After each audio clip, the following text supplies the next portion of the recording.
Should be live now. Hey. Yeah. Wait, I'm now live. Hello everyone. Should be live now. Hey. And that's not working. Let me just hit that. Right. Hello everyone from on the YouTube side, because chances are there's not going to be anyone who actually watches this live. Or if there is, cool. If there isn't, hello YouTube. I'm just doing this live. This is the, fourth part? Fourth and final of, me going through Sumeru. Yeah. If anyone has anything actually, they want to put in the chat, feel free to. And yeah, just gonna go through this. We're here. Has everyone arrived? Everyone is already waiting inside. Well, what are we waiting for? Let's join them. Please, wait a moment. Before attending the meeting, I hope you can promise me one thing. What do you need? Promise me that you won't commit to anything too reckless. What do you think? Don't kill God. Okay.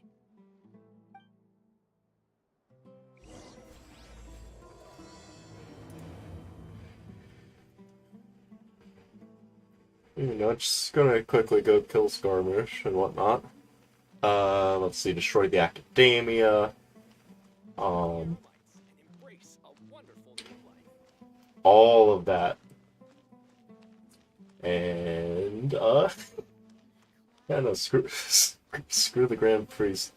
Academia is gonna fall today.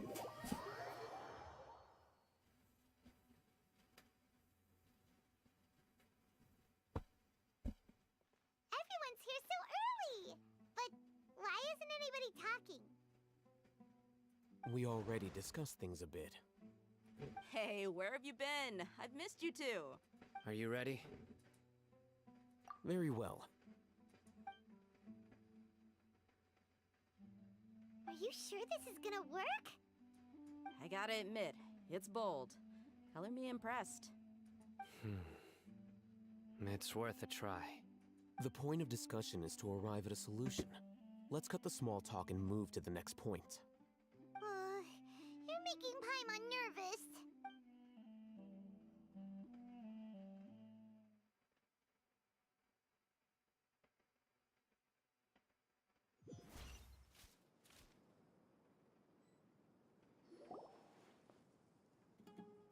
You're finally done.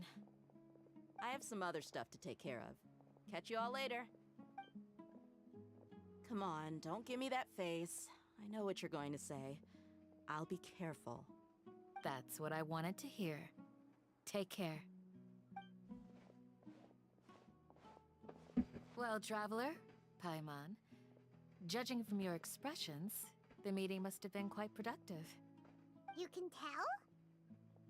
I'm not that good at scheming or strategy, but I can sense people's emotions.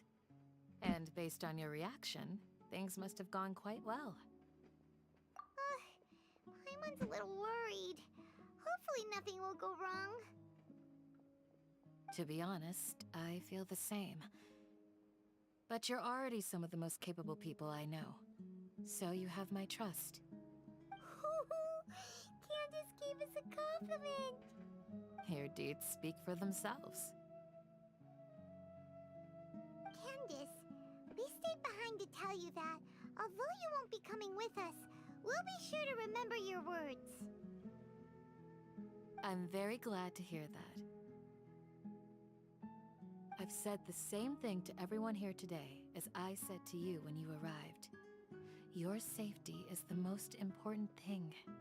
Only when you're safe can the plan be successful. So please, take care. You're welcome. And thank you for taking my advice. Good luck. With everything. I'll be here in the village praying for you.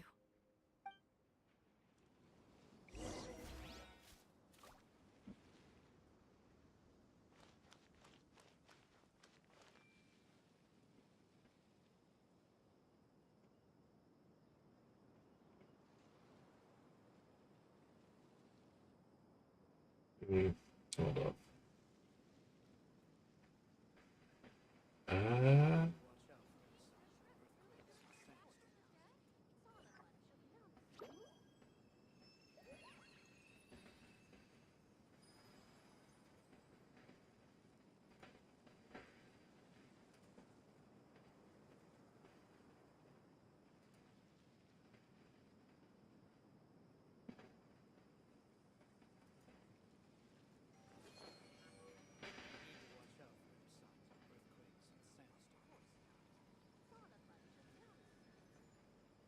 Alright.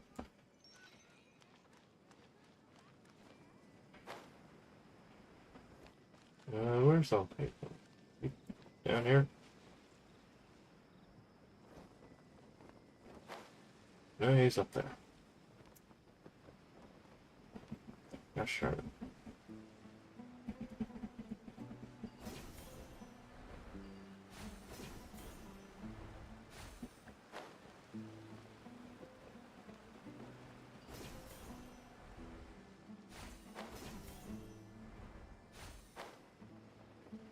There it is.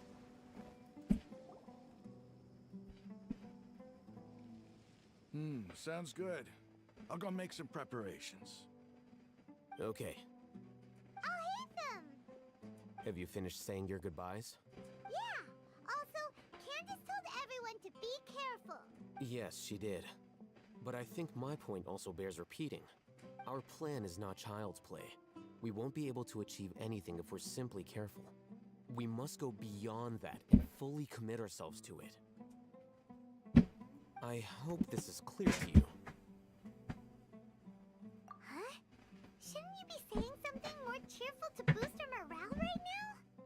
Didn't we already do that during the meeting? You can never have enough words of encouragement. In that case, Candace can cuddle you to your heart's content while I continue to remind you of the seriousness of our situation. We all have our jobs to do after all. It's like how some people can be put in charge of logistics while others will fight on the front lines. Speaking of the front lines, you don't look anything like a soldier. Of course. Compared to the mercenaries, I'm merely a feeble scholar. But the advantage of not being a mercenary is that I get to stay in a safer place and offer my strategic insight. Just think about that mercenary who lost his mind. Mercenary groups are facing constant danger every single day. Well, being a scholar is also a high-risk occupation, and you are a scholar. I'm not like the rest of them. Even among members of the same species, some will exhibit far more potential than others. This guy. Paimon still remembers when those mercenaries in Port Ormos called you a lunatic. All intellectuals are lunatics in the eyes of fools. I'll take that as a compliment. That reminds me. Do you remember the record we saw in the King Deshret ruins? It mentioned forbidden knowledge. You have a good memory. Forbidden knowledge has the power to drive people insane, but this fact has never been shared with the public. Even I, who has worked in the academia for some time, was never once informed of this. I think those mad scholars and mercenaries we encountered may have all fallen victim to the corrupting qualities of forbidden knowledge. But the academia has always held a different view. They have always believed that symptoms of madness are a side effect of human contact with divine knowledge as mere mortals. Come to think of it, perhaps the academia has also never understood the true nature of forbidden knowledge, and thus always approached the issue from the wrong direction. The Withering, Elazar, and the Sandstorms. Don't you think what is happening right now across Sumeru is rather similar to the forbidden knowledge pollution that occurred in the desert thousands of years ago? But Paimon thought that Irminsul's disease is what caused the withering and the sandstorms. At least, That's what Tainari told us. Wait a second. Could it be that... Ah, you've connected the dots.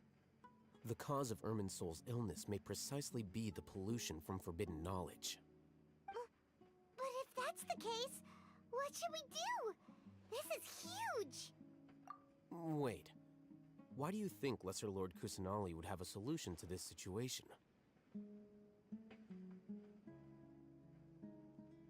You mean, it's related to the scene you saw when you passed out in the Avidia forest? That whole... the world forget me thing? In that case, it's imperative that we rescue Lesser Lord Kusanali. Only by working with her to save Irminsul can we completely resolve the problems Sumeru currently faces. To make sure we're still on track, I would like to check on the state of some of our preparatory work. Where are we going? To an Eremite base.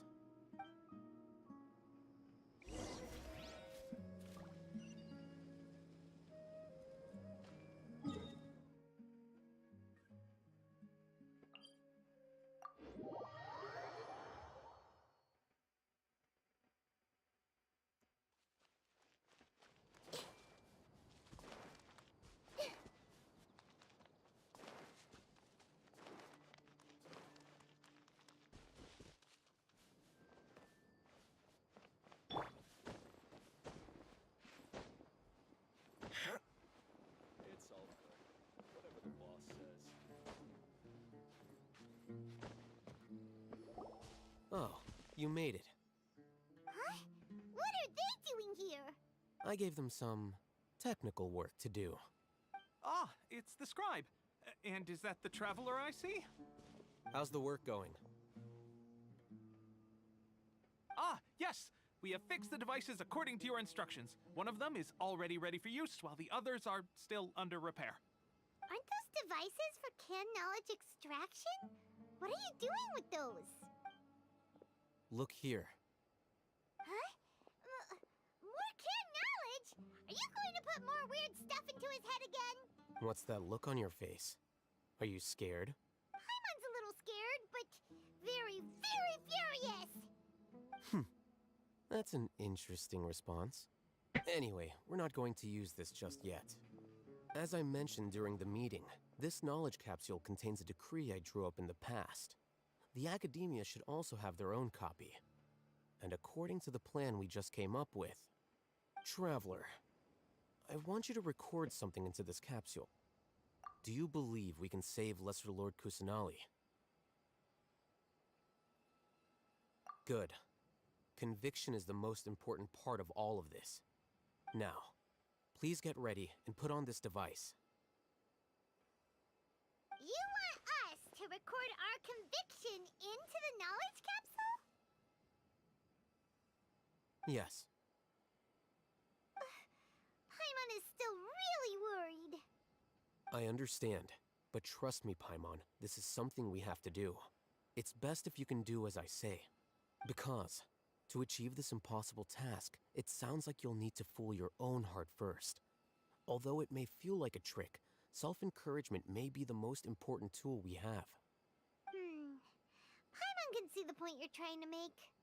Imagine this. We have orchestrated our plan and successfully rescued Lesser Lord Kusanali. As a result, we have changed Sumeru's entire political landscape. Everything went without a hitch, and everyone recognizes and praises our achievements. Now, open your eyes. Here. What's this? Read it out loud.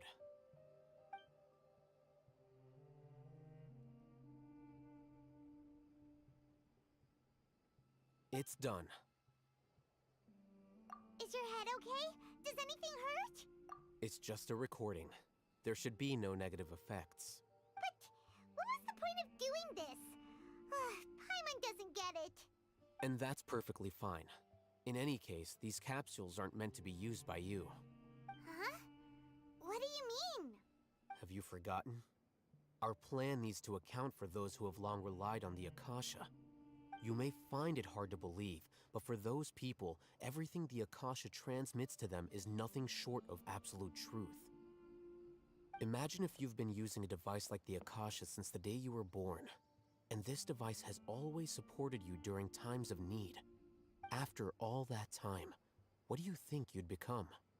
A fool? A machine? A slave to orders. And that's why rules are so important. In addition, those who understand the rules can delineate boundaries and identify gray areas.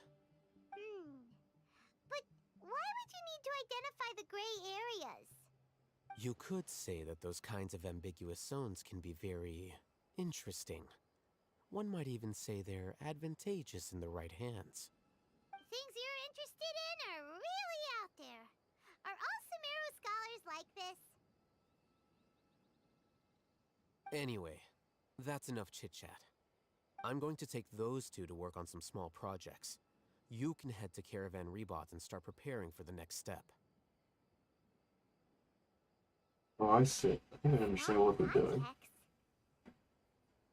We're going to tinker with the Akasha terminal and make a few modifications.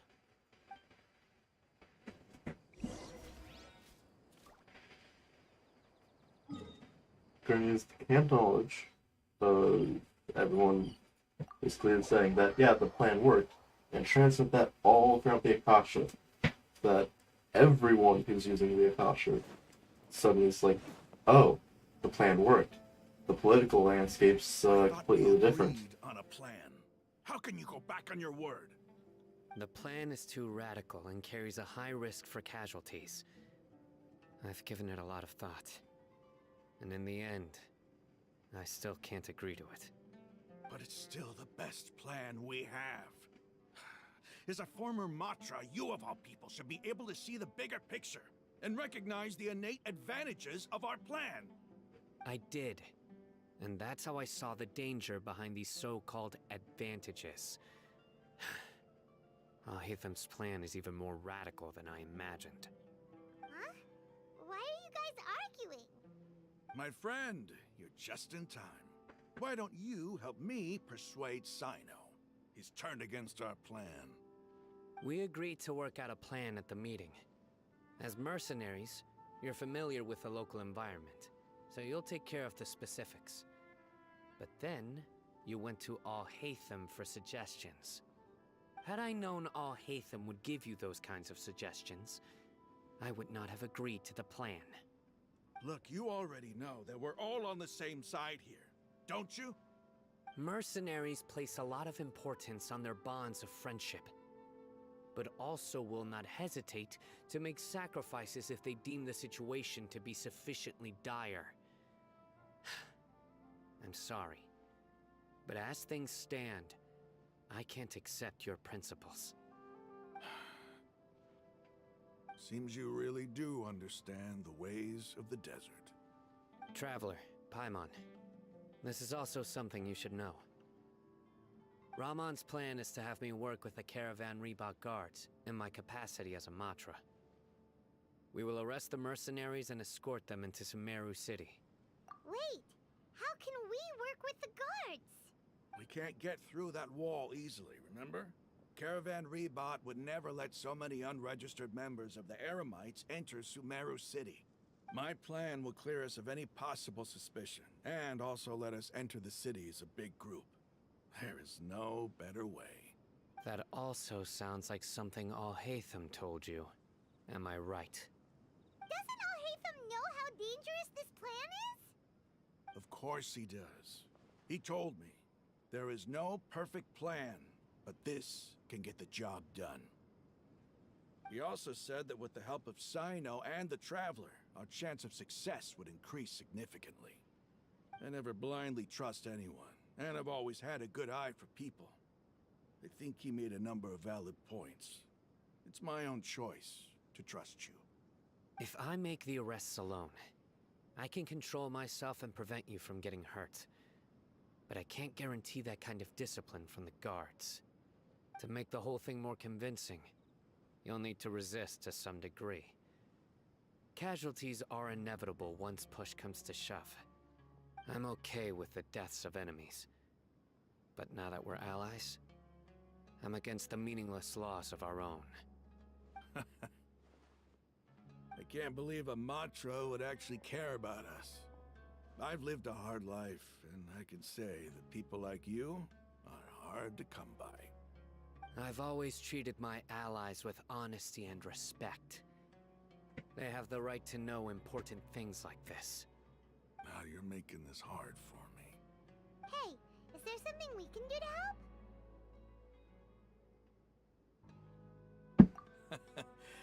I knew you would say that.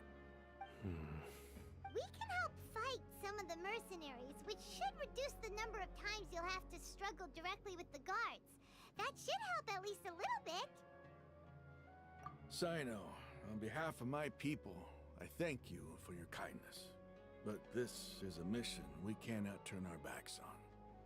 We strongly value the lives of our friends, but the goal we are about to achieve is even more important.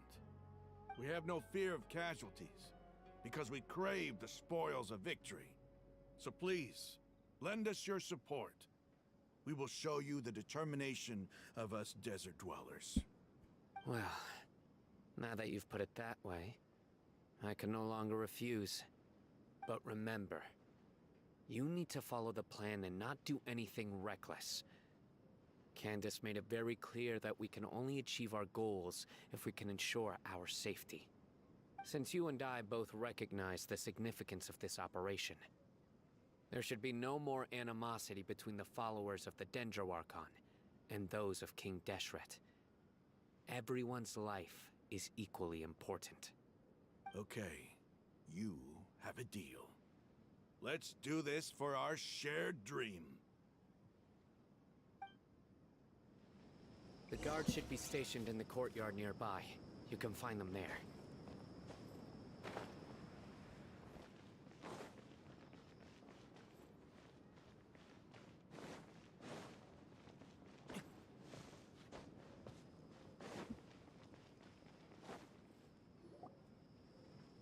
Guards! General Mahamatra! To what do we owe the honor? Keep your voice down. This is a secret operation. I'm going to arrest a large criminal gang near this location. According to the Academia's Guide and Regulations on Secret Operations, I have the right to ask for the cooperation of Caravan Rebot. Ah, of course, of course. Mahamatra Sino's order is the Academia's order. Just let us know what you need. But who exactly are you planning to arrest, and how many people are you expecting? Depending on the scale of this operation, we may need to report it to our superiors. They're a squad of Eremites whose number is comparable to Ain El Akhmar in Port Ormos. They're involved in the theft and resale of supplies from the Academia. As many as Ain Al Akhmar? This should definitely be classified as a joint operation. Then I suggest that you report this to your superiors as soon as possible, and treat it as a top priority desert operation. I will need personnel. Got it. Please wait a moment. I'll contact them immediately.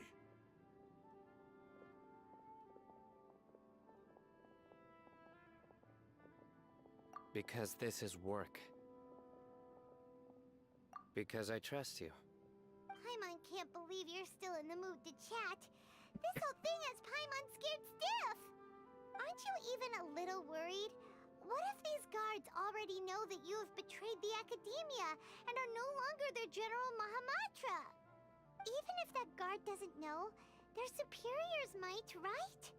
We discussed this, remember? The Caravan Rebot operation is of great importance. But don't worry, the guards there shouldn't know that Sino has stepped down. How can you be so sure? First, the other Matra still don't know why Sino has left, which proves that the Academia has been covering up the matter. Second, this is a crucial moment for the Academia's God creation plan. If something were to happen to the General Mahamatra, it's bound to attract a lot of unwanted attention. No matter how you look at it, they don't seem interested in sharing the news of Sino's departure. A reasonable inference. I agree. Which brings us to our next issue. I'm sure some of you have been wondering if the prediction function of the Akasha will affect our operation. The Akasha is still in operation, so I must remain on high alert. Actually, considering the power of the Akasha, it's quite strange that it hasn't already tried to interfere with my actions.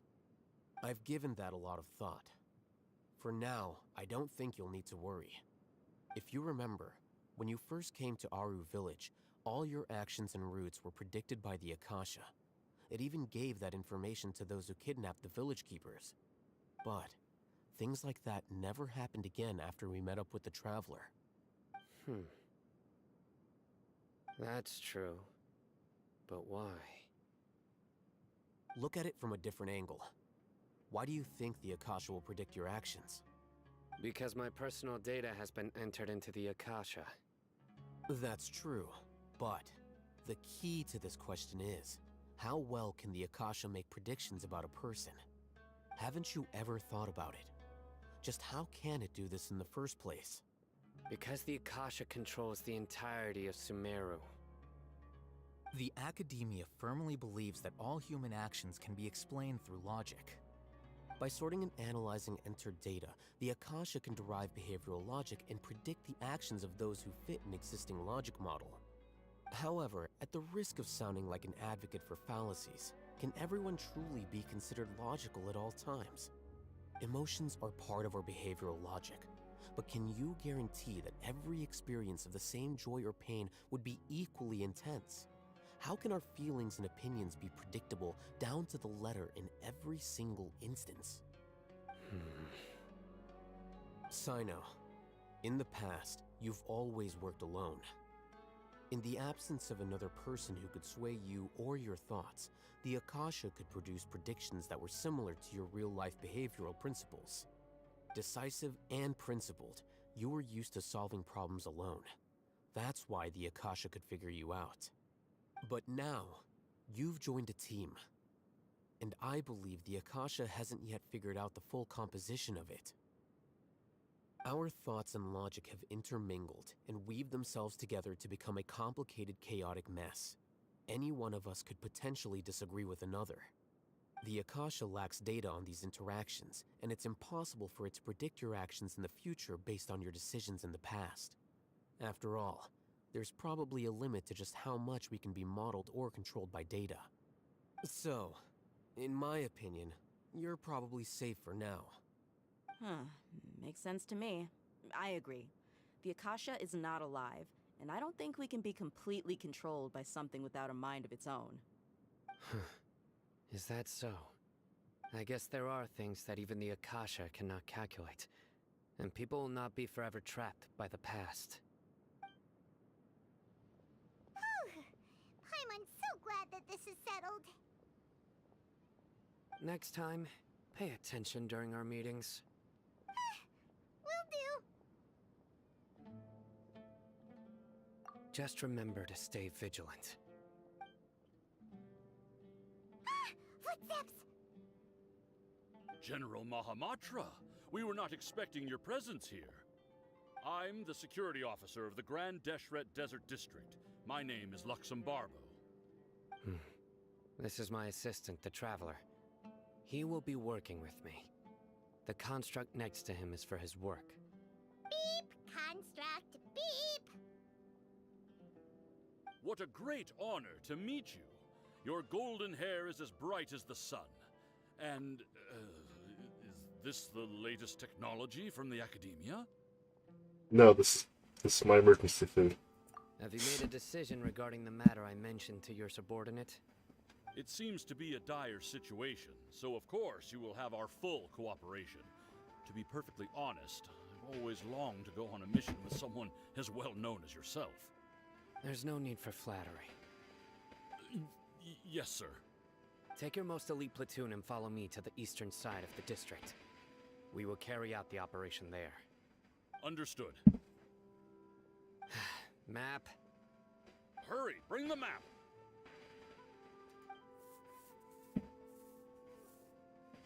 In 2 days, we will engage Rahman's Eremites and capture all of them. Any questions about the time or location? None at all, sir. Good. See you then. Yes, sir.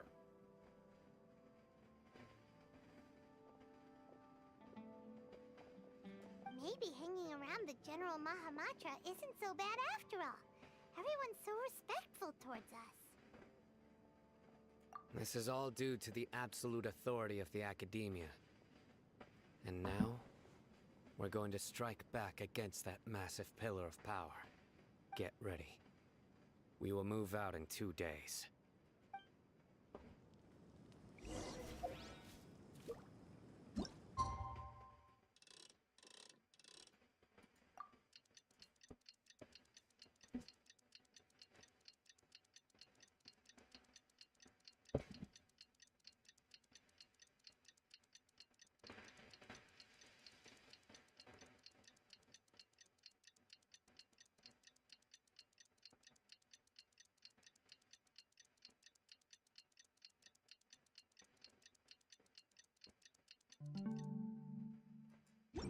Every course of action. Time for the operation! Let's go meet Sino in the desert!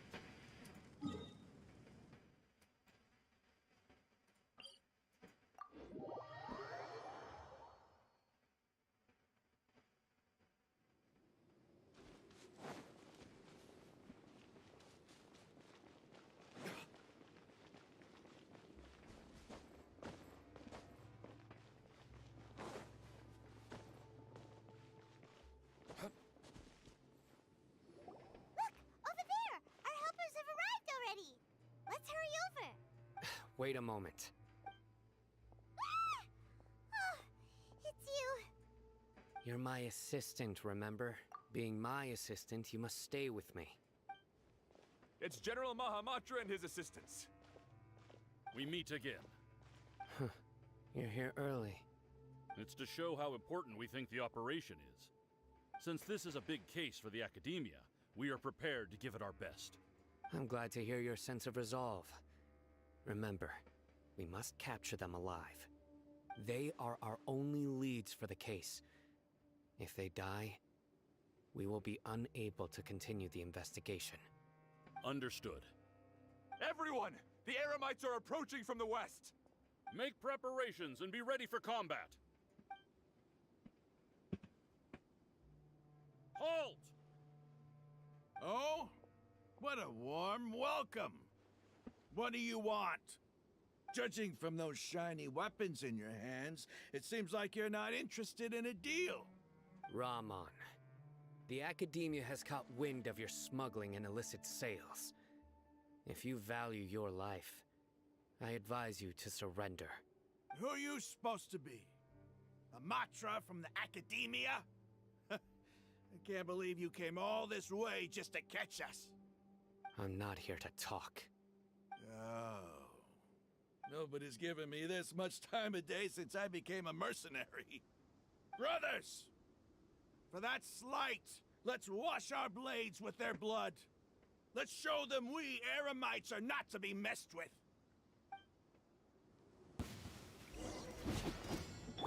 Hey!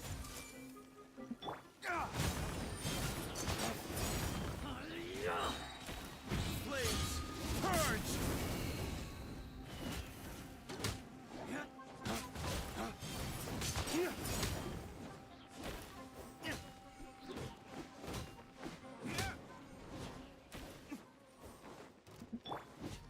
Share my knowledge! Grow!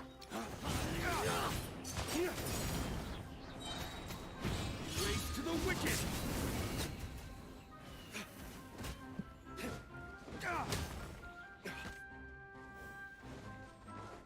Allow me!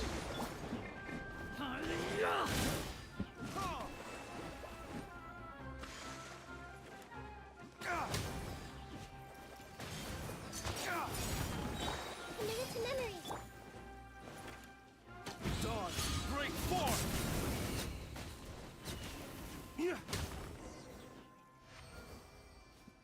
It's over. Ah! We have subdued them. The operation is now over. All Eremite mercenaries and related personnel in the area have been arrested. Ah, you pitiful Dendro Archon dogs! You'll regret this! I'm afraid you'll regret it first. King Deshret will curse you, and you will all! Silence! Oh, Restrain them and take them back to Caravan Rebot. Count their numbers and send them to the Academia as instructed by the General Mahamatra. Yes, sir!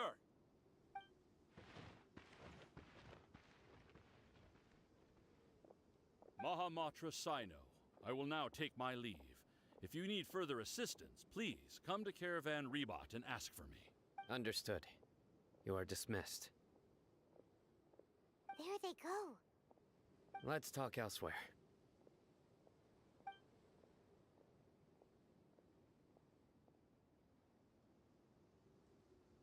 This part of the plan went really well. Yes, things went perfectly. Too perfectly. Fantastic. And that punch you gave Ramon there sure looked convincing enough. Once we're done here, I'll return to Caravan Rebot and oversee the group's transport. I promise. I'll get everyone into Sumeru City safely. Yeah, you're the reason why everything went so well. It's not the time to celebrate yet. I believe Dia should already be waiting for you. Go join up with her. She will need you to introduce her to Tainari. Speaking of which, is it really okay for us not to share the full plan with Tainari? What if he'll feel miffed about it and refuse to work with us? I have a very close relationship with Tainari. Given how well we know each other, I believe my message alone should be enough to bring him to our side. He knows I won't make jokes about things like this. If we need help, Tainari is the best option. Get ready for the next phase of the plan.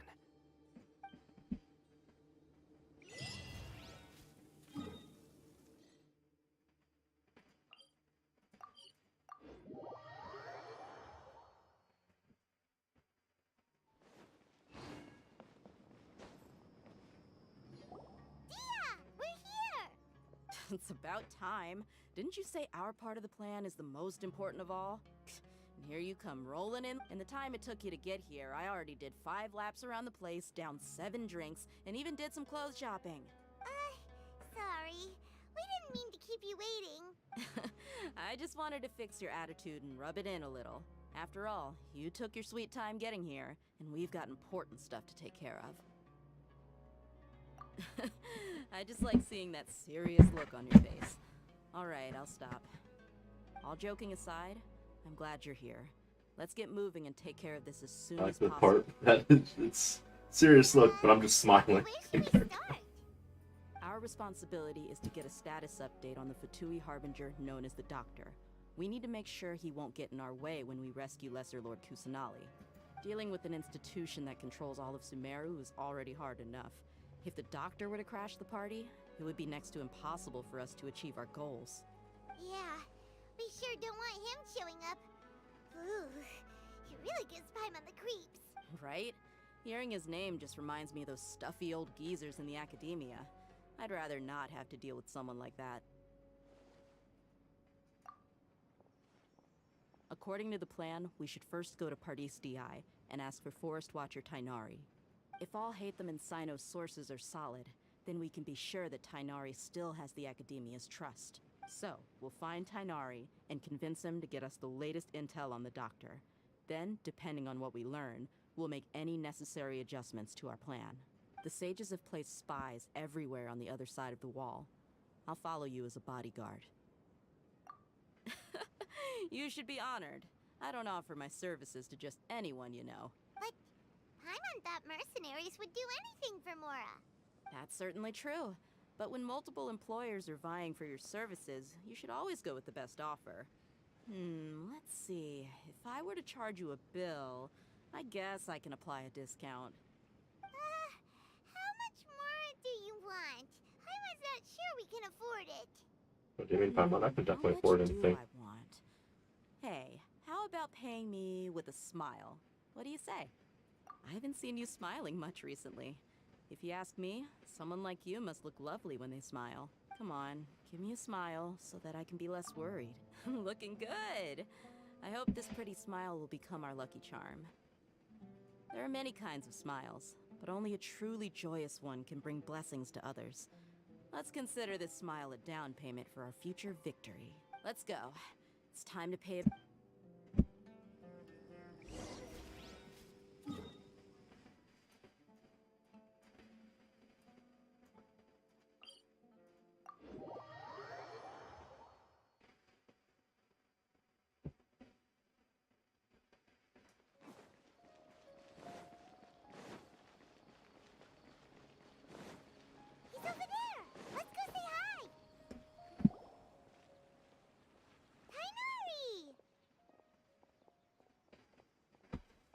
Traveler, Paimon. And you are? Hey there. This is our friend Dia. She's an Aramite mercenary. A mercenary?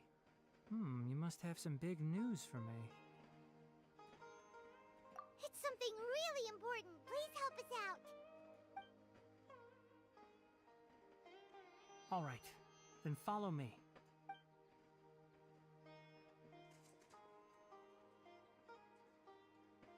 This place is better. We won't be disturbed by any passerby. Okay, what is this important thing you want to ask me?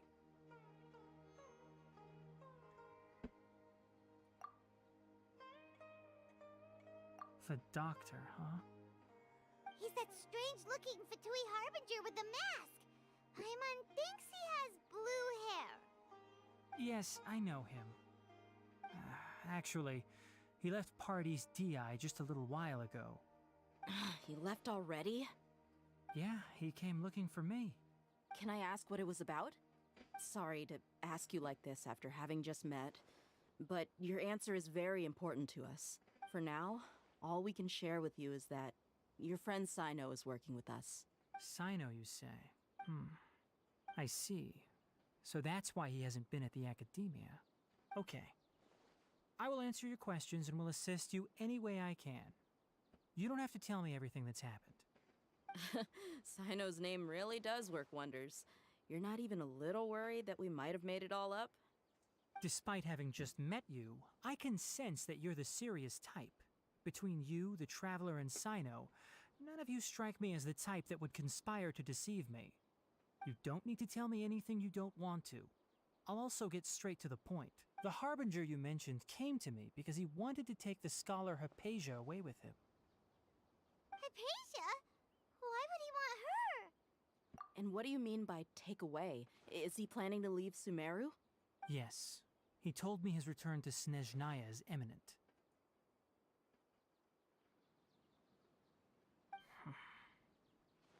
So you mean...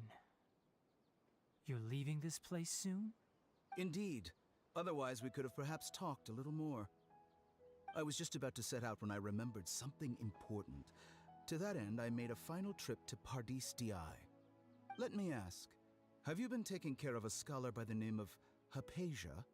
Your sources are accurate. No doubt because you recruited many informants. But you're right. Hypatia has indeed been receiving treatment from me. Forgive me for asking, but how's the treatment coming along? Given the way you're asking, I assume you have something to say.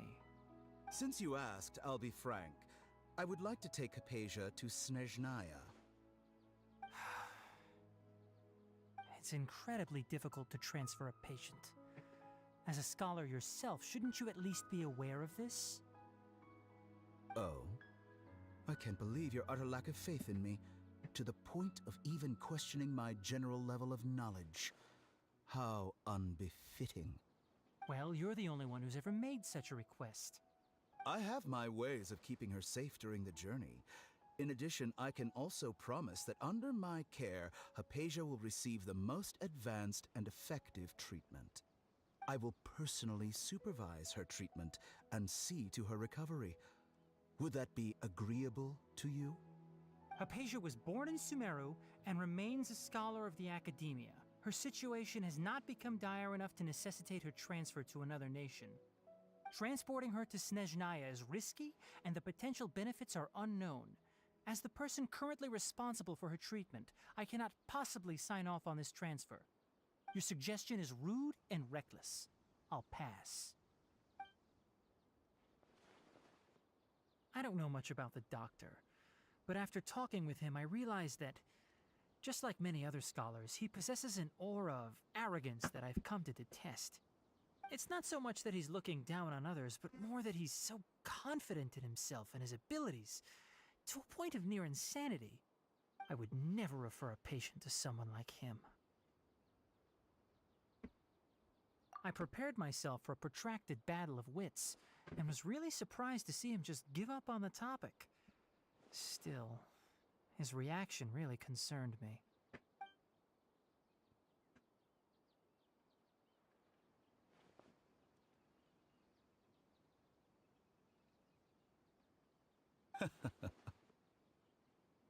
I see, I see.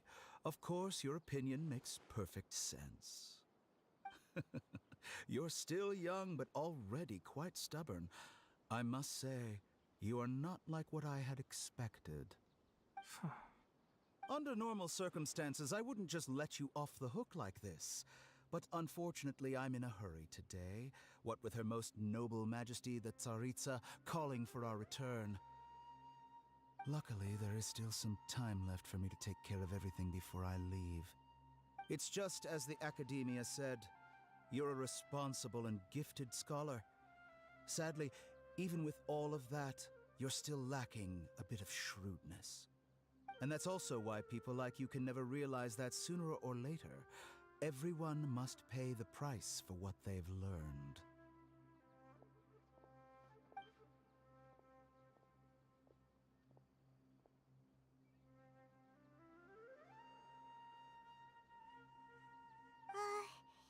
Paimon can't help but feel like he's hinting at something unpleasant. He asked a question, yet didn't care for my answer. Perhaps I'm nothing but a talking rock in his eyes. He never came off as malicious, but an utter lack of compassion permeated throughout our conversation. From his tone, I can sense that he's always looked down on others. I can barely believe it myself. But if that's true, the situation will be in our favor. I don't think I missed any details. Frankly speaking, I don't want you to do anything too risky. Now that you know a little more, it should be easier for you to stay safe. Sorry we can't tell you everything. We appreciate that you helped us anyway. I won't forget your kindness. It's okay. I have an obligation to do so. To be perfectly honest, all of this may have started because of me.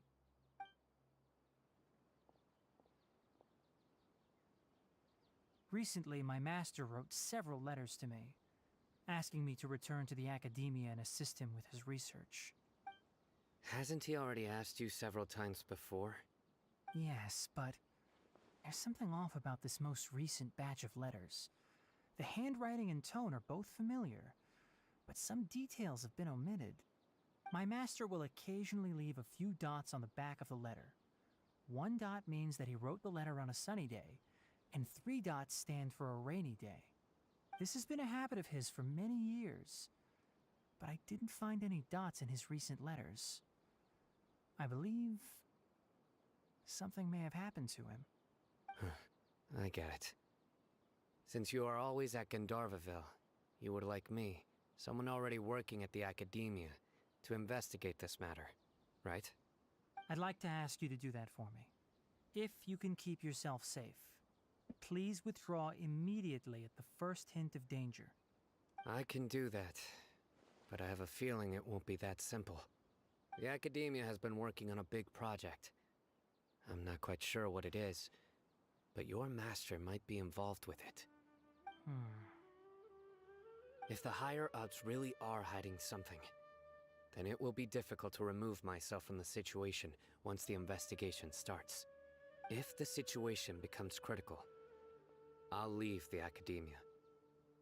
If you don't see me there for an extended period, that's your cue. All right, we've got a plan. I'll stay at Gandharvaville to support you. If that scenario comes to pass, you must be extra vigilant. And be wary of any messages or direct requests from the Academia. I must say, I didn't expect a warning like this from the General Mahamatra. Being loyal to the Academia doesn't mean blindly doing whatever the sages say. I know what I'm doing. On that note, aren't you also being quite distrustful of your alma mater? The Academia, yes, but my master is a man of integrity. Even when I was a student, I was worried he'd get in trouble for sticking to his beliefs. I suppose he's lucky to have lasted so long. But in the end, it still caught up to him.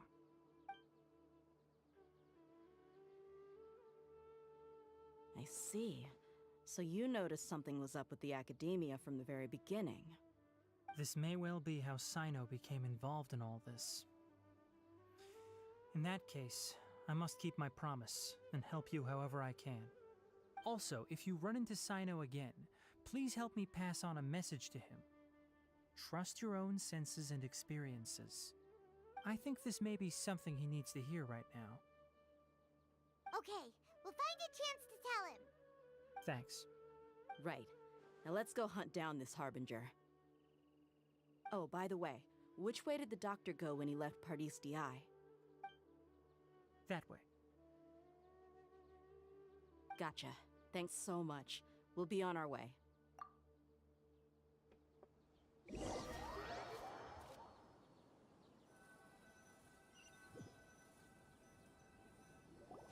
According to Tainari, the doctor is leaving Sumeru soon. I want to check if the doctor was actually telling the truth. He also said that he'll take care of everything before he leaves. What did he mean by that? We need to be extra careful when dealing with a person like him. Just to be safe, let's chase him and see what we find. But we have no idea where he went! How can we start chasing him? We'll do it the mercenary way. I'll find leads as we go. All you have to do is just follow me. That Harbinger may have tried to cover his trail, but he still left some traces.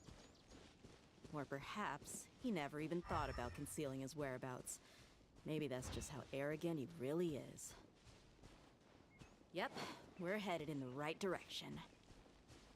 The traces are still fresh, but there's no sign of his entourage. Clearly they're in a hurry. It's just as I thought.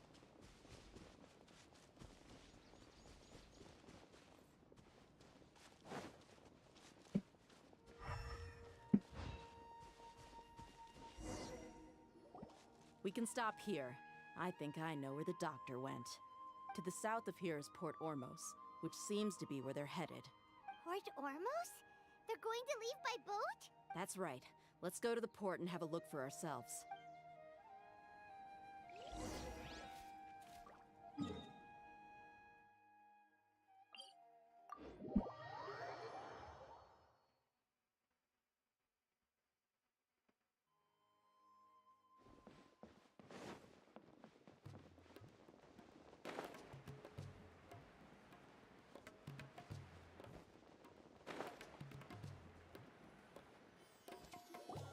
Look! Fatui soldiers! Thanks to Dia's tracking skills, seems we found the right place. Shh! Don't draw their attention. The port is crawling with Fatui soldiers. Let's keep going and see what we can find. Now this is a proper farewell ceremony for a Snezhnayan Harbinger. The Lord Harbinger is leaving. I've still only seen him once or twice. I used to hold a position in our homeland, and back then, the doctor spoke in a very different way from the way he speaks now. Maybe the way people talk in Sumeru has rubbed off on him? It's always like that when you spend too long away from home. When he gets back to Snezhnaya, perhaps it will also take him some time to get used to the life there again. Huh? But, sir, that can't be right. No, I remember it like it was yesterday. Both his expressions and tones are now very different. Also, for some reason, he seems like he's all smiles now. You must be mistaken. Nobody's supposed to look happy when they're on a business trip.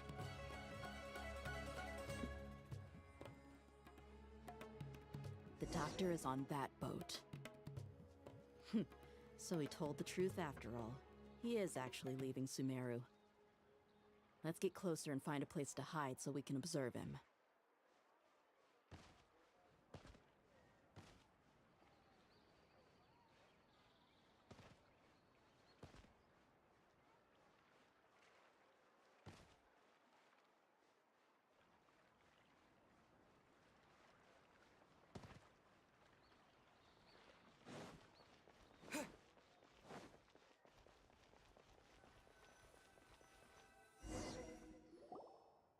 This place will do.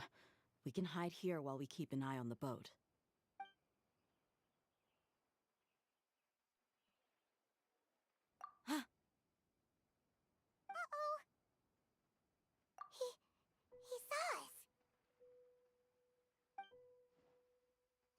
Huh? Is he waving at us? It's time to say goodbye. Wait, is he the only person on the boat? You mean there's nobody with him? And where are all the soldiers we saw on the port just now? They were all here just a few minutes ago, but now they vanished. So this was a trap. Wait, don't tell me that. Luckily, there is still some time left for me to take care of everything before I leave. Oh no. They might be after Hypatia. Let's get back to Party's DI. Huh? What do you mean? I'm afraid that she's seen something that she wasn't supposed to see. If I were the Fatui, I would also try to take her. Oh no! Are you saying they're...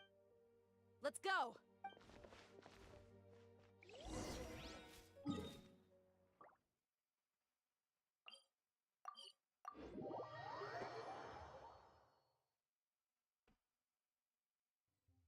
Pardee's DI is not a place you Fatui can just show up and do as you please. I believe we've already made ourselves quite clear. Our superior gave us permission to search for and collect medicinal herbs in Pardee's DI for research purposes. But you've been in Sumeru for some time already. I find it coincidental that you chose to only come here today. Even the Grand Sage himself may not have the right to question our research, much less an ordinary scholar like yourself. I've done my duty to inform you. Don't make things difficult for yourself. It would seem that my words have fallen on deaf ears. You can keep trying to deny it, but coming to Pardee's DI now? I'm pretty sure you're not just looking for herbs. With all due respect, your baseless speculations will only lead to unnecessary trouble. Well, you only have your Harbinger to blame. He knows nothing about keeping a low profile. I may be staying at Pardee's DI as a scholar, but that doesn't mean I'm no longer a forest watcher. It is still my duty to protect the peace and safety of the scholars who have contributed so much to Sumeru. Then it seems our conversation has hit an impasse. No one will lay a hand on you, Hypatia. Not on my watch. Tighnari! Are you alright? I'm fine. These Fatui have really crossed the line. Time to teach them a lesson.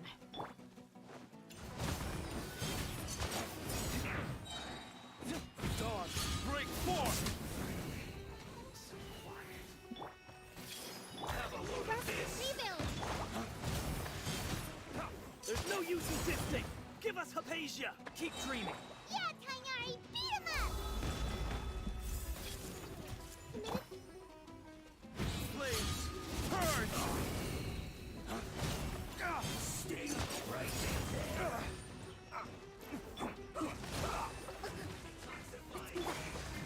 Damn it! I guess. Torrent, bring them in!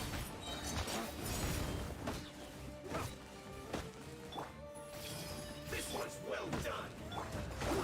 Unfortunate fault! Hold the line! The doctor's orders are absolute! Yeah? You've been someone's lapdog for so long that you don't know anything else now!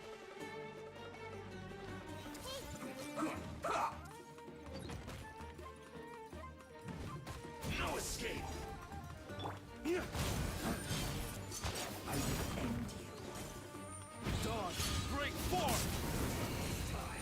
The Temple of Wisdom! Rest, rebuild! A brash maneuver! A coconut!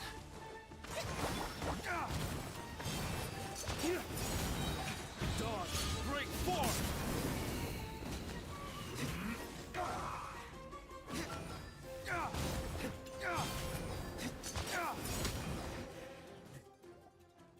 We're not getting anywhere. Traveler, Paimon, please go to Hypatia. Got it! Hypatia's still here.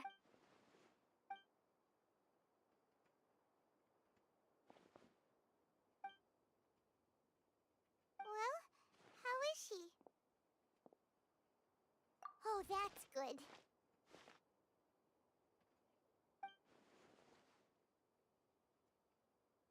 So, you think this is over.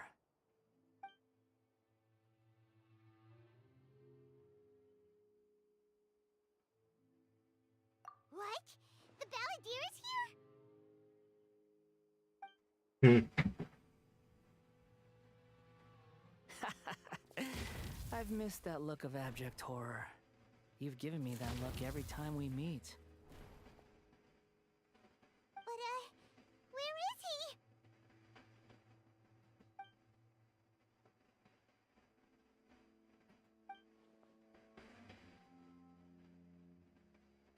I can hear all of your thoughts, you know.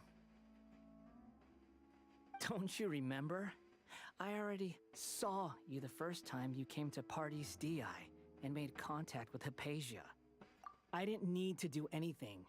It is her honor to be able to connect her consciousness with me. Who are you talking to? It can't be the... I know you must be curious. I might as well tell you that I decided to enter Hypatia's consciousness the moment I sensed your touch.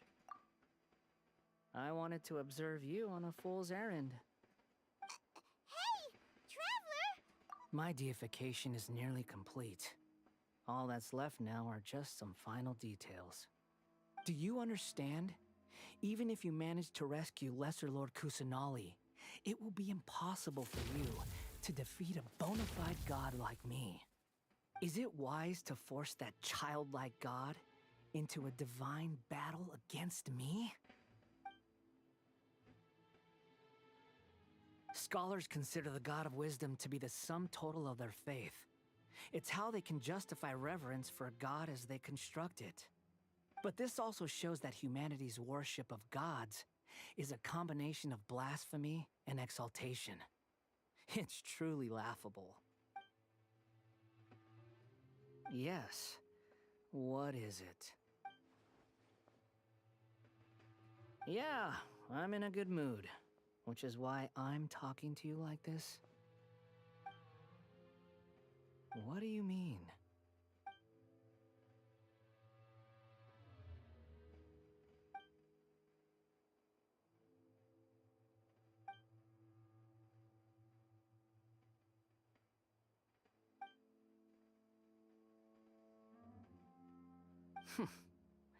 Those words almost make you sound like a friend who actually cares.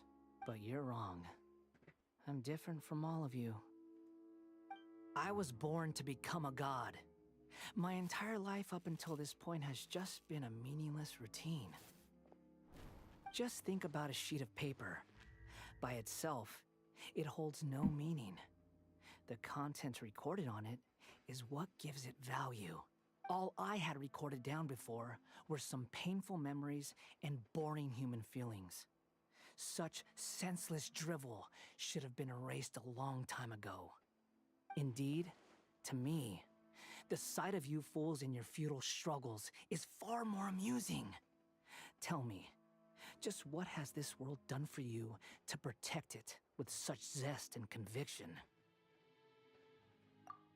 I'm connected to your consciousness, so I can hear what you're thinking and sense the depth of your determination. This is a good conversation we're having. So here's a word of advice. Let go of your misguided guardian complex. You know nothing about the truth. It'll be for your own good, as well as everyone else's. Humans are a species that can only find bliss in ignorance.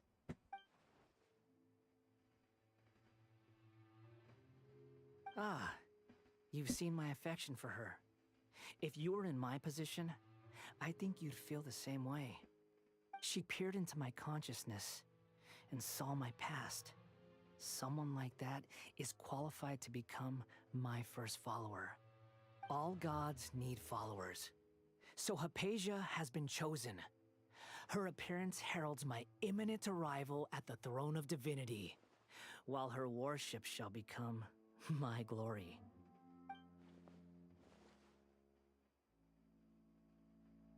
You're doubting me again? No matter.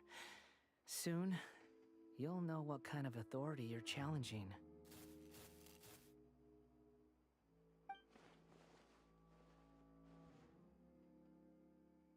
Who wants to hurt my devout follower?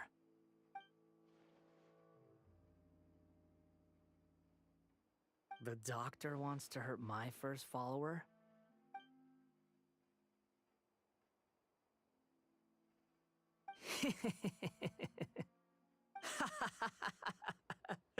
How very amusing. Has anyone ever told you that you're not good at sowing discord? The doctor has never known his place.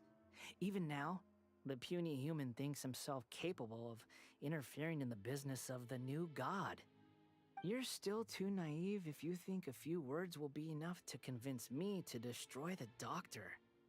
But I'm willing to give you a gift, just like my expression of affection towards Hypatia. It is an honor for you to be able to stand here and speak with me. As my listener, you will be rewarded.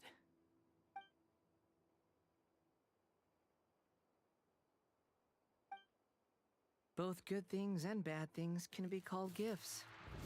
After all, gods have never needed to be reasonable. Paimon used thunder!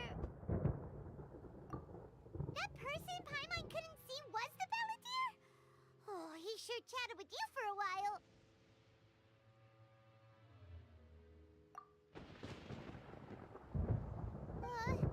Where is the storm headed? That means anyone outside is in danger!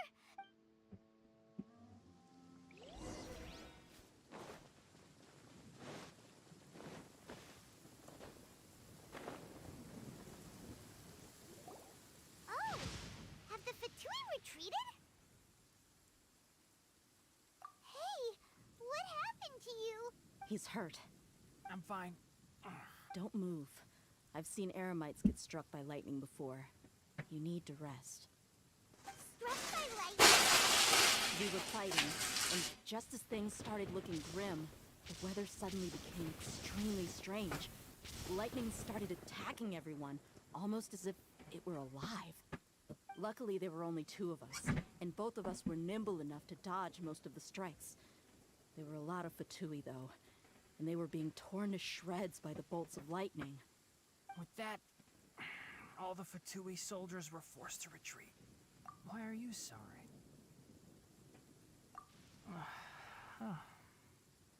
It's all right. I'm sure you also never expected this to happen. Don't blame yourself. My wound aside, you look like you've seen something unpleasant. Is Hypatia all right? Hey, didn't I tell you not to move? Just in case.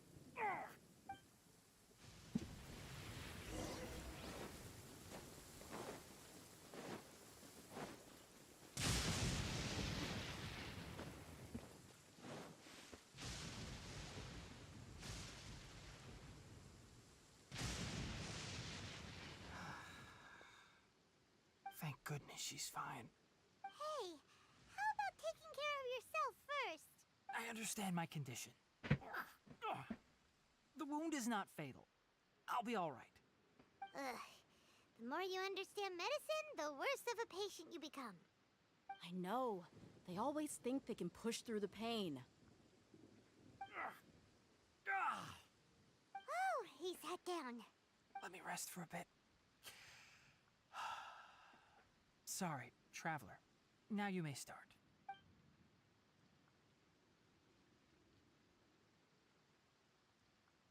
So that's what you were talking to the Balladeer about? Oh, Paimon can't believe what he's thinking. The Academia's God creation plan. How ridiculous. That sounds, ambitious, I guess? Anyway, this is all way beyond me. As long as I can enjoy every day with a drink in my hand, tasty food in my stomach, and a good night's rest, that's enough. I'll only work when I have to. I must be the least ambitious person who's ever set foot in Party STI. Don't say that. I haven't even thanked you for your help back there. Don't mention it. Well, if nothing else, all this proves that the doctor really did have some urgent matter to attend to, and left Sumeru in a hurry.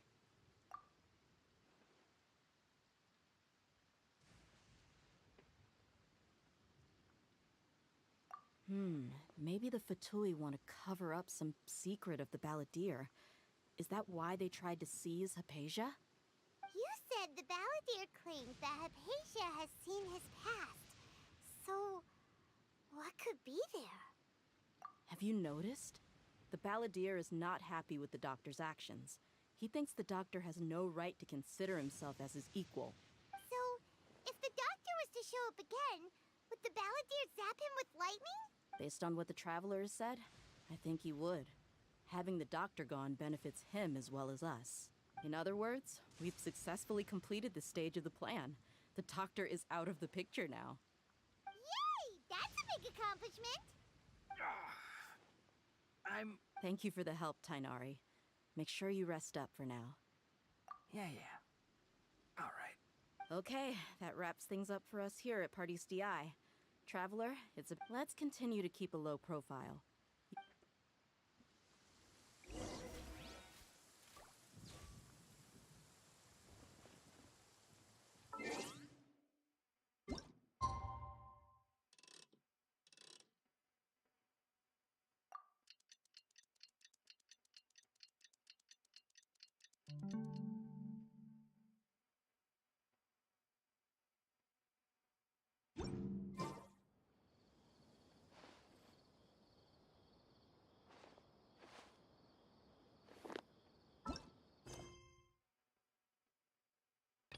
Hold up, what?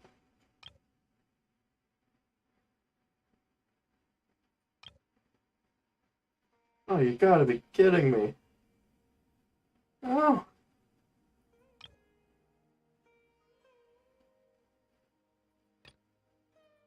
Yeah. Right, change of plans. Here's some completing Nightwood's quests as well today. Man.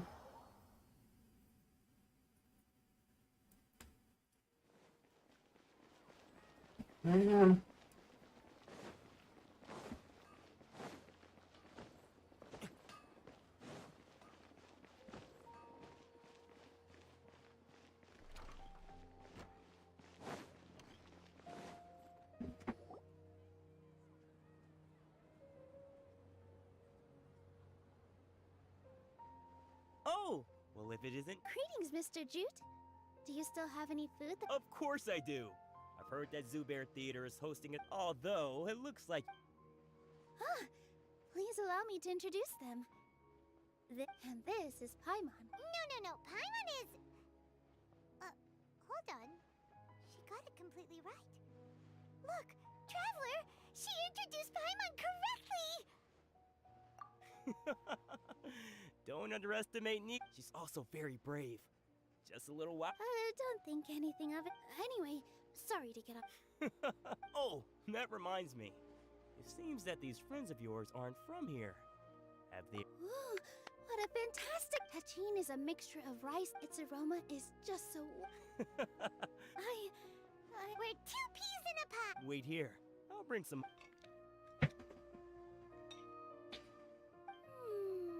Whoa, what a dish! It's sweet and sour and full of deliciousness! No matter how many times I eat... I baked a lot just now. You made so much! It was nothing. Making one... Don't worry about it. Make sure you got everything. Feel free to come back. I'm starting to understand how you got so many things. Yeah, everyone has their own way with words.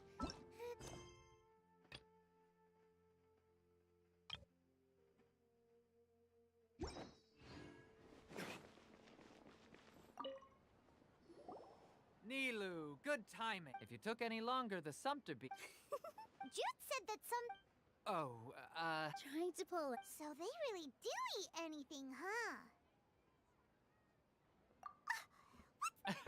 come now. The textile's yours. So even if a... You've tested? But of course, I wouldn't dare. True. Ho ho! Ooh, that's a pretty good discount. What do you... No thanks, Mr. Offsheen. Mr. Zubair gave me a huge lecture the last time I bought too many things. Come on, don't look at me like that.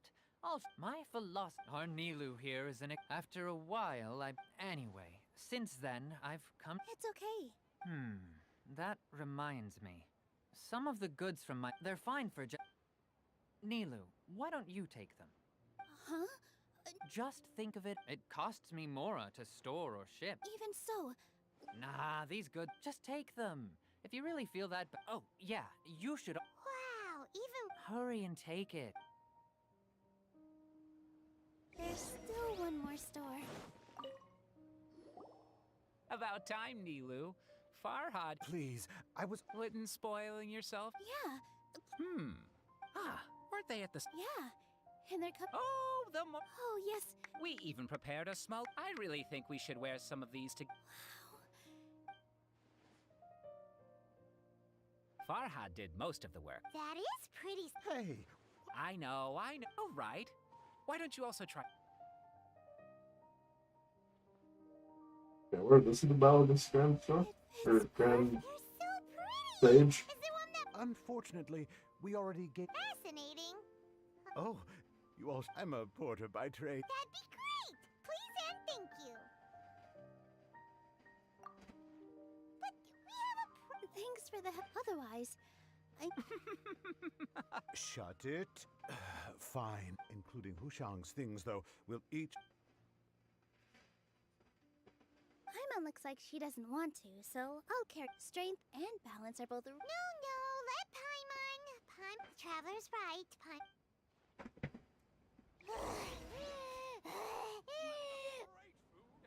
Paimon can't fly anymore. Are you okay, Paimon? Oh, that sure was a... Thank you, Mr. Farhad. Thank you, Sumpter Man. All right, I'll leave you all to it.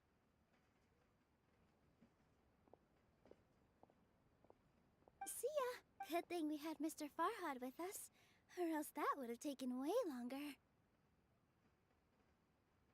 Of course. We're all like... With this many free... Later on, when you order the wrong item, or make too much of something, that's why there's no need to stress over the freebies. All of us repay others by... Oh! This has become our norm, so really, don't worry. Alright, feel free to hang out here for a bit. Nope. You two are our guests. So please, just relax and look forward to the celebration. Wow! The atmosphere here is so nice! Let's take a break and immerse ourselves in this warmth. General story Everyone quest. is here. How did everything go? Let's report back one by one. I'll start first. We've made the necessary modifications to the Akasha terminal. In addition, the props required are also ready. I'll go next. The Traveler and I went to Party's DI. The situation was a bit complicated, but we found Tainari. Unfortunately, he was wounded during a fight. Who was behind it? Well, that's the tough part. What should I say, Traveler? The Fatui or the Balladeer? After some back and forth, we confirmed that the doctor has left Sumeru by boat. He has something urgent to attend to back in Snezhnaya. So, we've successfully removed the doctor from the picture. Also, Tainari's already resting, so he'll be okay. Good. Oh! Tainari also asked us to tell you this message. Everything also went smoothly on my side. To avoid alerting the quarry, they will stay there for now. I can't believe you actually got so many Eremites into Sumeru City. It's all thanks to Rahman and his brave team, as well as their bold strategy. It appears to have been very effective. Well, is that everything? Okay, this meeting is adjourned. Huh? Wait, you mean... Well, what else is there to discuss? Shouldn't you end with some words of encouragement? You know, to fire... Personally, I'd rather we all go home and get some rest. I'll hate them, you... Ugh. Oh, and if you wanted someone to say something to that effect, then I must reiterate that I'm here to strategize and not to lead. So you should find someone more suitable to do that. But I thought all of you Academia big shots were great speakers. Then I should remind you that I'm the scribe. I know that. So what? A scribe is responsible for recording meetings, not speaking. Fine, whatever. Well, Sino doesn't seem to be much of a talker either. Employer? Yep, the Traveler hired me. That's right. So come on. Yeah! Say something to boost morale! Huh? What are you all doing here? Oh, it's Nilu! Hey, everyone. Not at all. I was actually just about to go find you. Judging from the group and all your serious faces, you were discussing something important, weren't you? But you also look like you're up to no good. Seems pretty interesting. Welcome, Nilu. Would you like to join us? Huh? Join you? You mean you also want to discuss something important with me? Yes. Something very important. Nilu, are there any breaks in your performance schedule in the upcoming days? Huh? Wait, you're seriously inviting me?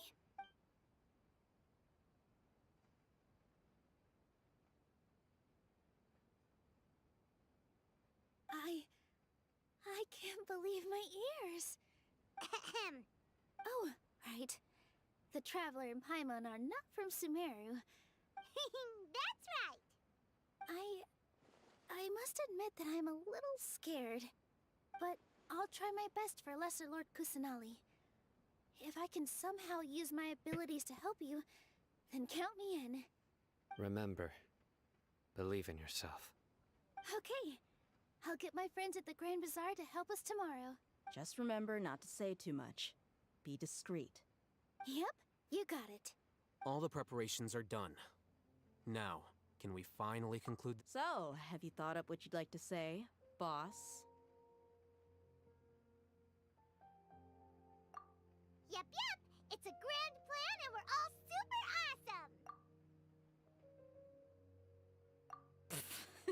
awesome. Well said.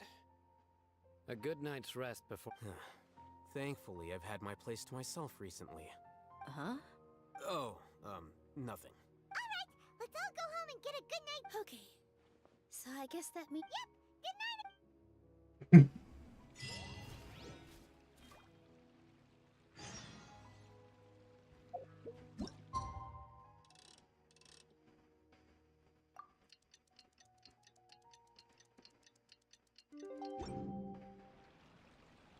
Oh shit, sucks there.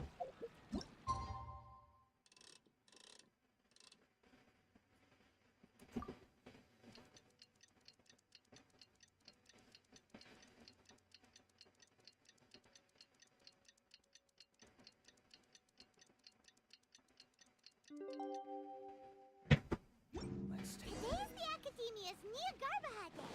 We can finally put our plan into action. Oh, Haytham should be waiting for us. Let's go to the Academia and find him.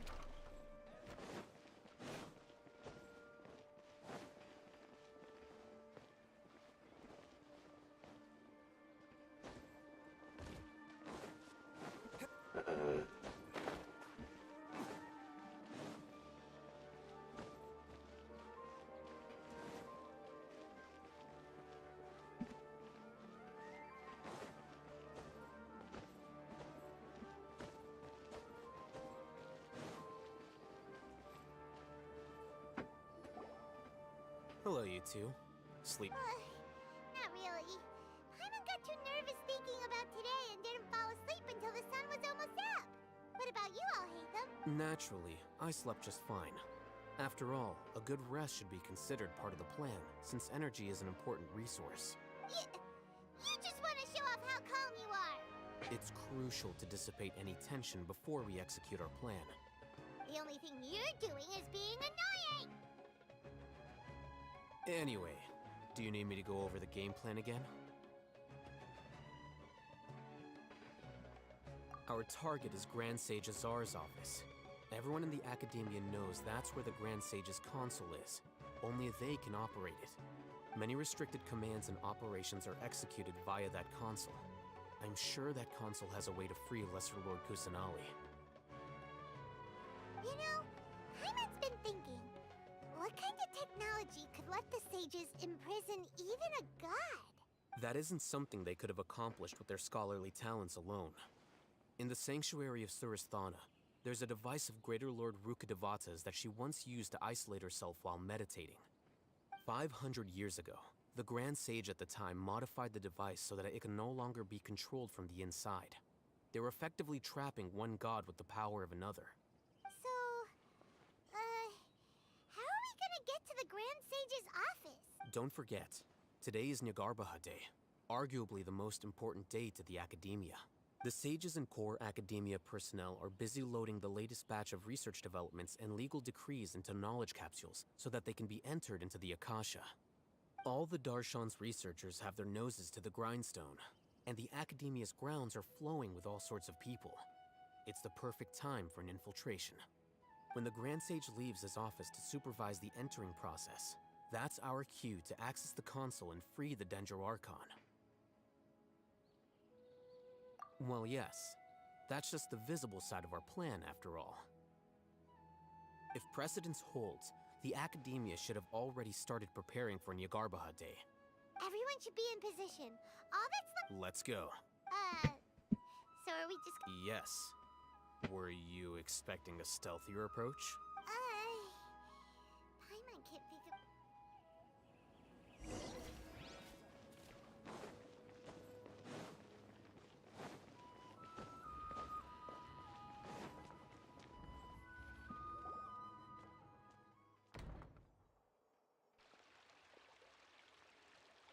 Scribe?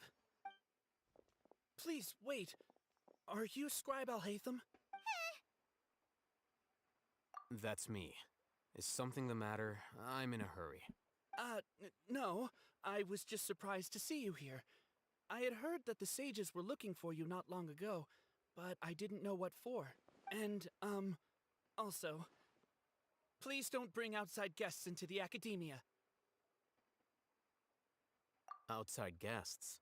How did you arrive at such a conclusion? Your groundless inference shames the Haravatat Darshan.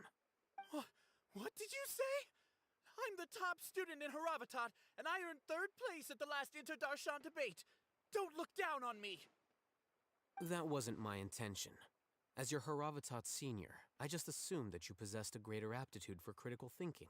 Look, based on what you already know, the purpose of my return and the reason they're here should be obvious. Is that so? Wait a moment.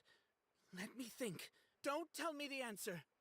The sages search for you. So, from the start, the sages weren't looking for you. Hey, shh. Yes, you've proven yourself as the top student in Haravatat. I surmise you've arrived at the correct conclusion. As I expected. Please, forgive me. It's nothing. We'll be on our way then. All right. Thank you for your contributions to the Academia, Scribe.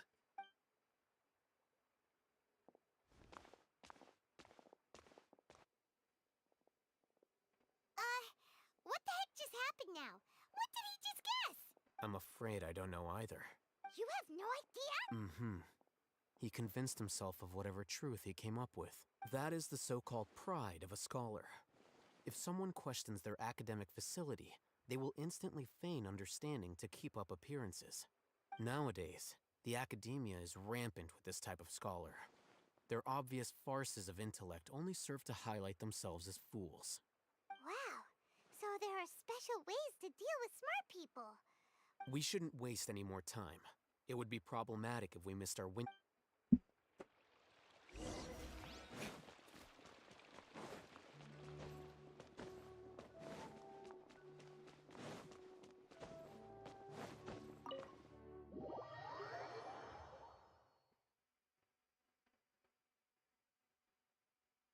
I think I know where we're going now.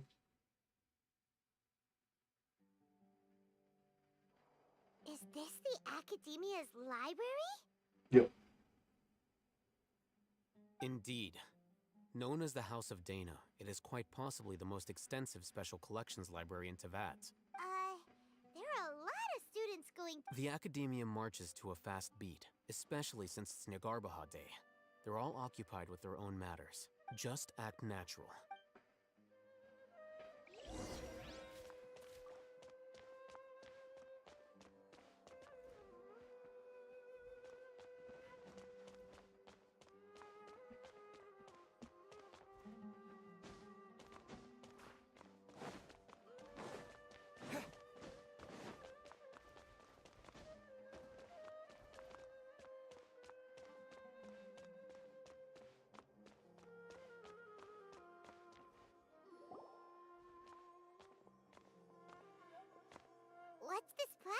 for? It's a lift that Academia personnel use to access higher floors. Are we gonna take it then? The Grand Sage's office is up there somewhere. No, not right now. We can't guarantee that we won't run in.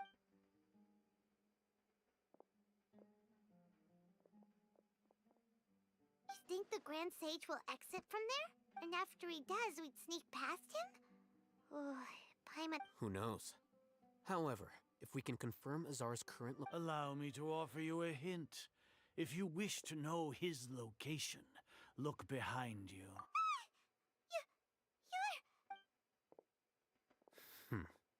Do not tell me you believed the Academia would not grow suspicious of you after such a prolonged absence, Scribe. An eyewitness had informed me of your whereabouts, so I... Great Sage, I didn't expect you to care so much about me. I'm truly flattered.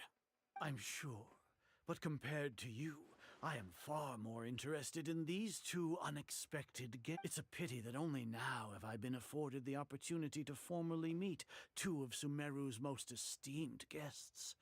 I do apologize for my lack of decorum. Excellent. You immediately initiated discussion instead of attempting to prepare some perfunctory excuse. You clearly understand the situation at hand, and have no intention of making a reckless stand. The foot traffic here renders this place unsuitable for discussion.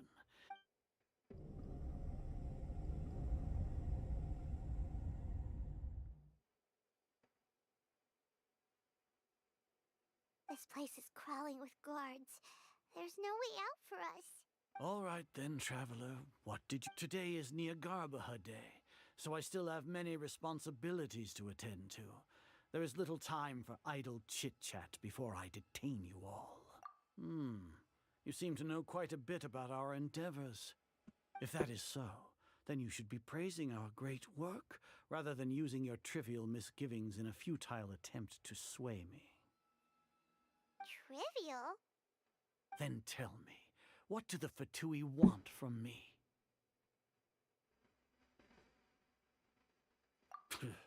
Worthless. Those are all completely worthless. Benefits, divine power. These materialistic words do nothing but debase our great work. Creating a god. Yes, we are using human wisdom to create a god. If humanity cannot attain omniscience and omnipotence, then we shall create a god to reveal them. This is the pinnacle of human wisdom. We shall regain a god's guidance at long last. No longer will we flounder in the interminable void of consciousness and knowledge. Even Ermin's soul will be freed from its plight. For our nation of scholars, this is the ultimate aspiration. No cost is too great to realize it. You will never understand the rapture of having a god be born within your very hands.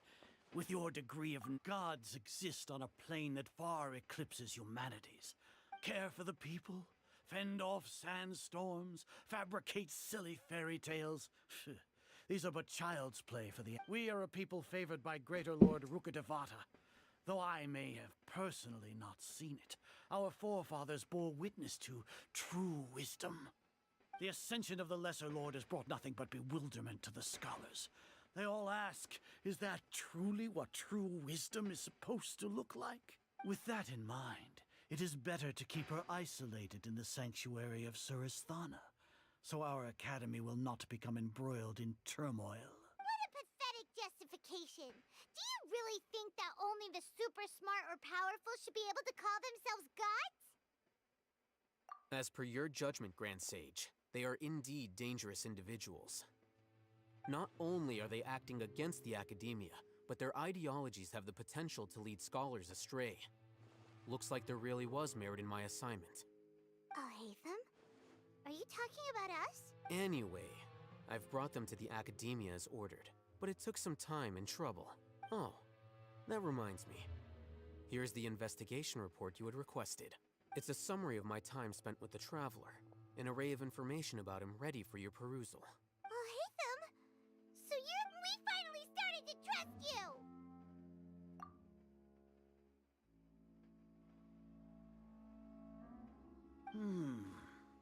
Excellent. Detailed contents with no error. As it is Niagarba Day, I'll enter the information on you into the We'll be monitored, just like Sino. With the Akasha's calculation prowess, all of your actions will be predicted with an accuracy of at least 98%. Furthermore, your data will be updated in real time whenever new information presents itself. To put it into words you can understand, wherever you go, you will be walking under an invisible leash. This is Sumeru's greatest penalty for dishonest persons. Are you not familiar with the concept that great responsibility begets an equally great suspicion? In any case, you are Sumeru's most concerning external variable. Locking you down will greatly decrease the chance of any undesirable outcomes coming to pass. You're despicable! Despicable? Perhaps from your perspective, but I suppose you had mentally prepared yourselves for this, no? Your ploy was to sacrifice the traveler here, was it not? Lord Azar, I know what you're trying to say, but I've been following your plan this entire time. Why are you doubting me at this juncture? Must I delineate your entire plan? Very well. I will spell things out. First off, I received an eyewitness report that you were spotted with the traveler at Caravan Rebat. However, you immediately departed for the desert and escaped surveillance range. Judging by the time, you all likely encountered the truant General Mahamatra in the desert. Am I correct? Maybe Paimon shouldn't have... The Academia had not received correspondence from its scribe for a prolonged time.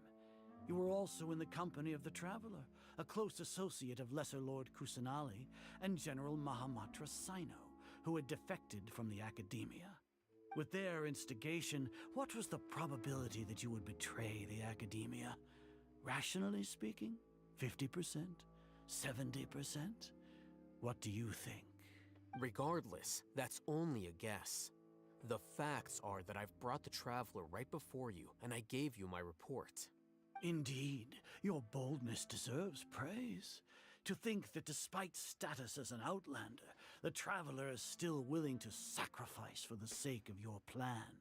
If I'm correct, you have a contingency plan to save Lesser Lord Kusanali and ruin our great work. Sneak into the Academia on Niagarba Day, using Alhaitham's status as the scribe. For there is a good chance that an opportunity to save the Lesser Lord will arise. Should your intentions be discovered, Alhaitham will turn traitor and sacrifice the Traveler, thus proving his innocence. He can then stay inside the Academia and continue searching for a way to proceed forward. As for Sino, according to the Akasha's calculations, he will soon return to the Academia and confront me in person. I suppose this is also a part of your plan? You'll see me as a traitor regardless of what I say. No, even if you impugn me, it would have little effect on you all. You misunderstand. Losing our scribe would irreparably damage the Academia's regular operations and the development of Sumeru's future academic systems. However, under the current circumstances, even that is trivial compared to what we stand to gain from our great work. You said that I betrayed the Academia, but you, Azar, you've betrayed all of Sumeru, betrayed its Archon. So flight has turned to Azar.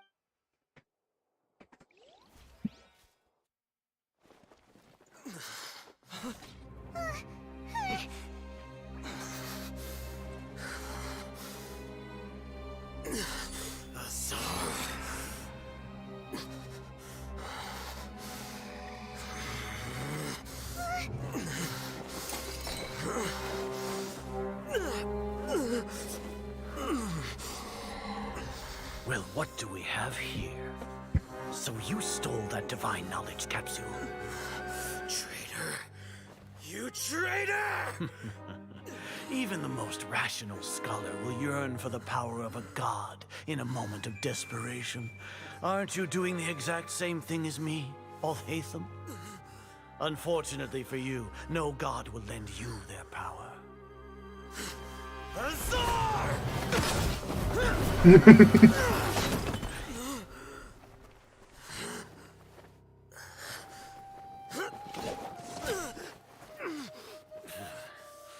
He has gone completely insane.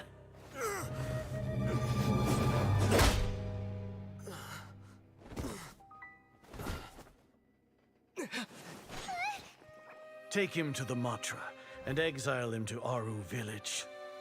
Then find someone to take these two to the confinement room. I'll deal with them later. Grand Sage, we've finished all required preparations for Nyargarbaha Day. We may begin to enter the capsules now. Excellent. You may begin.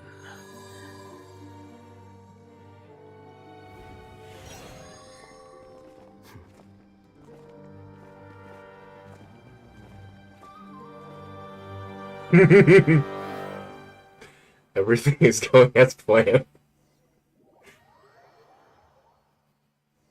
Even I understand what the plan is now.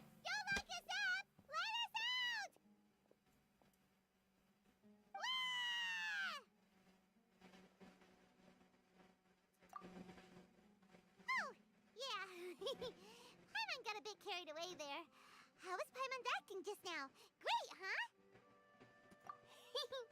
Everything's going according to plan so far. We made it into confinement, and Alhaitham's probably done with his part too. Right. Let's see. What is the plan? He knocked over the capsules that were in there, which are likely all of the capsules for all the people that are being watched. Because they had, no time to actually go and set everything back up. They won't be able to correctly monitor us, or even add in false information into the thing, so that if they try to use the Akasha like they've been doing for centuries, it's going to fail. We even managed to trick Grand Sage Azar. Alhaitham sure knows how to cook up a plan. Come on. What are we doing next? Paimon has trouble remembering things when she's worked up. Right. Paimon thinks... Apart from that, we still have yet another goal in the first stage of our operation, which is to send the Traveler to the confined... Why do we want to get him locked up on purpose? He's always been the person the sages are most afraid of, as well as the greatest obstacle to their successful implementation of their plan. They are very aware of the risk he poses to them. Once the Traveler is imprisoned, the sages will likely think that everything is under control. If they're locked down, the next phase of our plan will have a much higher chance of success. I can already see the pompous looks on their faces. Oh, that's a super tricky plan. But Paimon still thinks it's not really worth it. That isn't the only reason, of course. He has a more important task once he's in confinement. According to the Academia scholars in Ramon's custody, Lesser Lord Kusanali has sealed off her consciousness in the Akasha ever since she was captured by the Doctor. That way, they can't pry any more information from her.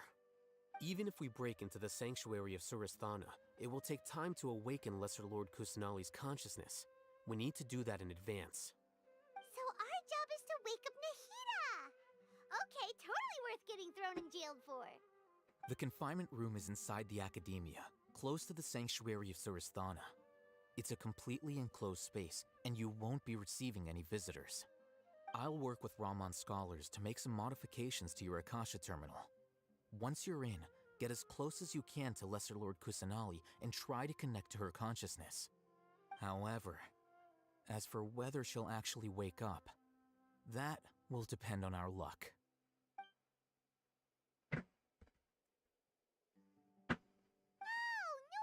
You've been wearing your Akasha terminal today. It's the one that Alhaitham modified.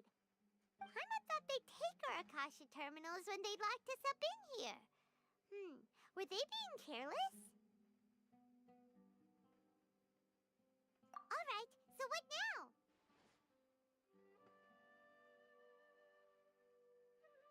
Sounds easy enough. Right, time to find a Wi-Fi signal. There's a light flashing on your Akasha terminal. It's almost like... the faster it blinks, the better the signal!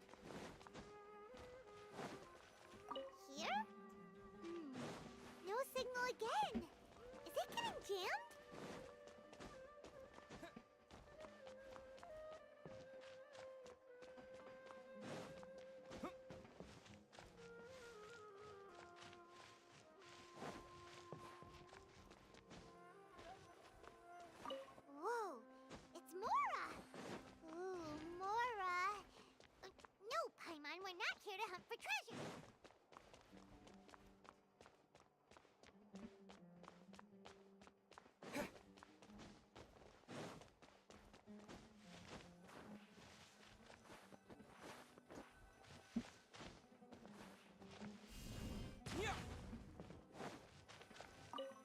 There we go.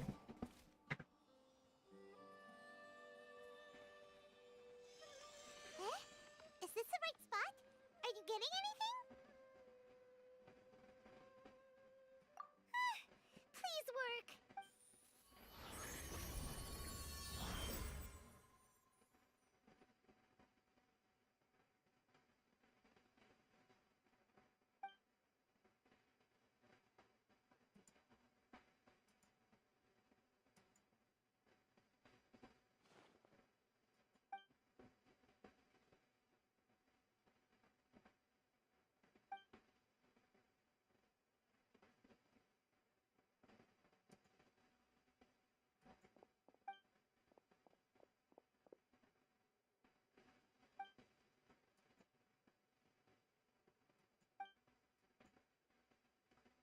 Nahida! Hey, Nahida!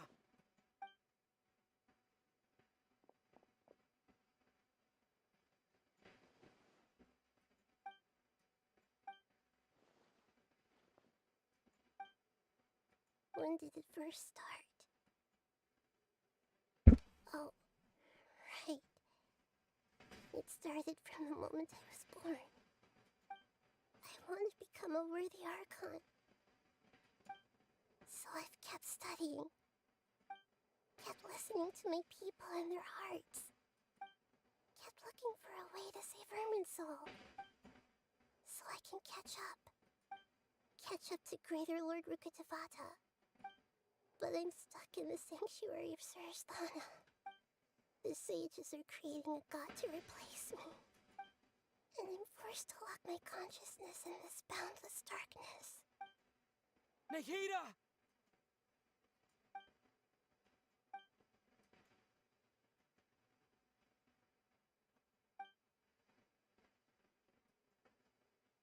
Nahida!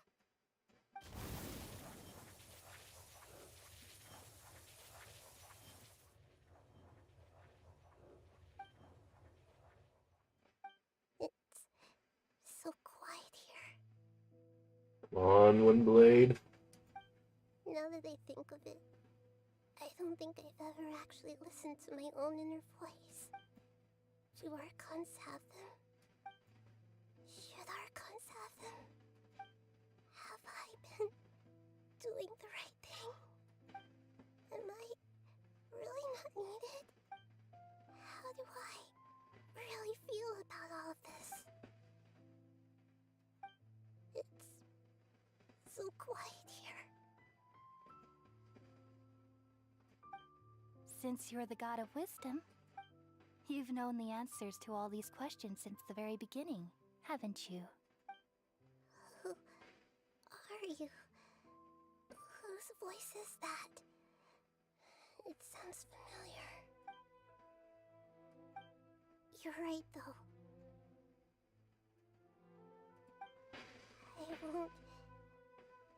I won't ignore my own voice anymore.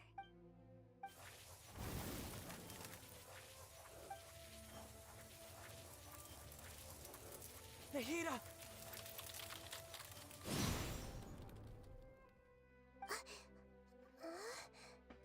Nahida?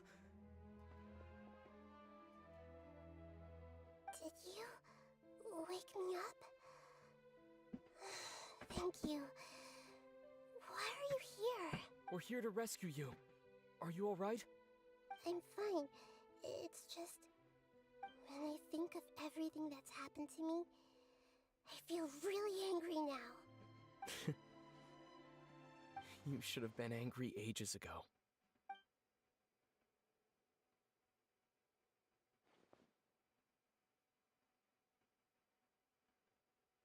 Huh? Oh, you're back! How's everything? That's wonderful news! Great! We weren't locked up for nothing! When you went to wake up Nahida, Paimon was listening for any sounds outside. You were out for a long time. There are fewer and fewer scholars going about now. You think everyone's done with their Nyargarbaha Day stuff? Yep, so that means our next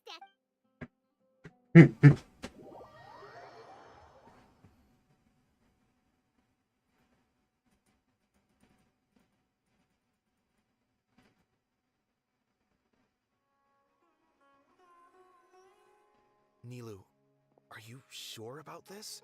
You're taking such a great risk for them. I'm sure, and I'm going. You know that I don't like to pass up any opportunity to dance, and this one is especially important.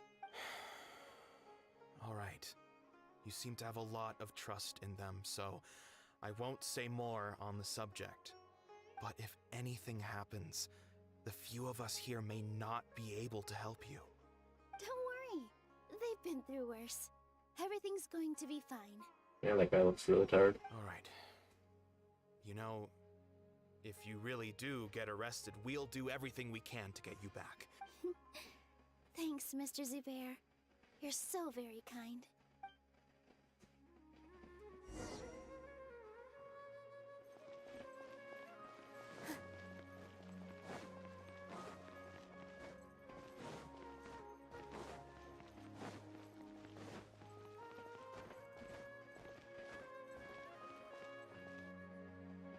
Nilu, how's it? Definitely more than usual.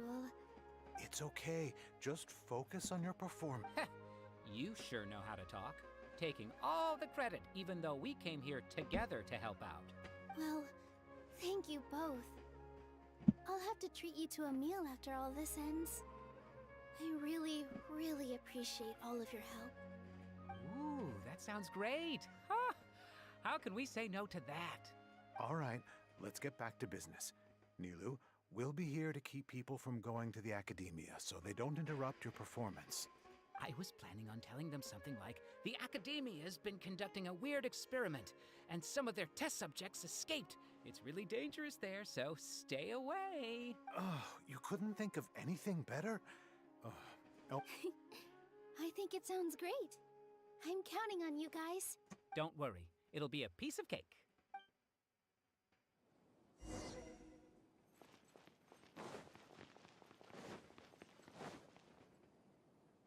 Hey, Nilu!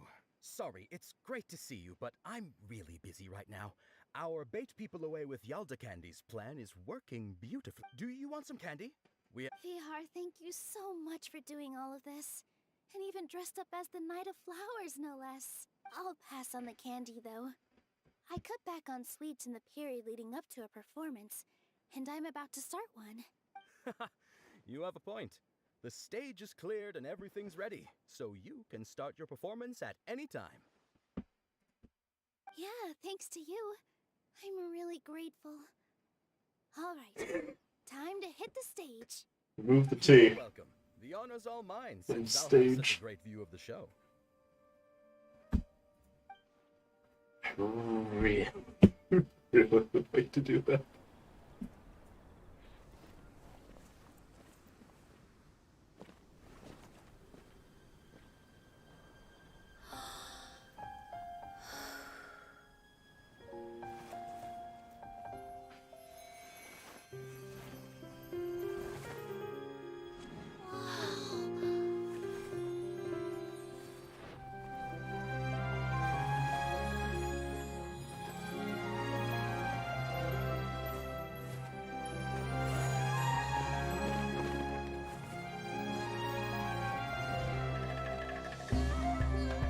I've never seen a performance like this. This is incredible. Yeah, but I heard that public performances like these have been banned. I can't believe she's doing this here.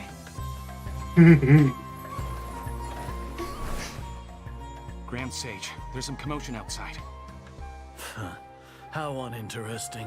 Issue the new Prohibition Act from the Akasha to the guards. They'll know what to do. Do you think we should, stop her? Let's just watch for a little bit longer.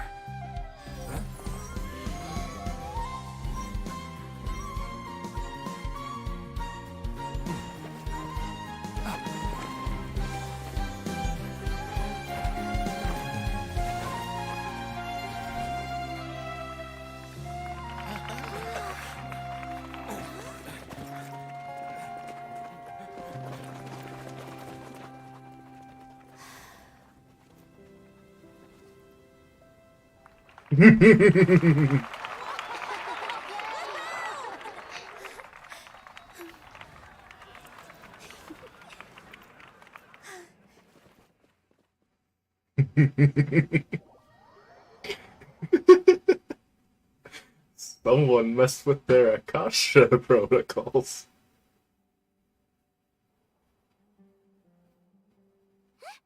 Did you hear that? It sounds like a lot of guards just ran by. Does this mean the plan has moved on to the next stage? Yep. It's great that everything seems to be going well. Come to think of it, when did Alhaitham replace the knowledge capsule that was about to be entered into the Akasha? Oh, so that's when he did it! Paimon was too nervous to notice. Speaking of, didn't Alhaitham also yoink the divine knowledge capsule from that mercenary leader in Port Ormos when everyone else was distracted? It's a time-tested trick of his. Why are we complimenting him? Yeah, he's smart and all, but he still makes Paimon's blood boil. Let's review our plan for this stage again. It's not like we have anything else to do right now anyway, and it'll help us feel more confident. Paimon remembers that Nilu's task was supposed to go a bit like this. Now that Lesser Lord Kusanali's consciousness has been forcefully sealed, the core figures of the Academia and their guards have started to wear their Akasha terminals again. With the Doctor's technological support, they think they have nothing to fear. Despicable of them to rely on such a person. But this is also our chance. I was originally asked to draft the knowledge capsule for the Artistic Performances Prohibition Act when I was still at the Academia. It should be on the Grand Sage's desk right now, and will be entered into the Akasha during the next Nyargarbaha Day. Are they really going to stop all artistic performances? That's horrible! I'll make an identical knowledge capsule, but this time, I'll smuggle some misleading information into it. We only need to find an opportunity to switch the capsules. Once it's been entered into the Akasha on Nyargarbaha Day, if someone were to be seen performing in public, the sages would definitely use that opportunity to announce the ban, and so the misleading information will be disseminated amongst the guards. Sure sounds complicated, but it seems like if everything goes well, we'll be able to get rid of all the guards in the Academia without any effort. That's pretty clever, getting right into their heads. I just have one question. Even if we manage to get the misleading info out to the guards, how can we be sure that they'll believe it? People who are used to relying on the Akasha become less inquisitive, and their ability to distinguish truth from misinformation is significantly reduced. They will view everything the Akasha releases to them as the unequivocal truth. The Akasha will turn humans into machines. I've seen it happen many times. Yikes. Good thing I didn't wear it for long when I was working in Sumeru City. At first, I thought it was a good thing too. By the way, this plan still requires a performer, right? Do you have someone in mind? Nilu of Zubair Theater. I know her really well. We can trust her. I'm kinda hesitant to ask her to participate in a dangerous plan like this, but we can ask her in person. All right. After the guards in the Academia are gone, then it'll be time for me and my stowaway brothers to shine. Ooh.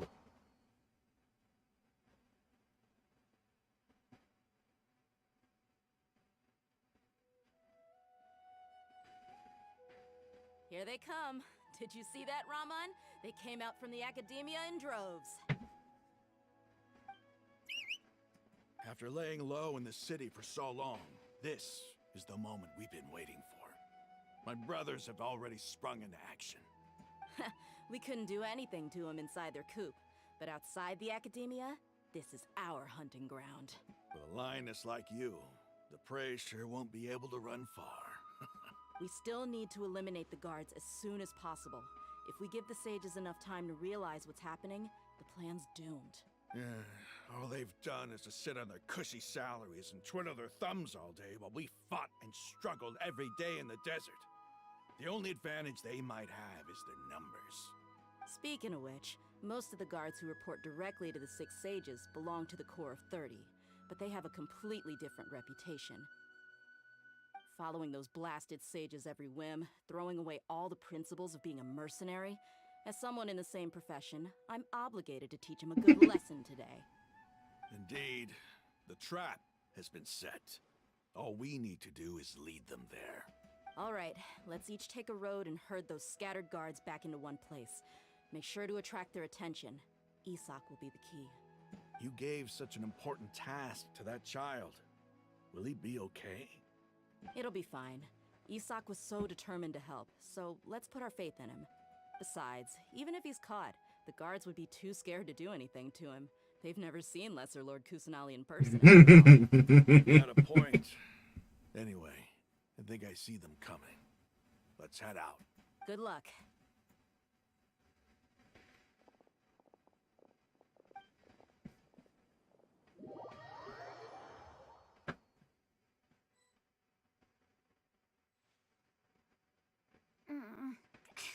This outfit. Hey, do you remember what you need to do, Isak? When the guards get here, you'll pretend to be Lesser Lord Kusanali and run away from them. Oh, yeah, I remember. Of course I do. I'm just a little nervous. Relax. Don't think about getting caught. Even if that happens, we won't leave you behind.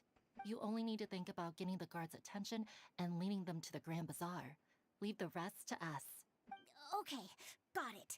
I'm here to pay back Lesser Lord Kusanali for helping Grandpa. I won't get cold feet. Hey, they're here. I can see the Academia guards.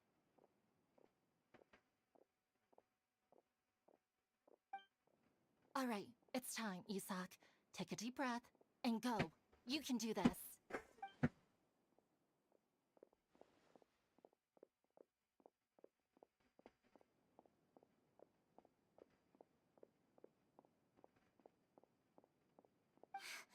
Why is there a guard over there? Did he already run ahead of me? This is different from our plan. But there's no time. I need to make a choice.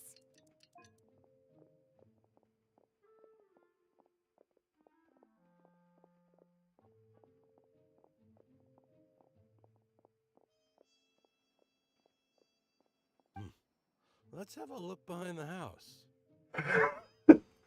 Well, now. What should I do next? Huh. Looks like nothing's here. A wasted time. Luckily, he didn't check behind the tree. What? The guard looks alert. What should I do next?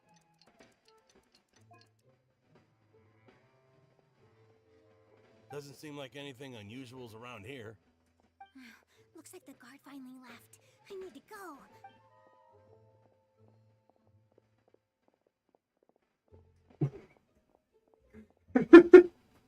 Is there a guard just glitching out over in the corner? Hey! Lesser Lord Kusanali is over there! Stop! What? Lesser Lord Kusanali? How did I not notice that? They found me. This is bad. Where should... The target suspected to be Lesser Lord Kusanali has escaped into the Grand Bazaar. Assemble and arrest her!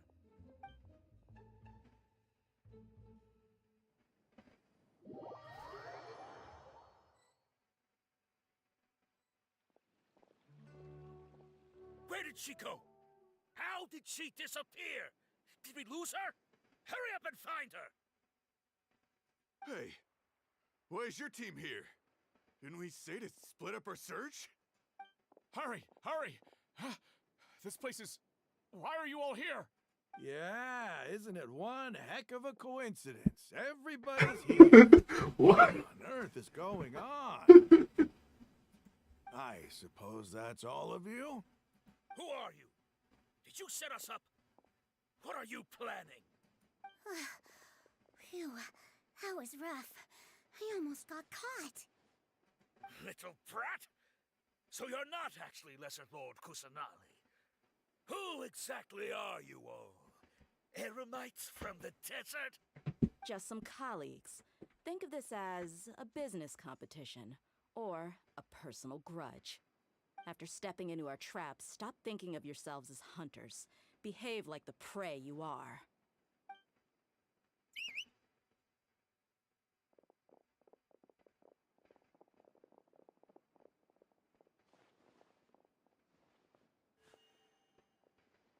An ambush? How's that possible?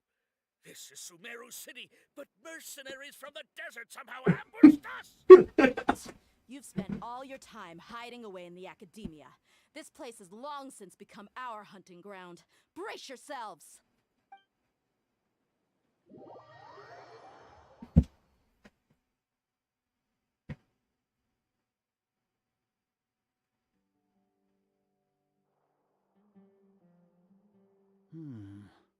This is odd. The academia has quieted down after the conclusion of the Niagarbaha Day ceremonies, but it's much quieter than usual. Where are the guards? Why have I not seen a single one? Guards? Guards! Grand Sage, how may I be of assistance? I called for the guards. Why did you come? My apologies, Grand Sage. Right now, all Academia guards have entered the city to perform the ordered arrest. I thought you knew. Arrest? Who is there to arrest? I have an ominous feeling. Arrest Lesser Lord Kusanali, right? Is that not what the order was? Lesser Lord Kusanali? You mean she has disappeared? Yes. I wouldn't dare make up something like that. Right now, everyone is in a panic, and many are saying that Lesser Lord Kusanali will take revenge on us. What happened? Just what is going on?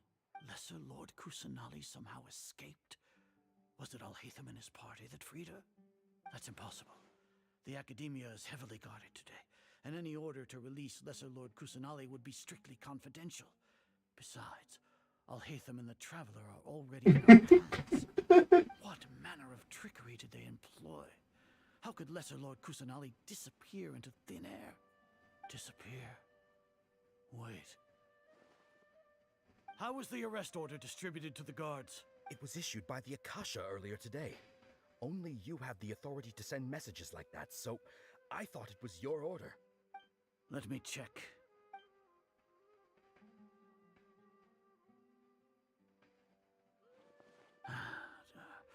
Here. Lesser Lord Kusanali has escaped from the sanctuary of Surasthana. Go to the city and arrest the escapee immediately. The Akasha indeed contains this information, and it clearly appeared in my mind. How did they bypass my permissions to issue this kind of message? Was it the report about the Traveler that Alhaitham submitted? No. I specifically checked that knowledge capsule before entering it into the Akasha. Could that have been a red herring? Well, even if I figure it out now, it won't make any difference. The important thing now is to confirm Lesser Lord Kusanali. Have you been to the sanctuary of Surasthana to confirm that Lesser Lord Kusanali has indeed escaped? Confirm? No, I haven't. It may be a bit offensive to say this, but Grand Sage, what you're saying doesn't make any sense. How can the information in the Akasha be inaccurate? What the Akasha decrees is fact. That is common knowledge to all of us. If we have to confirm the information and knowledge from the Akasha ourselves, then how is that any different from us learning that information ourselves? Wouldn't Greater Lord Rukkhadevata's legacy lose its meaning that way? In the beginning, it was I who asked you to believe in the Akasha, to believe in the legacy left by Greater Lord Rukkhadevata. Are you trying to use my words against me? Yes. No, Grand Sage. I'm merely confused because I believe in you. I never meant to refute you. Stay here and see if there are any suspicious people around. I'll go to the sanctuary of Surasthana on my own. Yes, Grand Sage.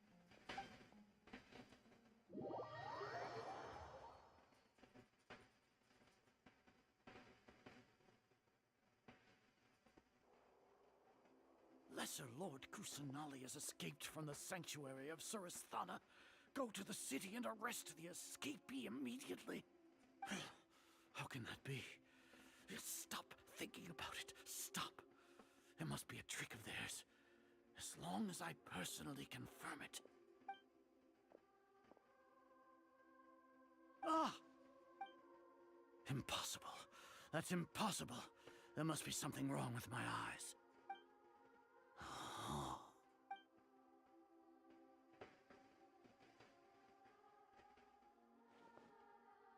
What a comical sight, Azar.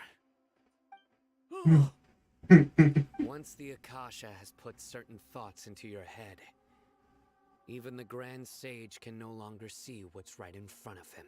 You all can only see the world in your mind, the one you think you know. And precisely because of this, you disregarded Lesser Lord Kusanali's existence. She has been a wise and worthy Archon. Sino, have you been waiting for a chance like this? The Akasha predicted that you would return to the Academia to confront me, but I didn't expect it to turn out like this. I was careless. No, you were blinded. Your faults stem from your reliance on the Akasha. You're still the same as always. I truly did not expect a proud person like you to cooperate with Alhaitham and the Traveler. People change, Azar. Admit it. The Akasha can't predict my actions anymore. Then tell me, what have you found during your investigation? You want to buy time? This is the sanctuary of Suristhana. Under your own regulations, even Academia staff are forbidden to come here. No one will come to save you. As for the investigation, I've at least confirmed that you are guilty of insurgency against the Archon. A serious crime. So what? Did you do all of this so I would plead guilty in front of you, General Mahamatra? No. I want you to plead guilty in front of the Archon herself. You once said that I had no standing to judge you. So now, how about judgment in the name of a god?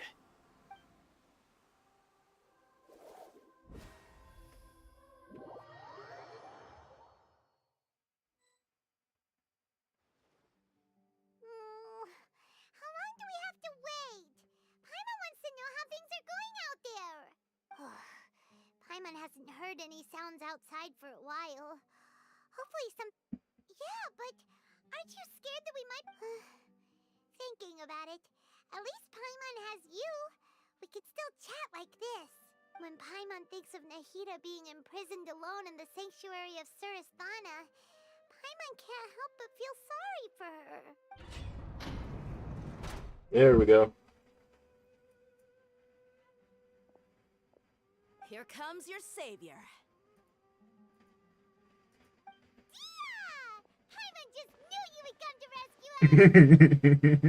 You two really owe me some big thanks. I had to search through who knows how many guards to find the key here. It felt even more tiring than whacking them. Thanks a lot.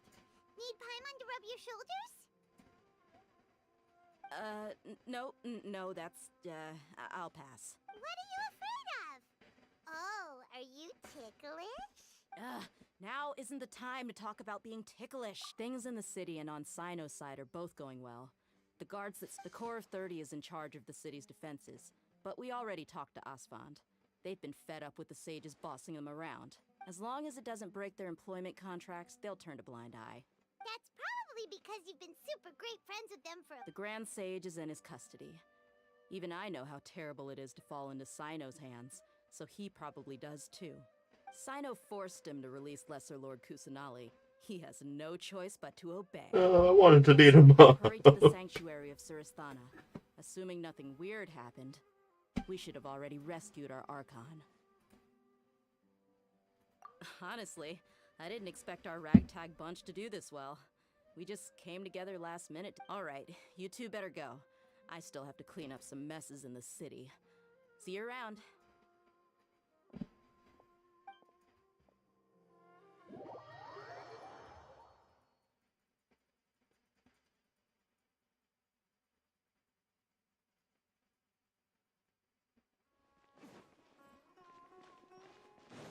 Please allow me to throw a couple of punches towards the grand stage.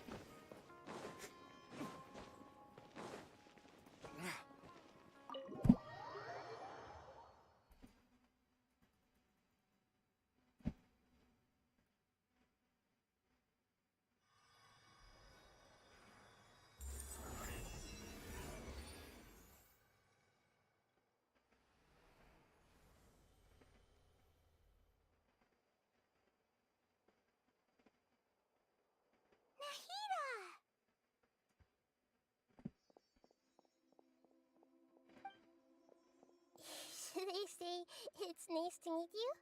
This is the first time we've met in real life. Before, we've only met in dreams, consciousness, or when I was in someone else's body. Thank you so much for coming to rescue me, but I also need to apologize. During this time, I did some self-reflection. My sense of inferiority and yielding to the academia led to all of this, and created so much trouble for you all. Exactly! We're here because you're a good Archon and one of our friends! Thanks, you two. Amazing. So this is how it feels to walk out of that cage with my own body. It's like I just had an endlessly long dream. I can't even tell if I just woke up or was only now born into this world. My concept of self has become so clear. But now doesn't seem to be the time to indulge in this feeling. This is really embarrassing. You all just rescued an Archon, and now she needs your help to save her country, and even the entire world. It's okay. With you here, Paimon's sure that everything will work out. There's one more thing. What is it? For all the things the Academia did to me, and for all the folly it committed in the name of wisdom, as their Archon, I will make them pay. Ah! Wow! That's the spirit! You're finally standing up for yourself and not letting people walk all over you! I understand now. To be a better Archon, I first need to better myself. If you haven't even figured out how to be a caterpillar, how can you be a butterfly? Yes, true. That reminds me. I wonder how far along the Academia is with their god creation plan. We need to hurry and prevent the birth of that false god.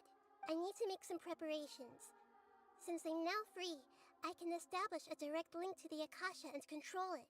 First things first, I need to remove the restrictions that the doctor put on me in the Akasha. After that, I'll make some adjustments and revoke the sage's permissions. The Akasha will then be like how it originally was, only operable by the Archon. After all, the Academia betrayed Greater Lord Rukkhadevata's trust. This might take some time. In the meantime, if we don't stop the god creation plan in time, we'll be in for a tough fight.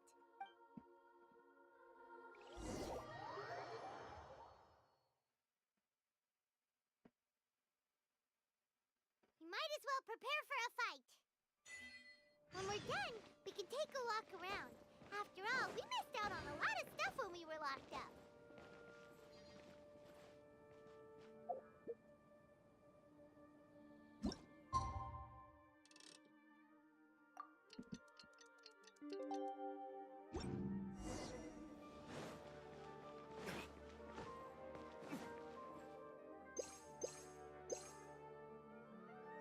Actually, do I have enough food? Chances are I'm going to need as much food as possible.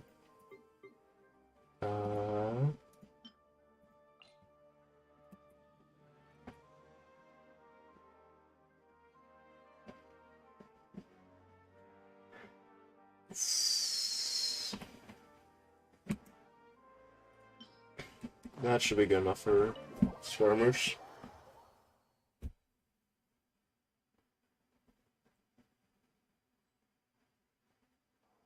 How's it going, Nahida? I'm done with the parts that needed my involvement to complete. Although it's my first time working with the Akasha like this, its internal structure and operation procedures are easy for me to understand. Greater Lord Rukkhadevata's design is truly brilliant. Oh, also, this is for you. Huh? What's this little floaty thingy? It's a small device I put together just now. You can think of it as an upgraded Akasha terminal. You may not need it right now, but it should be helpful in certain situations. Wait! This thing has the same characteristics as Paimon! We're both small things that float! Oh, all the things that make Paimon special got copied! When Paimon appears with the Traveler from now on, people won't remember Paimon because she isn't unique anymore! It's alright, Paimon. It can't replace you. It's only a flying device, but you're the Traveler's irreplaceable friend. You're so good at comforting people, Nahida. If only the I was simply telling you what I feel to be the truth. I wasn't trying to comfort you. Nahida, you're natural at this. What you just said made Paimon even happier. By the way, there's something I need to confess. Even though I'm the Archon and in control of myself again, I'm not very good at fighting. You may have heard that an Archon's power is derived from their people's faith. However, I'm not as well loved as Greater Lord Rukkhadevata. If we get into a situation where combat is our only option, I'll have to count on you, and I'll do my best to provide support. I'm glad I can rely on you. So the God of Wisdom isn't good at fighting? That actually sounds about right. I've located where the false god is. Time is of the essence, so let's skip to it.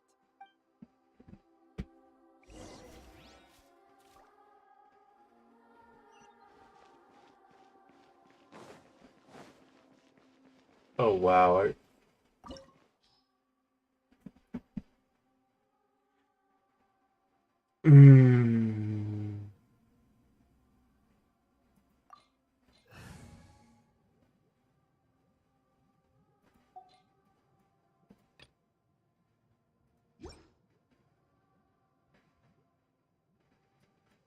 Yep.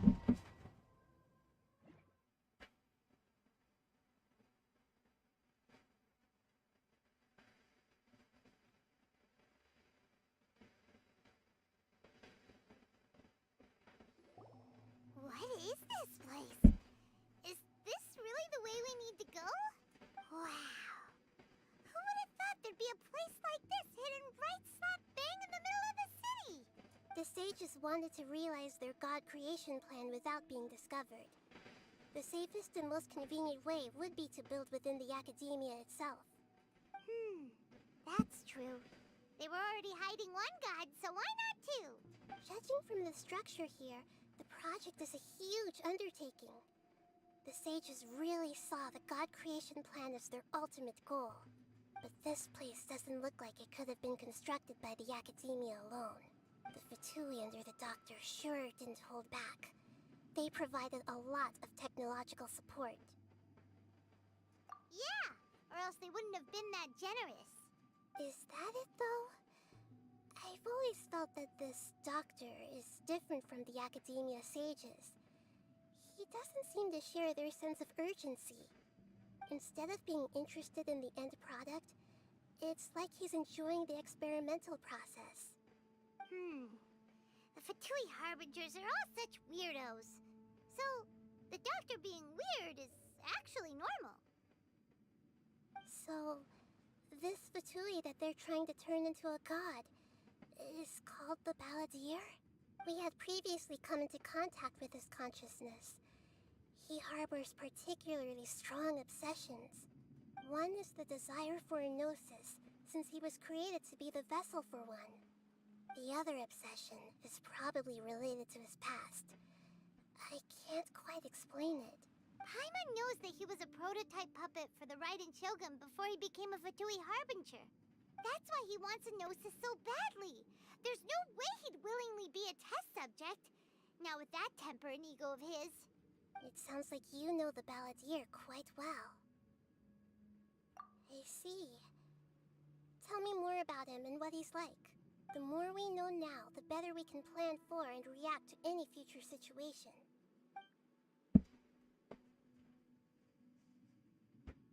I see. How fascinating. Alright, time to go. Let's get through here and meet him in person.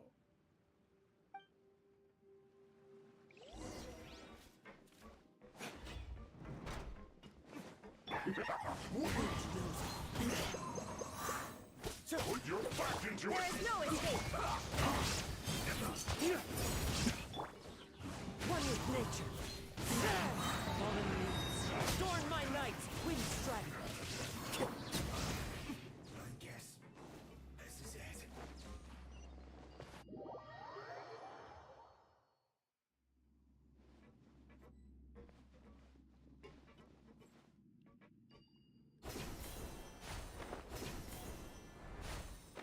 It looks like we can climb up these pipes.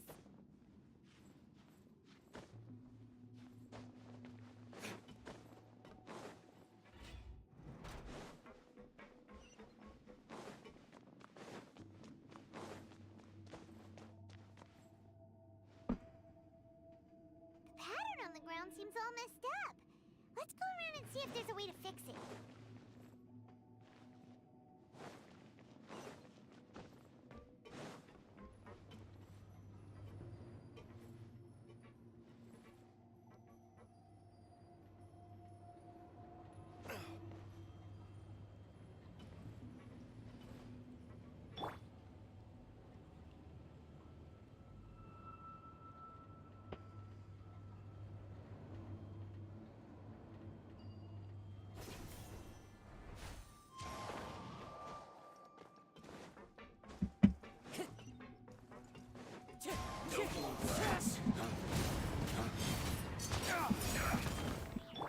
Shine down. Wind strike.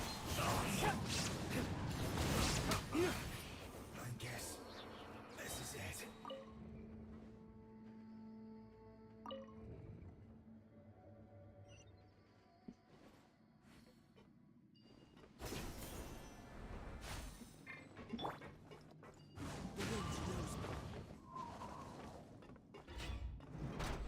You'll get frostbite. Race to the wicked! It's time for a flash freeze. Wind strike.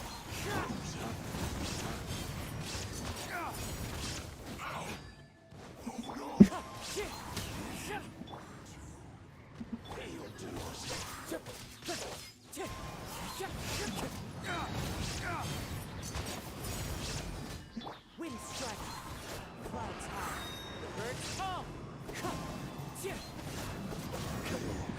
Can't run from death. Time to go.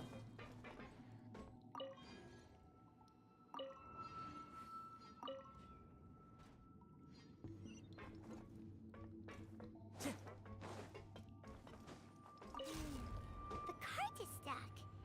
Maybe there's something wrong with the tracks. Let's try adjusting the direction of the device to clear the tracks.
Shatter! The wind blows me. One with wind and cloud!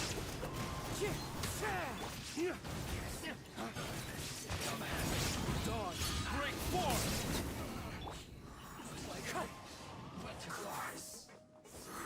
There is no escape! Wind strike! Clouds high! The birds fall!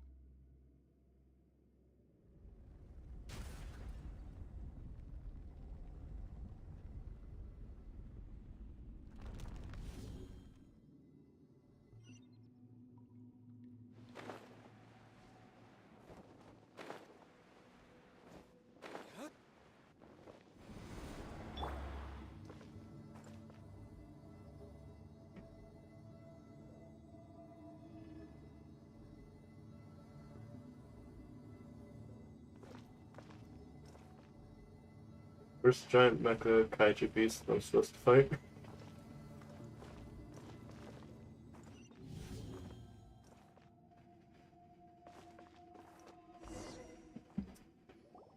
Looking at its operational status, we must prepare for the worst. The god they wanted to create is likely close to completion or already completed. Oh no! What should we do? Paimon can't imagine how hard it would be to fight against a Fatui Harbinger with a Gnosis. Are you nervous, Paimon? If you really want to know, of course Paimon's nervous! Aren't you too, Nahida? Yes, I am. This is probably the first time I faced with a calamity of this degree since my birth. I feel not just nervous, but curious as well. Curious? Curious about what? Curious about our fate. To me, everything we perceive in this world, everything we learn, and everything that happens to us is considered knowledge. And if it's a form of knowledge, then it can be understood. However, only fate is about that which has yet to occur, so it has always drawn my curiosity. So to me, fate is the ultimate knowledge. That's also why I love observing humans and all the things that happen to them. It all brings me great satisfaction. And now, at long last, I'm not just an observer anymore. I will personally experience my own fate with you by my side. Isn't this such a wonderfully exciting thing? Ah, so that's what you mean. Paimon thinks she Agreed. Okay, let's continue on. I can sense his aura from here.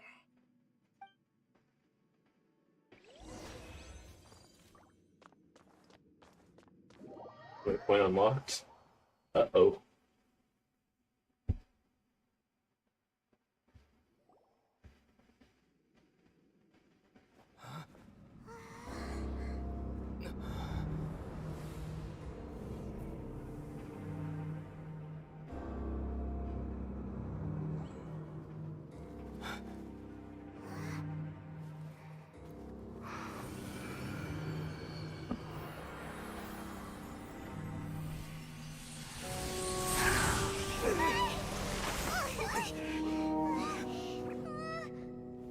Who would have thought the world would be so eager for my birth? I remember you, Booer, the god of wisdom, and standing beside you, the traveler. Is he all-knowing and powerful now like Greater Lord Rukkhadevata? No, I can't feel the same kind of divinity I felt from the Greater Lord. It seems that the sages didn't get the chance to infuse the divine knowledge capsules into him.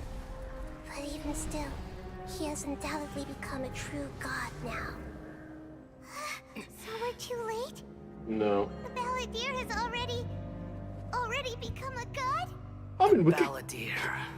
A long bygone title.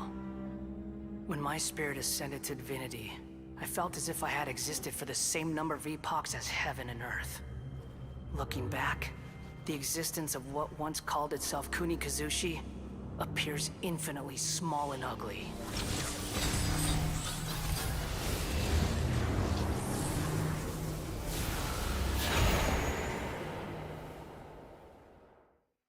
This imposing aura. It really feels like the gods. A body that capitalizes on the Balladeer's original construction as a mechanical puppet, with the Gnosis serving as a constant power supply. How much effort and resources did the sages put into this? From a purely technological perspective, it's a commendable achievement indeed. It's no exaggeration to say, this is the culmination of human wisdom. You sure are something. Dishing out compliments at a time like this? But I don't think he's reached the spiritual height of a god. Strife is engraved upon every god and every gnosis brought forth into this world. Can you feel it? The exhilaration of such power, and the thrill of anticipation for our contention. Hito wouldn't feel the same things as you! Do you not realize that you are interrupting a conversation between gods? Lowly creature, know your place.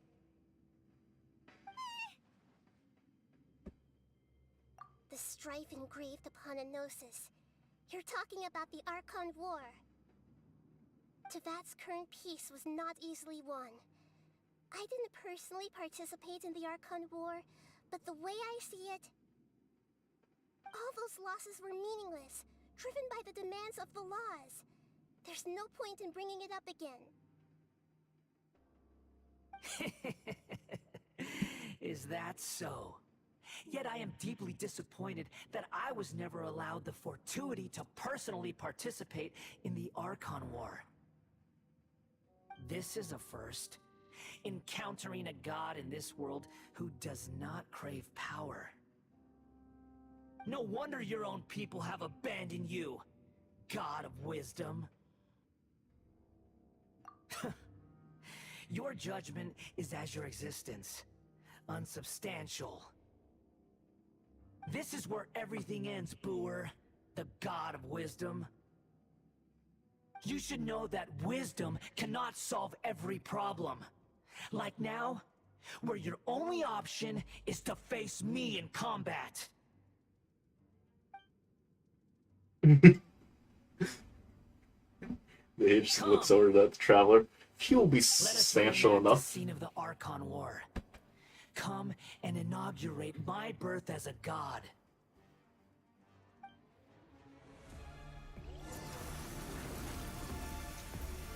Perish!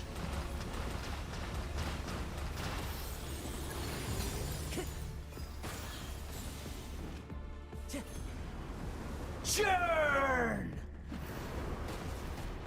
One with nature.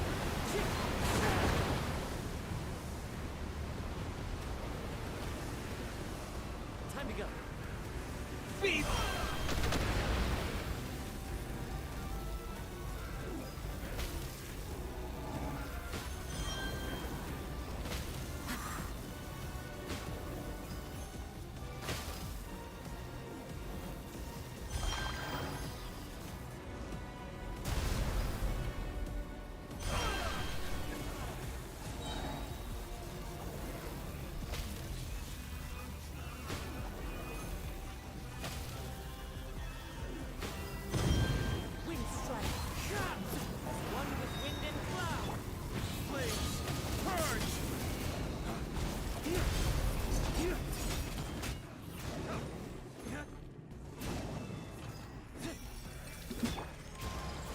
At my command, you shall fall.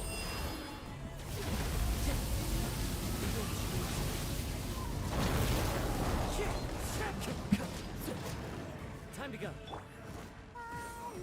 Feeble human. Go, Barbara, go! Go, Barbara, go!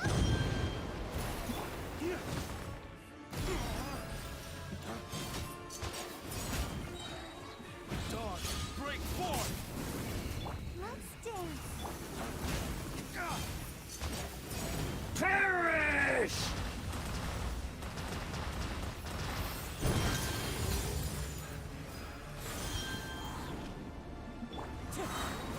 Churn! Adorn my night! Son, I want big guy.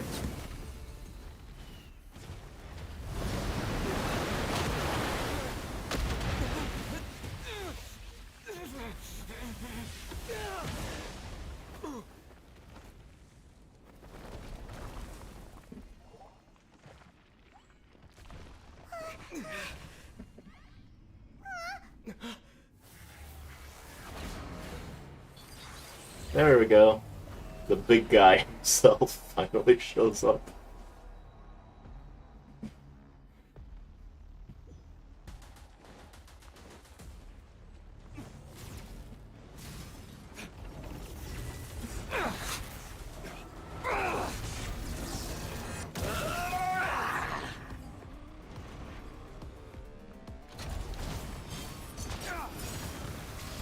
Kneel!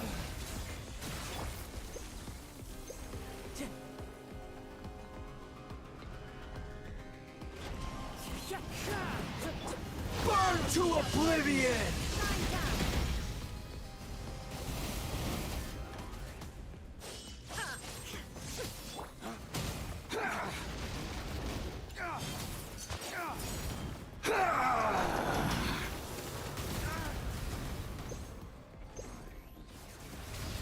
Kneel!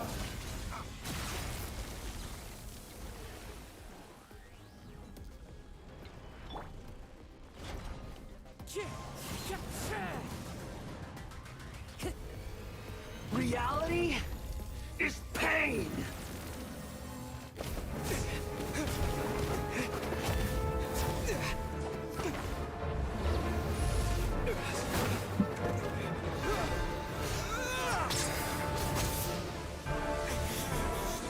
The Traveler's Dull Blade.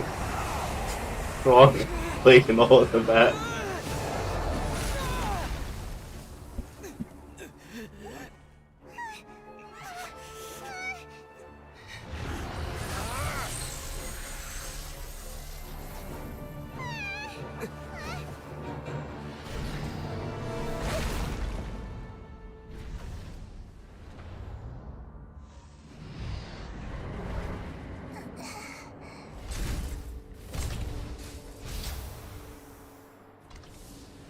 This is supposed to be a battle between gods, yet you choose to hide behind a mortal. And now, you're acting like you'd sacrifice yourself for a human. Are you having fun proving a false sense of heroism to yourself, Booer?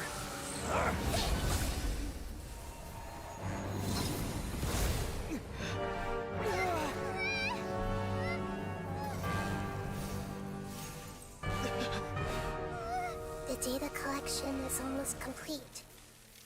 Do you even know how many times you've tried to take my gnosis from me?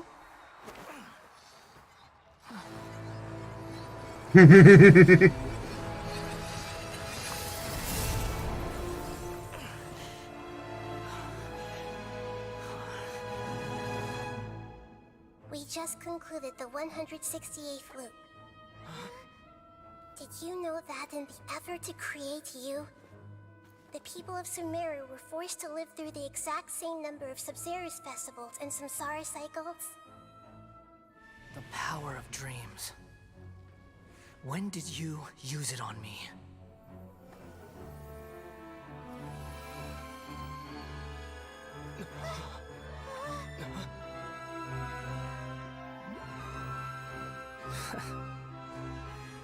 You can't even defeat me in a dream. What do you hope to achieve with this little trick? Endless calculations. Come, Traveler. Just like before. Allow me to awaken the memories in your dreams. All that battle experience! It's more than that. Compile everyone's wisdom in the name of the Archon.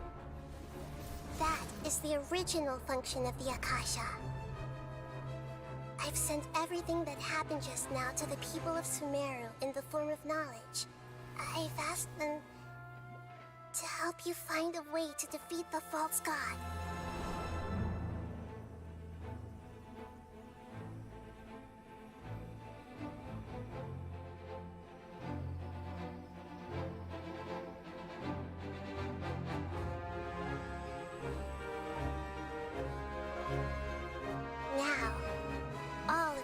Sorcerer's wisdom is at your disposal.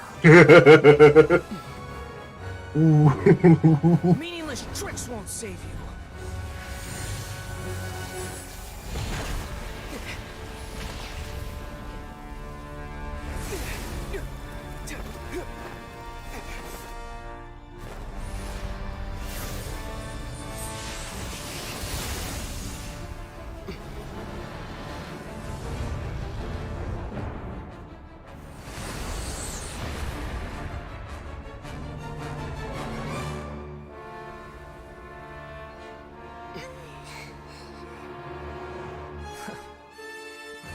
Are you done with your tricks?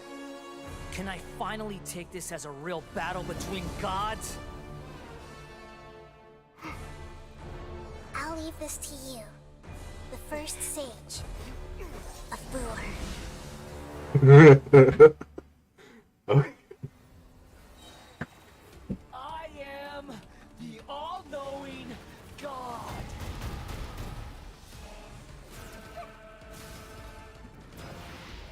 Burn to oblivion!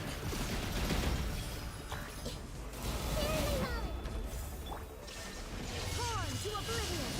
Kneel!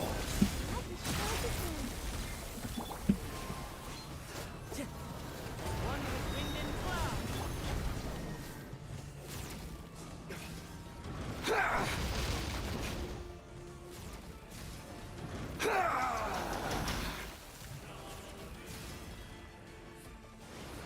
Tremble!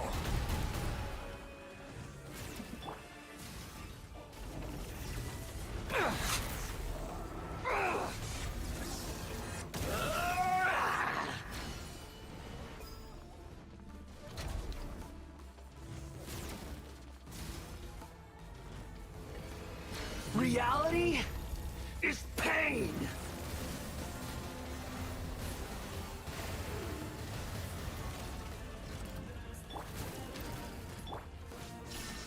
Good riddance, cruel world.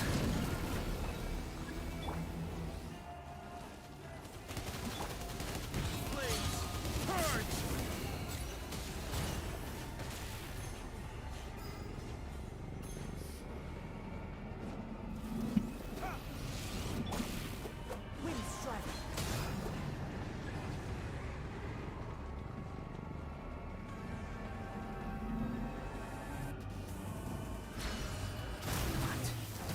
Possible. Time to go.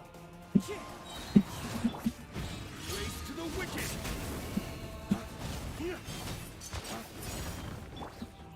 Temple of Wisdom.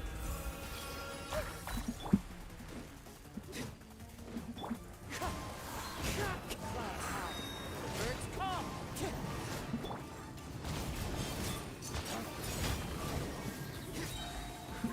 Blades, purge!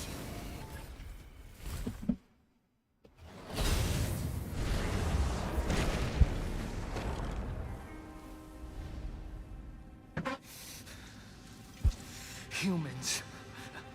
Filthy humans.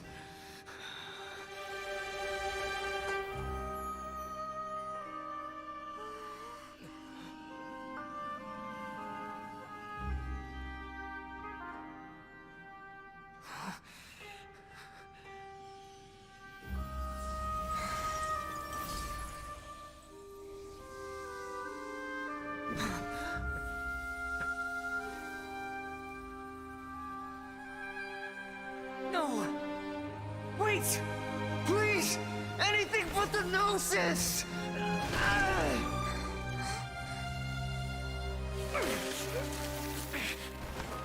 That's mine! Don't even try! I'll never go back!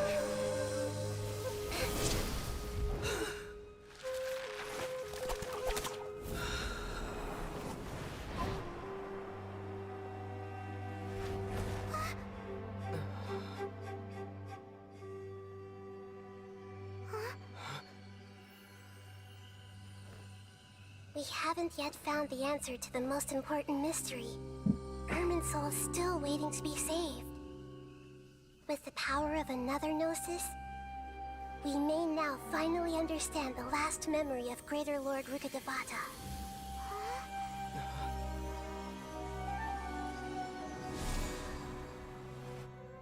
This is... That's right. This is the last memory of my predecessor.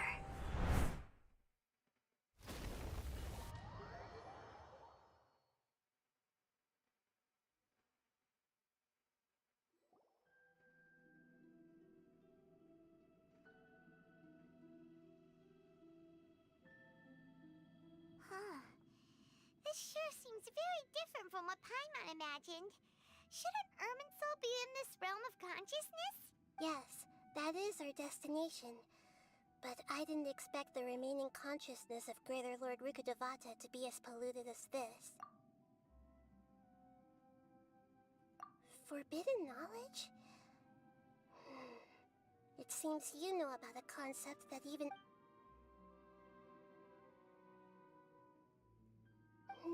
Your inference seems logical enough. Forbidden knowledge once polluted the desert thousands of years ago, but was successfully repelled thanks to King Deshret's self-sacrifice, and Greater Lord Rukkhadevata nearly exhausting her power. Then, a second instance of forbidden knowledge pollution occurred during the Conria Cataclysm 500 years ago. But I'm afraid it is much more serious this time, with Irminsul itself already in danger. So, if we're in the remaining consciousness of Greater Lord Rukkhadevata, and it's also been affected by forbidden knowledge pollution, then does that mean, in order to save us, Greater Lord Rukkhadevata? Yes. It's very possible that she sacrificed her life in the fight against forbidden knowledge. She didn't completely eradicate forbidden knowledge, but if it weren't for her actions, the pollution would have been far more rampant over these past 500 years. The way that everyone, including me, has forgotten everything about forbidden knowledge may very well be due to her restoration of Irminsul. Aw. Do you feel sad, Nahida? Nope. I'm just sharing her pain. The pollution of... Did she fight to resist the forbidden knowledge pollution in such terrible conditions? All the way up to her last breath? She even used her last remnant of lucid consciousness to leave a clue for us to follow. Yes, her words were distorted by forbidden knowledge, so that's all we could hear. But now, we have a chance to find the answer to this mystery. We can cross the polluted consciousness until we found the... And then, we'll let Greater Lord Rukkhadevata tell us the truth in person. Each of us need to be mindful of the state of our own consciousness while we are here. Even with the Gnosis' protection, we must always keep a clear mind. Otherwise, we could go mad at any moment. That's so scary. Don't worry, it should be easy enough for you to keep that mind of yours clear, Paimon. Let's go.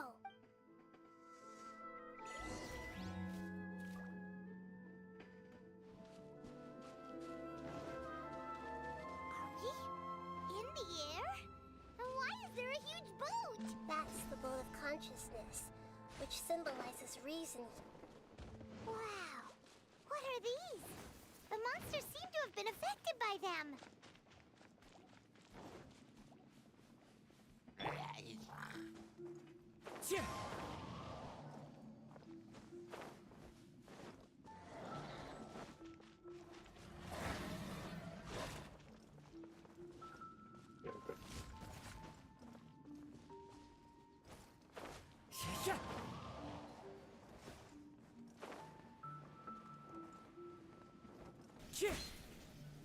Ah, shit.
Race to the wicked!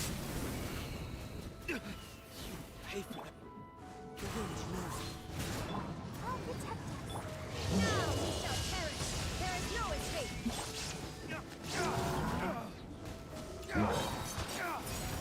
God, break forth! Wind strike. Fallen leaves. Adorn my night.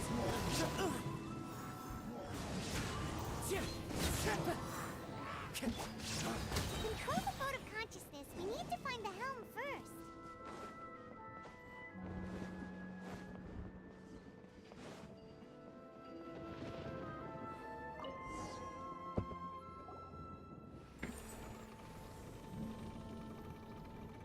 We changed direction. Are we still going the right way, Nahida? Mm-hmm. Judging from the current route, the boat of...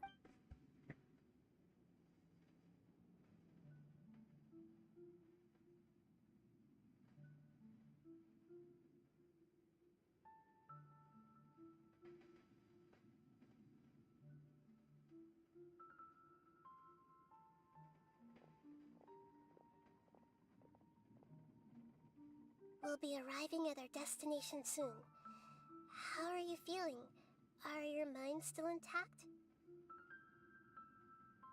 Huh? But everything's been completely normal for Paimon. Hopefully there won't be any more interruptions. This time, we should be able to meet Greater Lord Rukkhadevata. Are you saying you've never met Greater Lord Rukkhadevata before? No, it seems that my birth and her death took place at the same time. Otherwise, I think she would have... Hey, you've done a great job, Nahida. Let's get out of this creepy place and go meet her.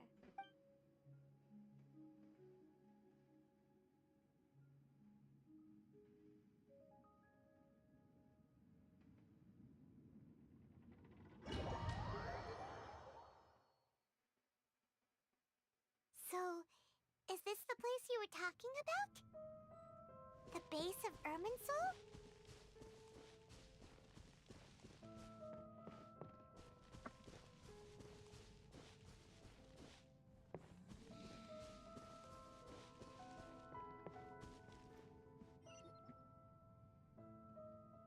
Well, this is the place.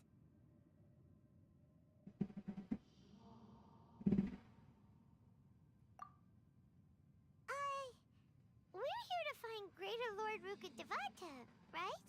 But the one standing over there is... Is that... me? She looks exactly like me. Are you Greater Lord Rukkhadevata? Yes, that's me. Are you surprised by my appearance? Irminsul and the surrounding lands have been reproduced here as they were years ago. But this is just a realm of consciousness. We are manifestations of the same nature. Hence why we would appear exactly the same. We're of the same nature? Why? Because you are me, and I am you. You are me in the new samsara. The new samsara? As Greater Lord Rukkhadevata, I'm the avatar of Irminsul. And you are the purest branch snapped from Irminsul. Imagine it this way. Even if a tree dies, its branches will eventually take root and grow, continuing the tree's life in another form. I'm merely the remaining consciousness of Greater Lord Rukkhadevata. The real me has presumably died a long time ago.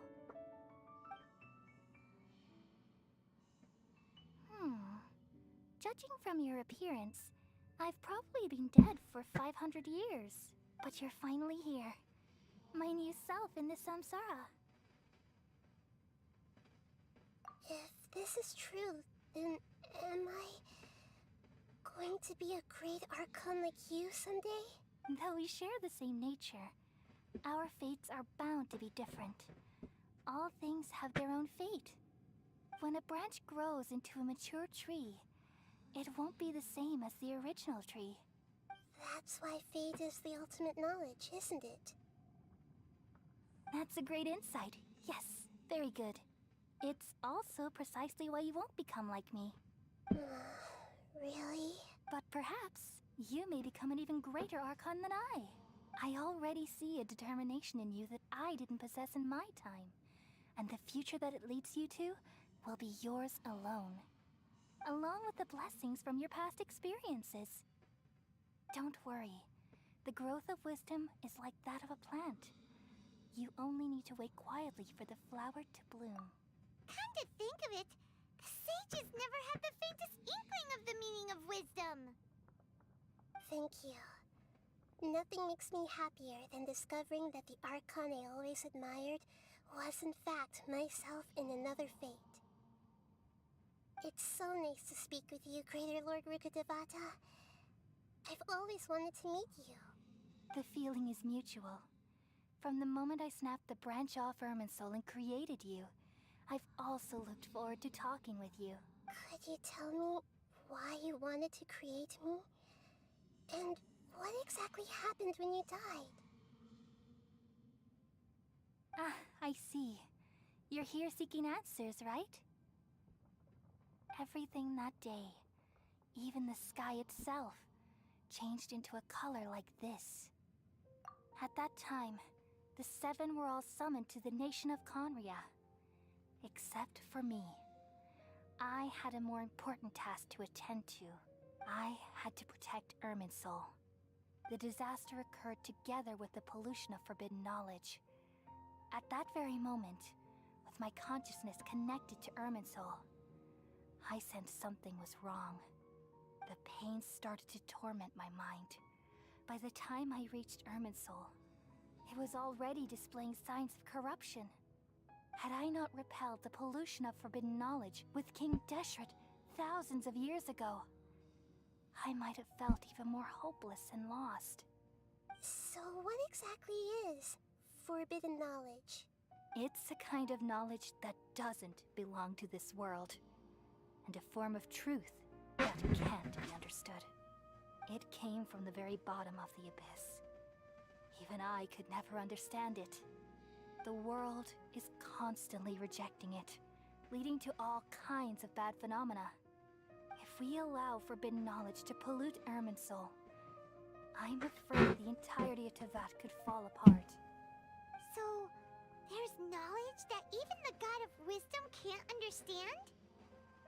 At that time, I knew I couldn't repel the forbidden knowledge with my strength alone, which is why I created a device that compiled human wisdom and named it the Akasha. It's truly the world's most amazing invention. Thank you. For a long time, I thought dreams were the fruit of human wisdom. Though it was selfish to do so, I borrowed people's dreams using the Akasha. Then I compiled their wisdom and all of my own power. Well, did it work? Thanks to the wisdom of the people of Sumeru, almost all the forbidden knowledge was cleared from Irminsul. But things didn't go as smoothly as I thought. And then I remembered that my consciousness was also connected with Irminsul. It brought me knowledge and wisdom, but vile corruption as well. From the very beginning, my existence had been polluted by the forbidden knowledge. Oh no. How could that happen? I've experienced that pain in your consciousness. It must have been a horrible experience. Yes, but my feelings weren't important. The important thing was that even if I died, my existence and everything related to me would continue to exist in Irminsul as memories and knowledge, meaning that the forbidden knowledge couldn't ever be permanently eradicated. And there's no way for me to eliminate myself. It would be a sort of paradox. So, I took the purest branch of Irminsul as my incarnation in the next samsara, and left a trail of clues, all in hopes that you would come here and remove me and my pollution from Irminsul forever. Wait, no, I can't. So you realize what that implies. You are very smart indeed.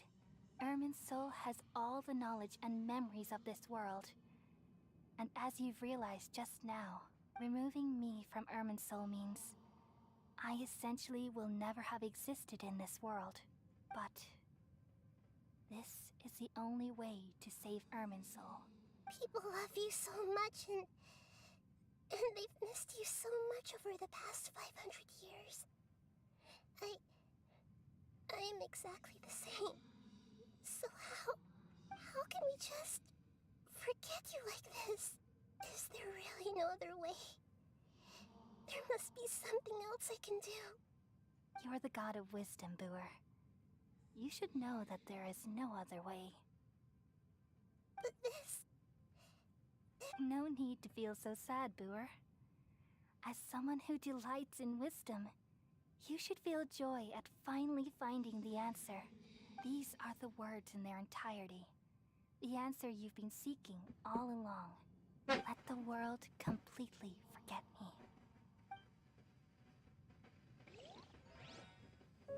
We all nestle under the great tree of wisdom, peering out to perceive the world.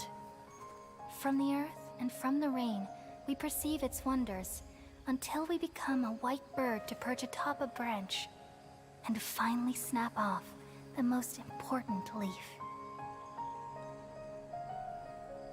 Once upon a time, I alone dreamed in this world. In my dreams, everybody would also dream after they fell asleep. Wild and wonderful thoughts would emerge from their minds. Some tumbled to the ground, and others floated to the sky, connecting all things in the world into one dazzling net. Among a plethora of worlds were numerous smaller worlds, all of fate, finding within the tapestry their brilliant glow. I gradually understood that these indescribable and constantly changing things are the most profound things in the world. Only they can completely repel the madness. Only dreams can awaken consciousness from the deepest darkness.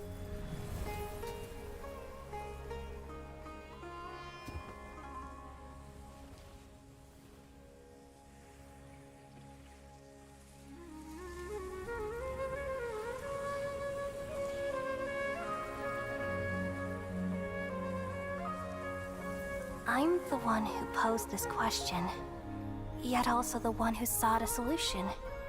Saving the world with the dreams of the people used to be my answer. And now, you've also found your own answer, and I shall return all the dreams to the people.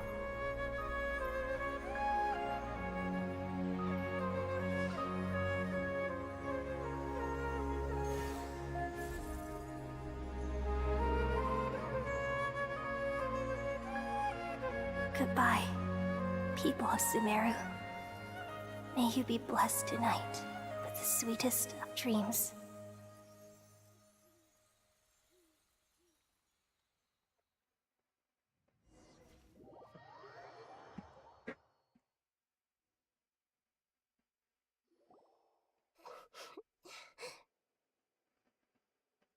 I'm alright. I'm just a little confused. We've just saved the world, right?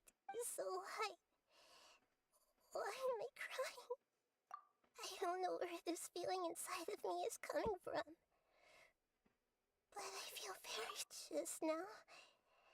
We used the power of two gnosis to successfully connect with the Irminsul consciousness from 500 years ago. Then, We removed the remaining pollution from Merman Soul. Yeah, what's wrong? Weren't you there just now?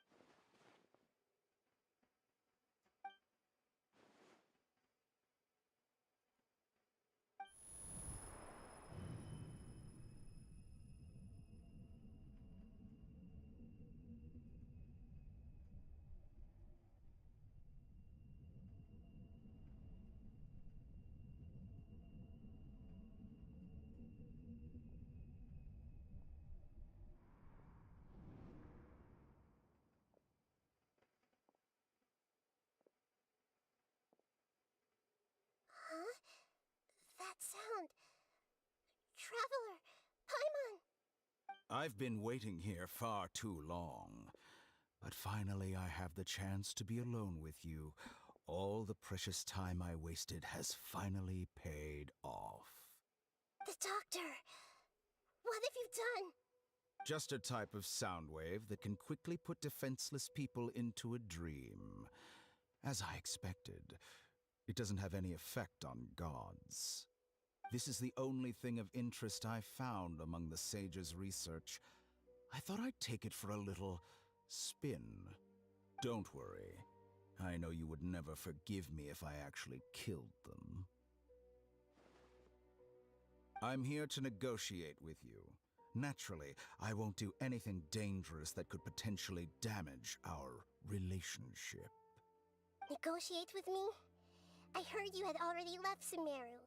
Why are you here again now? I left Sumeru, but I also stayed in Sumeru. Even the God of Wisdom is restricted by the habits of cognition.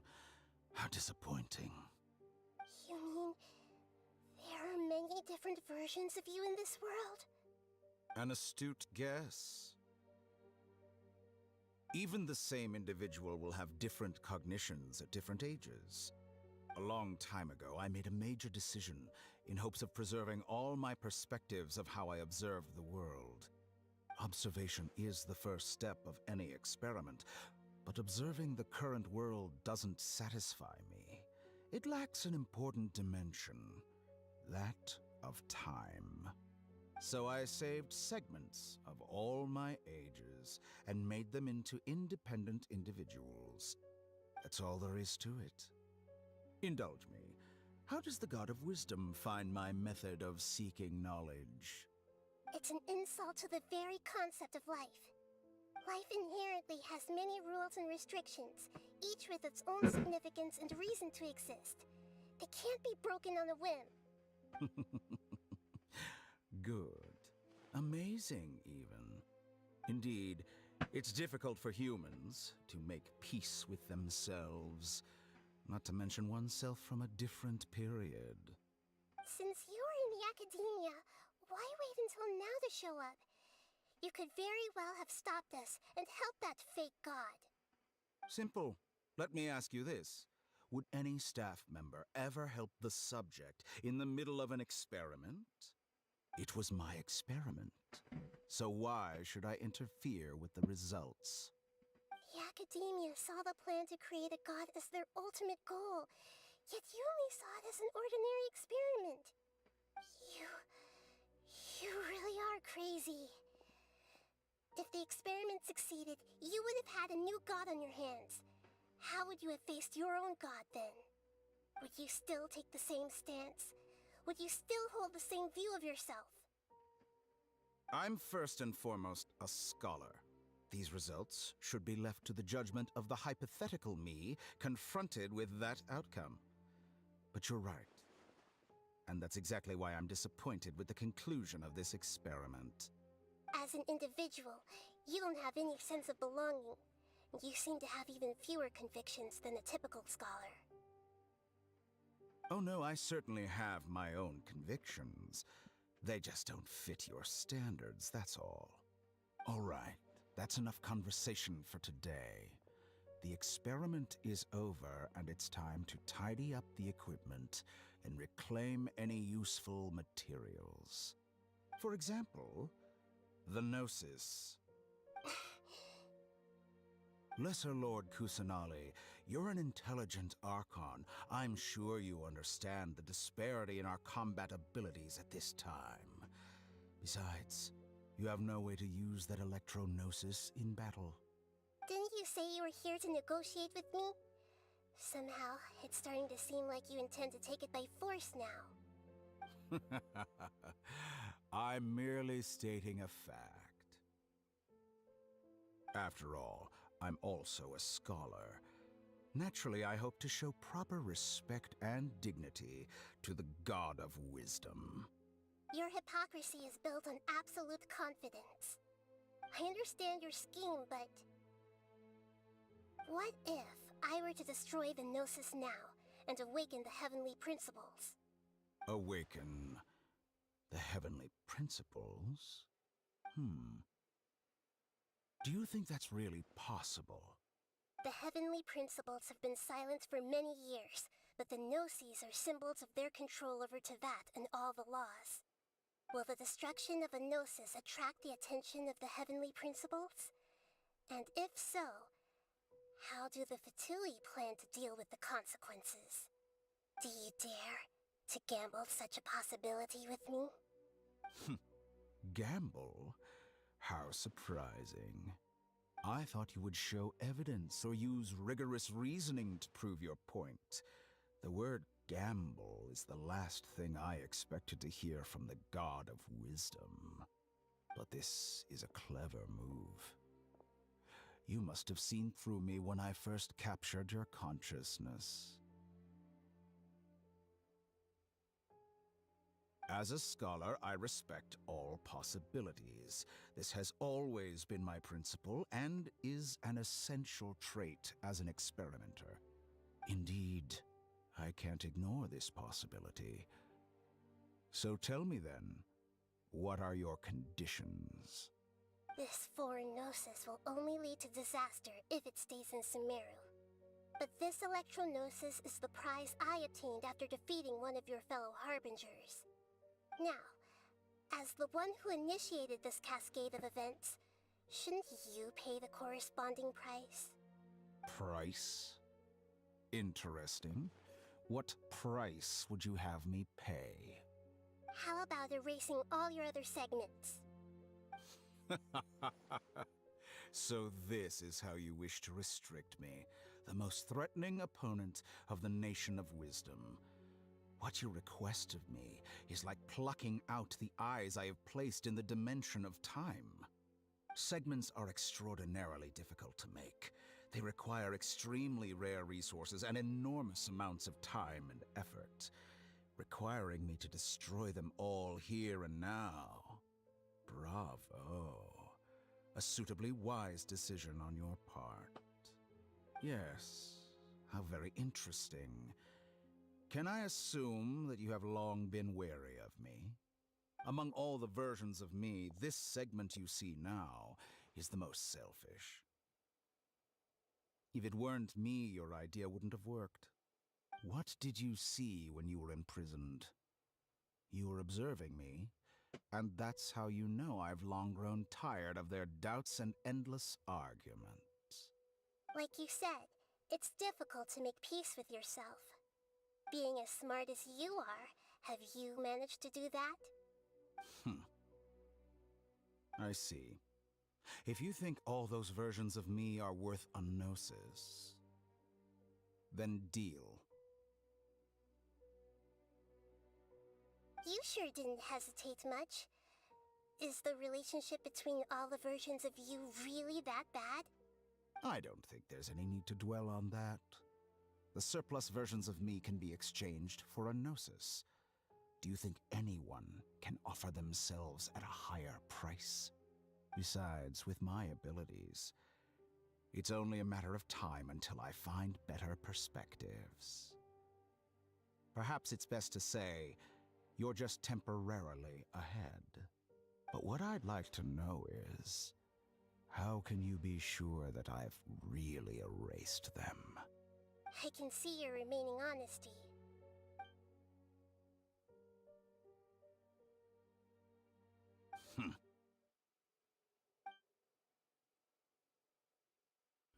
What a ridiculous decision. You can't be serious. How could I have been so short-sighted? You think this is the end? Wait, I'll have my revenge. You'll make this moment count. You will regret this. Well, have you confirmed that it's complete? Here, take it. The future of Sumeru City will be in my hands alone. I will shut down the Akasha and let curiosity and the thirst for knowledge drive the realm of academics once again. There won't be any further gaps for you to exploit. It truly pains me that my academic achievements have never been appreciated in my homeland. Of course, I have no interest in being rejected by this city for a third time. Another chess piece. And where is your dendronosis? Don't be greedy, Harbinger of Snezhnaya. No, this is a different transaction. If you intend to turn off the Akasha anyway, then there's no further use for the Gnosis of Sumeru, is there? Besides, isn't it the Archon's duty to deliver what's desired of the Seeker? Oh, judging from your expression, you don't seem to find the idea very agreeable. Then let's think of it this way. Since you're the god of wisdom, how about I exchange some knowledge with you? People exchanging knowledge with the god of wisdom is the stuff of legends. Yet here you wish to exchange knowledge for the god of wisdom's property. Arrogant as that is, it has piqued my interest. Let me ask you, have you in all your mighty knowledge ever heard the rumor that the skies of Tevat are fake?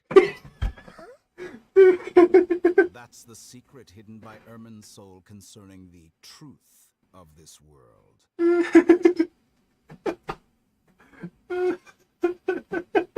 Once I finish telling you about this, it will be time for me to say goodbye. With negotiations, we've all gotten what we wanted. I'm very glad I got to meet you like this. Oh my goodness. Your arrogance may know no bounds, and convictions may mean nothing to you. Are you telling me that was a serious plot point?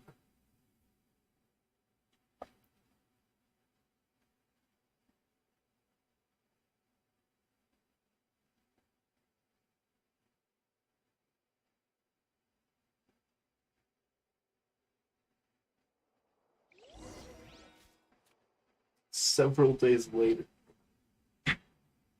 Man, I mean, I lost several days worth of grinding. Together! Okay. Wake him up.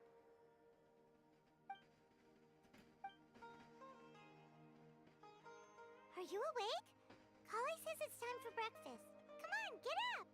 Good morning! How are you feeling today? Good to hear. It looks like we've recovered pretty well. Not even Tainari can stop us from going out now, right?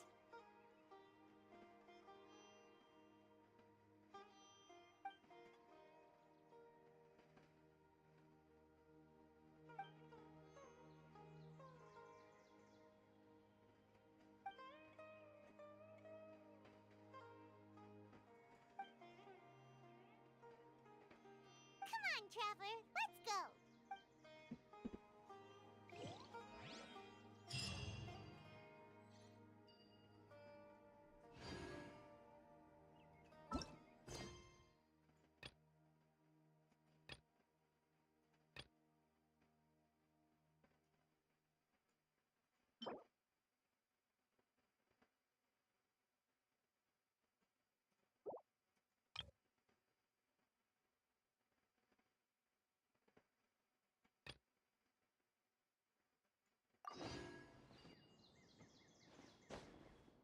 And I have to complete. I have to go complete another story quest to a point where I can actually then go and man.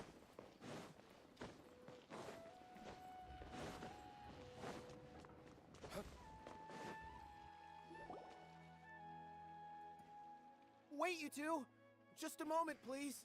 You're the traveler in Paimon, right? I thought it's a pleasure to meet you. Do you have a moment? There's something I'd like to discuss with you. My name is Nabil. I'm a Matra in the Academia. You're friends with Sino, right?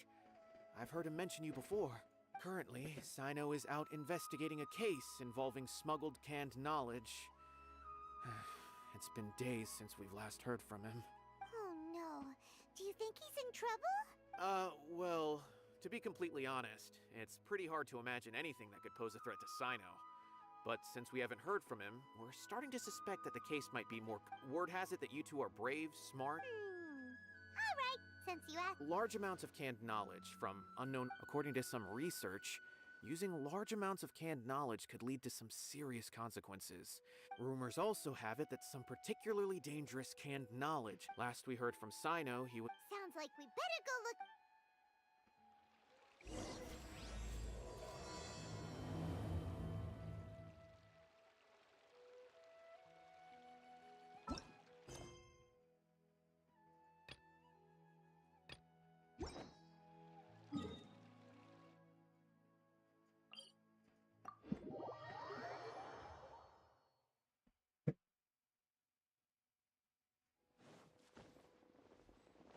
My flame!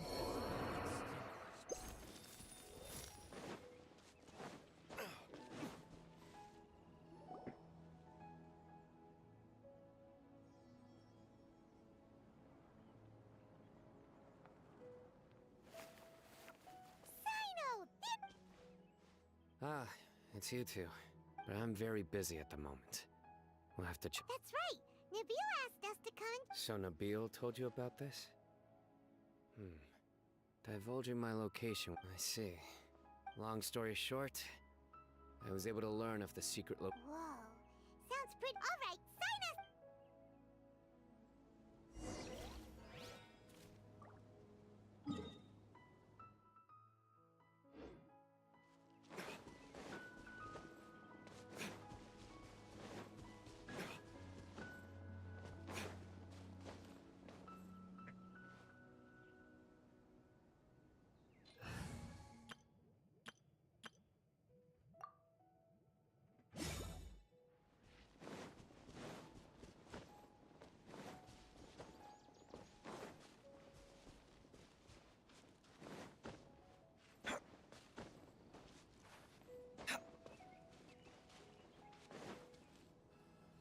Is this all you got?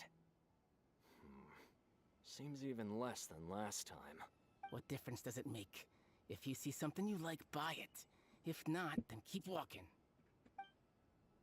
They've been cracking down on us lately, so we don't have much on hand. If you see something that catches your eye, then now's your chance. There's no telling when we'll have more.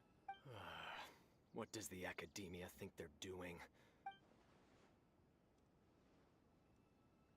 I don't see any real gems in this batch. It's all pretty ordinary stuff. 150K. Show us the Mora. Put the Mora down and your hands up. It's Sino! When's he ever gonna let up? Hey, forget the goods! Let's split! But don't forget the Mora! Done! Not so fast! You can't escape with Paimon on the case! What is this? He's got backup now? I don't like the looks of this. Either way, it's gonna be a tough... It's over. It's not like we're making a big cut anyway. Huh? Did they Just like the others I've cut. They're not deep in the circle, just dealers at the bottom of the chain. All right. I have one question and one... the pickup location is different every time. And when is the next batch? I don't know. He's telling the truth. Honest. Normally, we should have received a shipment 3 days ago, but we didn't get anything. The stock we have right now is from 8 days ago, which is why there isn't much left. I know exactly why they didn't receive their last batch. 3 days ago is exactly when I started my investigation. I suspect who's ever running this whole thing knew that I was coming. So they cut all contact with these dealers. When you were trying to escape, you said something about me working alone. Where did you hear that from? Are you kidding? We've known your name since day one in this business. The boss warned us to watch out and even gave us info about you. But here we are. They already knew all about me and were trying to avoid being detected from the very beginning. These small fries are the only ones they leave out in the open. And no matter how many we catch, it won't further our investigation. If only we had another lead. Like... Huh? Oh, you mean someone like... Do you have a potential suspect? That's right. Oh! Sounds like we shouldn't ever let Sino meet Dory. I see. Anyway, if you manage to learn anything, and as for you, I don't ever want to catch you buying canned knowledge again. Okay, I got it. Just keep your nose out of my business. Hey! What's with the attitude, mister? What, you got a problem with that too? Listen, buying canned knowledge is a deal between two people. The buyer, and let's think about it. If the academia is hoarding something as convenient and useful like canned knowledge, then they must have been planning only to use it for themselves. Am I right? The academia has clearly published the potential dangers of canned knowledge. I don't like having to repeat. I just hope you understand that your actions are what fuels the smuggling of canned knowledge. If I ever catch you again, I will personally see to it that you are punished. All right, Traveler.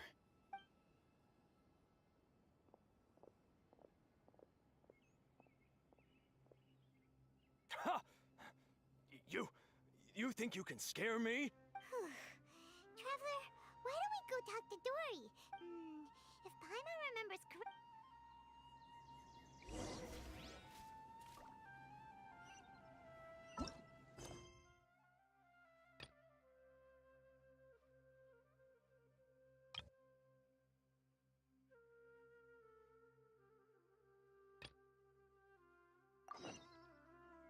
Let's start it.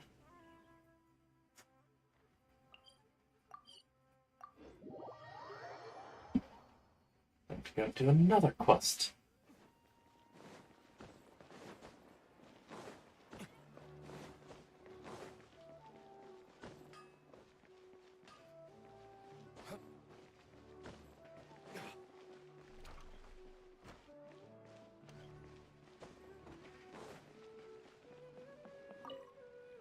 Hey there.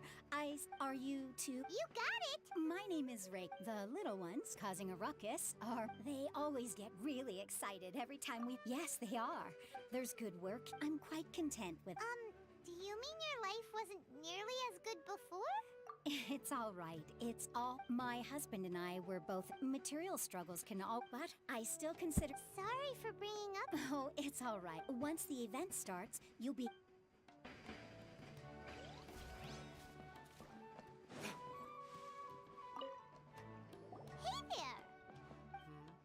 Doesn't look too... Hey! You, on the other hand, how would you describe the concept of mere curiosity is all?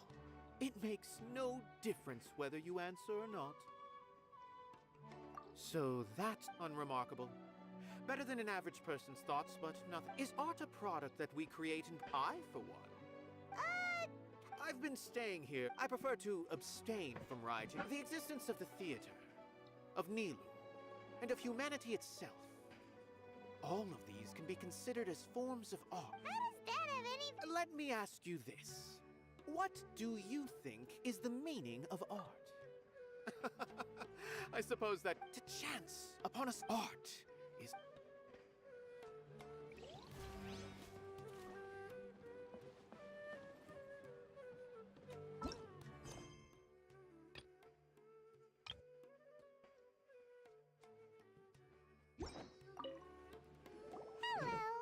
What? Who are you? You can't just go on the I see. I'm just, Is that embroidery? No. Well, yes. It's just, sorry. I really do need to focus and start working on it. What an oddball. Oh well, it's... Look! Nilu's back! Let's meet up with her. The event's probably about to start. Sorry for the wait.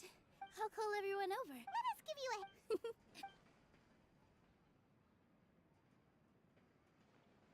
Maybe we really should have prepared a gift. Then we could all... As it is, all we can do is... Maybe I didn't do that. Oh, don't think like that. And besides, I'm still... There's nothing to be worried. There aren't any scary... Right. Huh. Alright. Maybe this will help. Everyone, over here! Wait! I've already said that I'm not ready. Take it easy and relax. If you don't say anything... Using it as a gift. So when Inaya was talking about making a prop, she was actually preparing a present.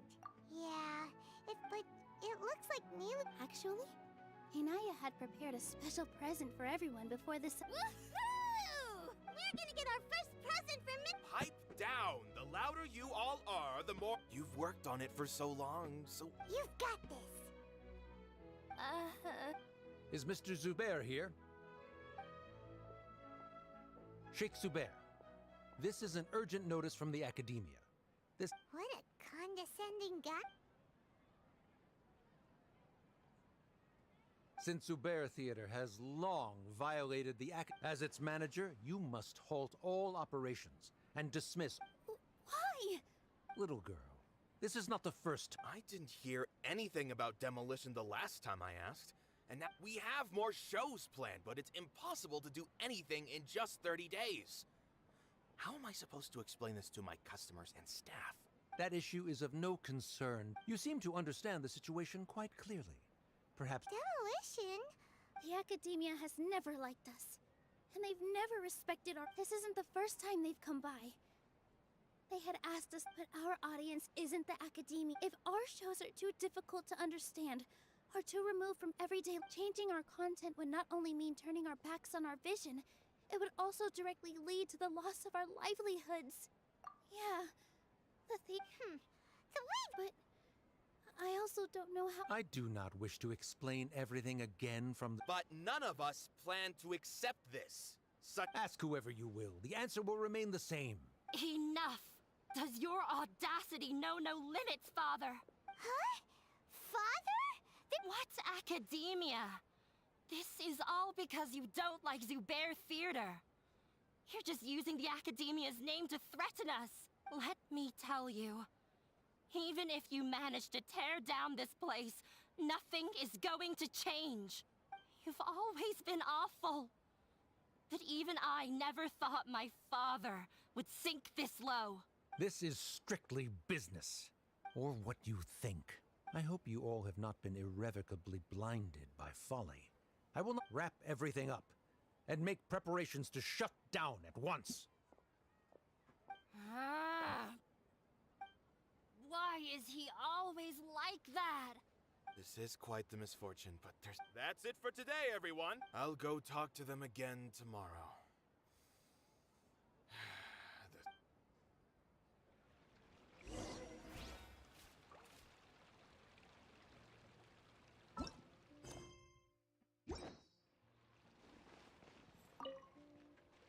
Sorry.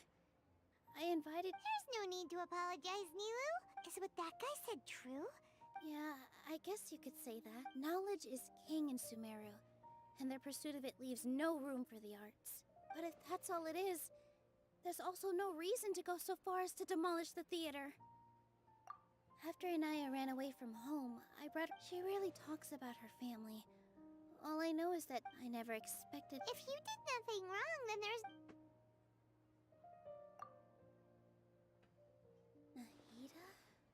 She'd probably help if she knew what was going on. No matter how nasty the Academia could get, surely they can't win against Lesser Lord Kusanali. No. I wasn't doubting her ability.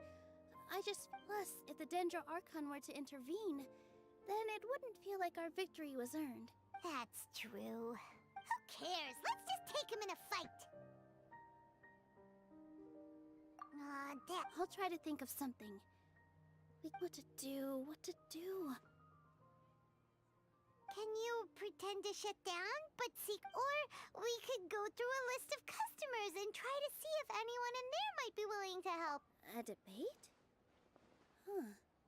Well, scholars do love to use them to solve their problems, but how would that work in this? Oh!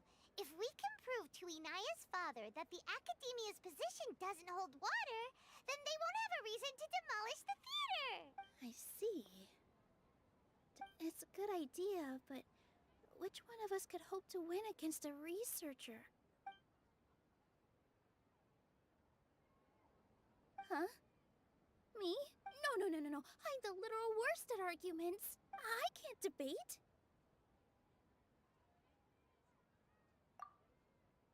Nilu, you are only so stressed out right now because you care so much about protecting the theater.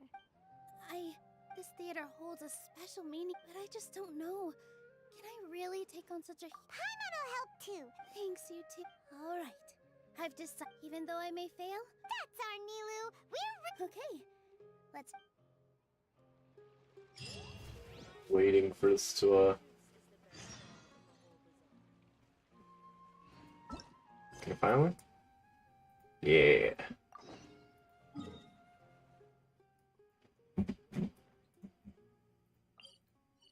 Um...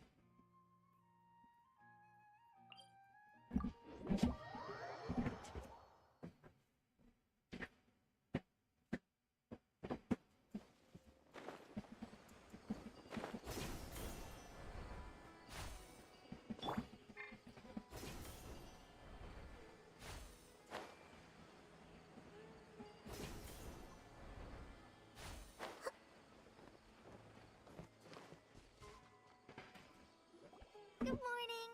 Looks like you're awake. Yep. I prepared some breakfast today.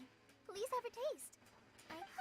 It's nice to have you here so we... Well, now that I've recovered from Alizar, I'm feeling better than ever. I can even prepare 4 or 5 meals a day now. And Paimon bets they're all delicious. Oh, by the way, someone brought a letter for you after you went to sleep last night. Nope. Paimon wanted to read the letter with you after you woke up. Oh, it's from Nilu. We're going to hold a feast at the Grand Bazaar and celebrate Sino's reinstatement as the General Mahamatra. As heroes of Sumeru, please be sure to attend. I'll wait for you. The date of the big... Oh, I've also heard that you've become heroes here as well. That's amazing. Sometimes I'm really envious of strong and confident people like you. Oh, anyway, let's go to the Grand... Oh, before you leave, be sure to inform Master Tainari.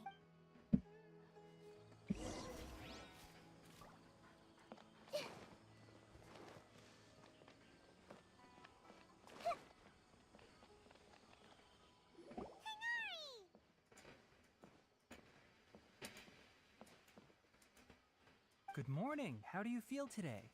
We feel much better. How about you? I'm recovering well. Thanks for asking. But from the looks of it, you seem to be already busy with work again. It's fine. I'm not that busy, really. The Elazar patients have recovered, as well as Hypatia. For now, I only need to tend to my Forest Watcher duties. It seems once Irminsul started getting better, everything else started to recover too. Yes, but there are still some residual effects. The withering is one example. Though it won't spread anymore, the existing zones won't just disappear. We forest rangers will still need to do the work. By the way, we have some good news. This news is hardly new. He had already mentioned it to me before. Huh? You mean he was already here? Why didn't he come to say hi to us? He visited once, but he was afraid of disturbing you while you were resting. And you probably already know all about the celebration. Celebration feast? No, I haven't heard anything about that. Huh? But didn't Nilu say in her... Perhaps, or alternatively, he doesn't know about it either. Come to think of it, Sino doesn't seem like the type who'd enjoy a celebration feast. You and Kale are both Sino's close friends. Why don't you come to the feast with us? Kala has taken over some of my tasks these days. I don't think she'll have time for it. Not, you see, some VIPs have come to the forest recently. Huh? VIPs? Very important Paimons? Well, technically speaking, they are former VIPs. The sages involved in recent incidents have begun their training in the Avidya forest, and the people they had previously imprisoned have all been released. Huh? Yes, he's a little weak, but he isn't injured and his condition is stable. Lesser Lord Kusanali, in her boundless mercy, has decided to spare Azar and the other wrongdoers. Supposedly, they were ashamed of their shallow ideologies and have decided to dedicate the rest of their lives to cultivating wisdom in the Avidya forest. When they learned that Lesser Lord Kusanali had defeated the Balladeer and saved Irminsul, they were shocked at first, but also became happy, feeling that the sacred light guiding them on the path of discovering wisdom had begun to shine once again. As a result, work has increased for the forest rangers. That sounds really exhausting. There's nothing we can do, really. But that's another topic. Back to the matter at hand. Ah, right! We're here to request permission. You've recovered well. You may... Yay!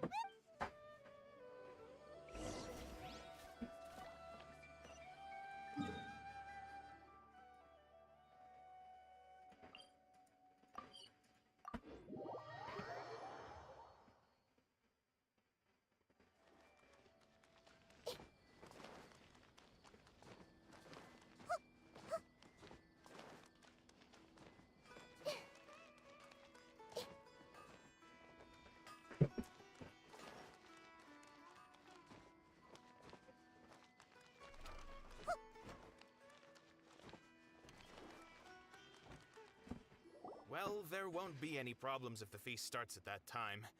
Everything has already been prepared. Mr. Zubair, I finished tallying things up here. Well, except for the guests. Is a simple reply really that much to ask of our guests? It's affecting our arrangements. Oh, it'll be fine. Besides, it never hurts to get things ready in advance. I was thinking the same thing. The feast will be held sooner or later, right? Hey, Nilu! Traveler, Paimon! We got your letter, so here we are! You're the best! The other guests haven't even replied yet. Huh? Are we the only ones that have arrived? Yeah, I had someone deliver letters to all of our guests. But maybe everyone is still busy with other things. Look, I get it. Sumeru is in an extremely important period of transition right now, but even if your friends are important figures, they shouldn't just ignore your request like this. Nilu is Sumeru's #1 celebrity, after all. You have no idea how happy I am to talk to people with good taste. If you consider enjoying Nilu's dances having good taste, then almost everybody has good taste. Because Paimon thinks everybody will love her performance. That's right. We all think she's amazing too. Nilu is an absolute favorite among those of us who frequent the Grand Bazaar. For Outlanders, you have a great eye. Master Zubair, let's have a vote for the most outstanding audience members next time. I think these two may win. Nonsense! It is not for us to determine the value of an audience. But indeed, we could try giving gifts to people with particularly good taste. I heard there's a device in Fontaine called a camera that can record people's appearances as pictures. Such pictures would make superb gifts. Ooh, good idea. I wonder where we can find one. I don't want you giving pictures of me to everyone.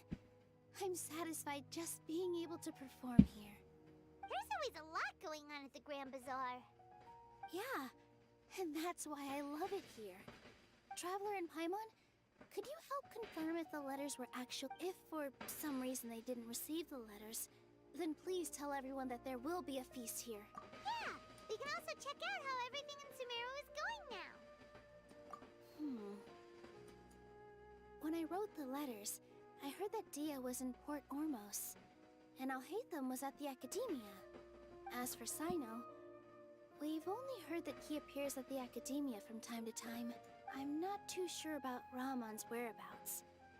My guess is that he's with Dia. As for Dunyarzad, I just hope she's feeling better.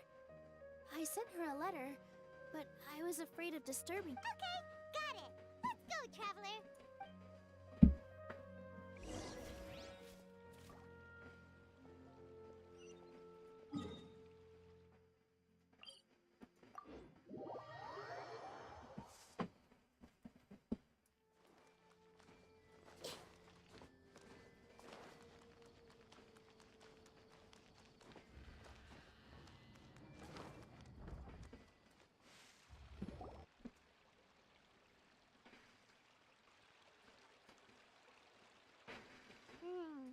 We haven't seen Alhaitham anywhere. Let's ask that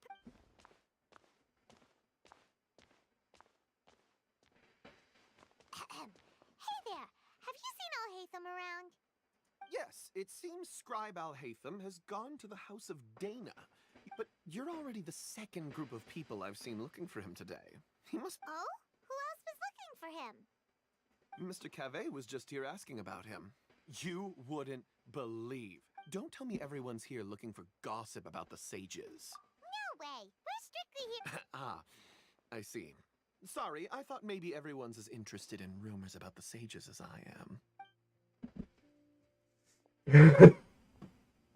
Alright.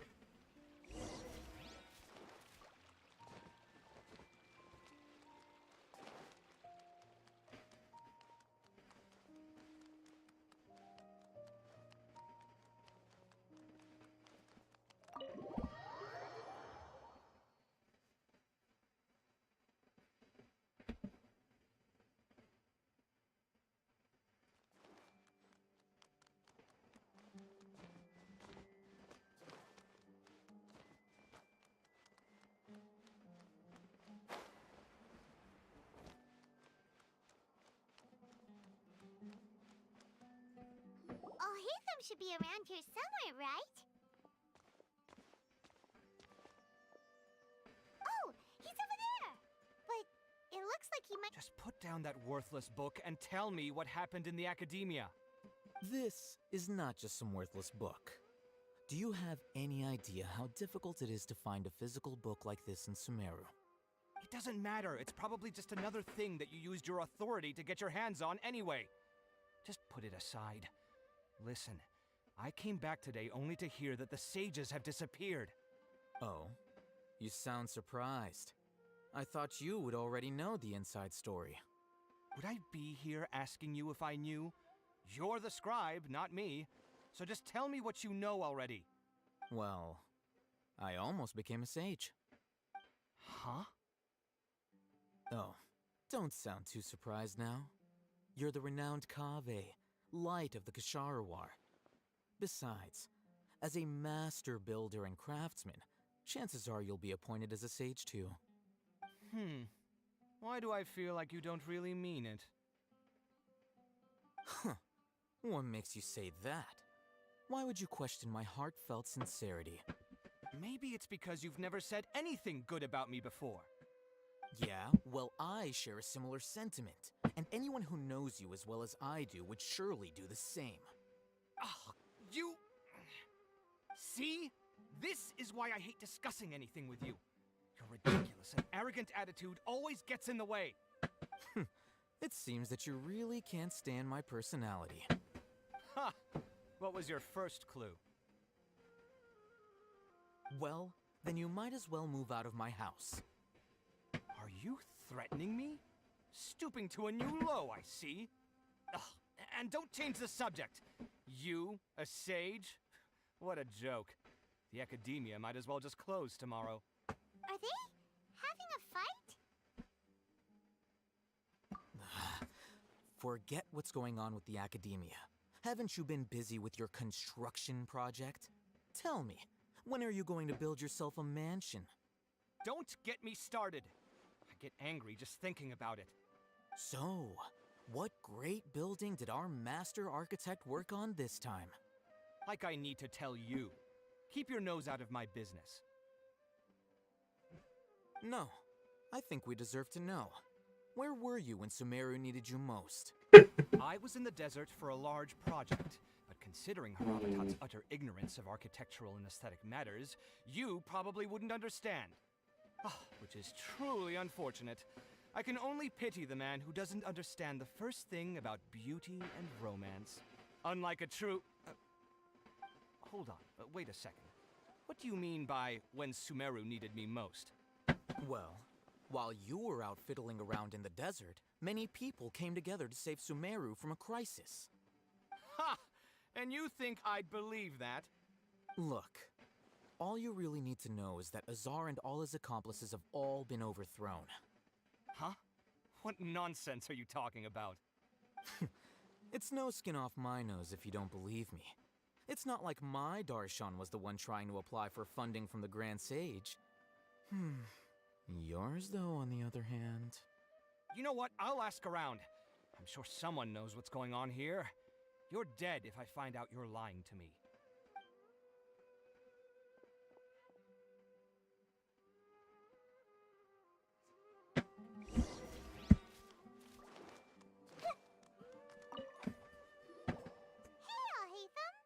Oh, it's you two. We're running some errands for Nilu. Have you received her letter? Letter? Nilu said she sent out a letter inviting everyone to a celebration feast in 2 days at the Grand Bazaar. We'll also be celebrating Zaino's reinstatement as General Mahamatra. If she addressed the letter to all Hatham of the Academia, then the letter should have gone to my office. I've been busy these days, so I haven't had time to check for any new mail at my office. I only now have some free time to attend to personal matters. Have you always been so busy with your work? Of course not. I'm only busy these days because several sages have been dismissed recently and the whole academia was practically turned upside down. Kainari told us they all went to train in the Avidia Forest. Apparently they will spend the rest of their lives there. That is already the best possible ending for the likes of them. 4 of the 6 great sages were possessed by their desire for power and attempted to create a new god. In order to pull it off, they even imprisoned the other 2 rational sages. To imagine such things could take place in the academia. Yeah, you're right. Huh. Feels kind of strange to hear them called that after all this time. But then again, the 6 great schools sounded pretty impressive too. Yes, at least that's how they're supposed to sound. It's said that when the academia was first founded, the Dendro Archon herself established the 6 great schools, each representing one of the 6 different types of wisdom. Numerous Darshans have sprung up and faded. Only the 6 Darshans attaching themselves to the 6 great schools have stood the test of time and obtained permanent seats in the academia. Now, the 6 Darshans are nearly synonymous with the 6 great schools, and the leaders selected for the schools are the 6 great sages. Among the 6 great sages, there is one central leader, the Grand Sage. Unfortunately, only the sages from Vahumana and Amorta remain now. They were imprisoned for opposing Azar, and were only rescued after Azar's downfall. So who's managing things in the other 4 schools now? Do they need to find someone new? Yes. Normally, new sages are selected based on a strict set of criteria. Oh, didn't you just say something about becoming a sage? If they pick you, then we'd have a huge connection in Sumeru. Yes, about that. You didn't let me finish my sentence. The person in charge of personnel affairs nominated me to be the Grand Sage in place of Azar and help Lesser Lord Kusanali manage the academia. But I refused. Huh? But why? Can't you be a little more ambitious? I'm not even interested in being one of the 6 great sages. Like I said before, I don't like being a leader. Oh, all right. So are you busy these days trying to find others to take the job? That's not my job either. I'm only responsible for handling important affairs within the academia before the new sages take office. And the first thing I'll do is reject Kasharawar's application for funding. By the way, who was that other person just now? Is he your friend? Do we look like friends? Paimon doesn't know. That's why Paimon's asking. His name is Kaveh, my roommate. You could say he's the representative for Ksharawar scholars. Which is exactly why he always has so many problems. So everything that's happened recently must be a huge change for the people of Sumeru. Such is the work of the Academia Scribe. Well, anyway, no matter how busy you are, since you are our planner, remember to attend the celebration feast in 2 days. Alright, I'll see you there. It doesn't attend.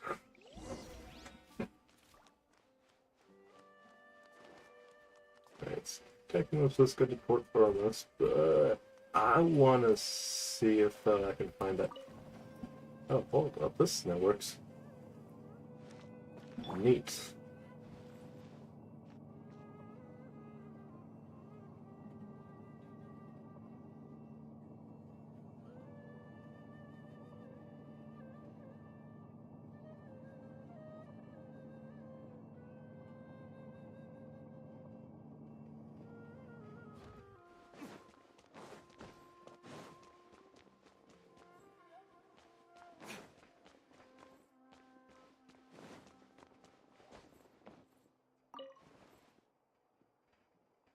This works.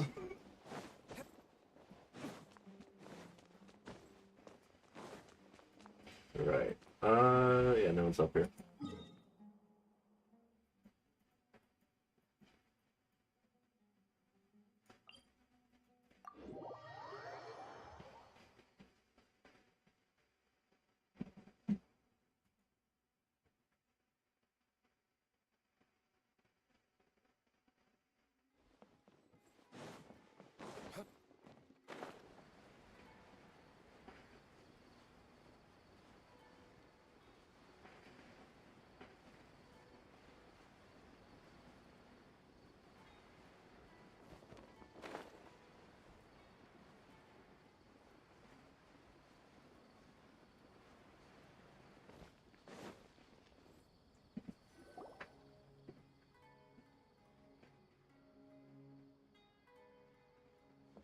This is Port Ormos.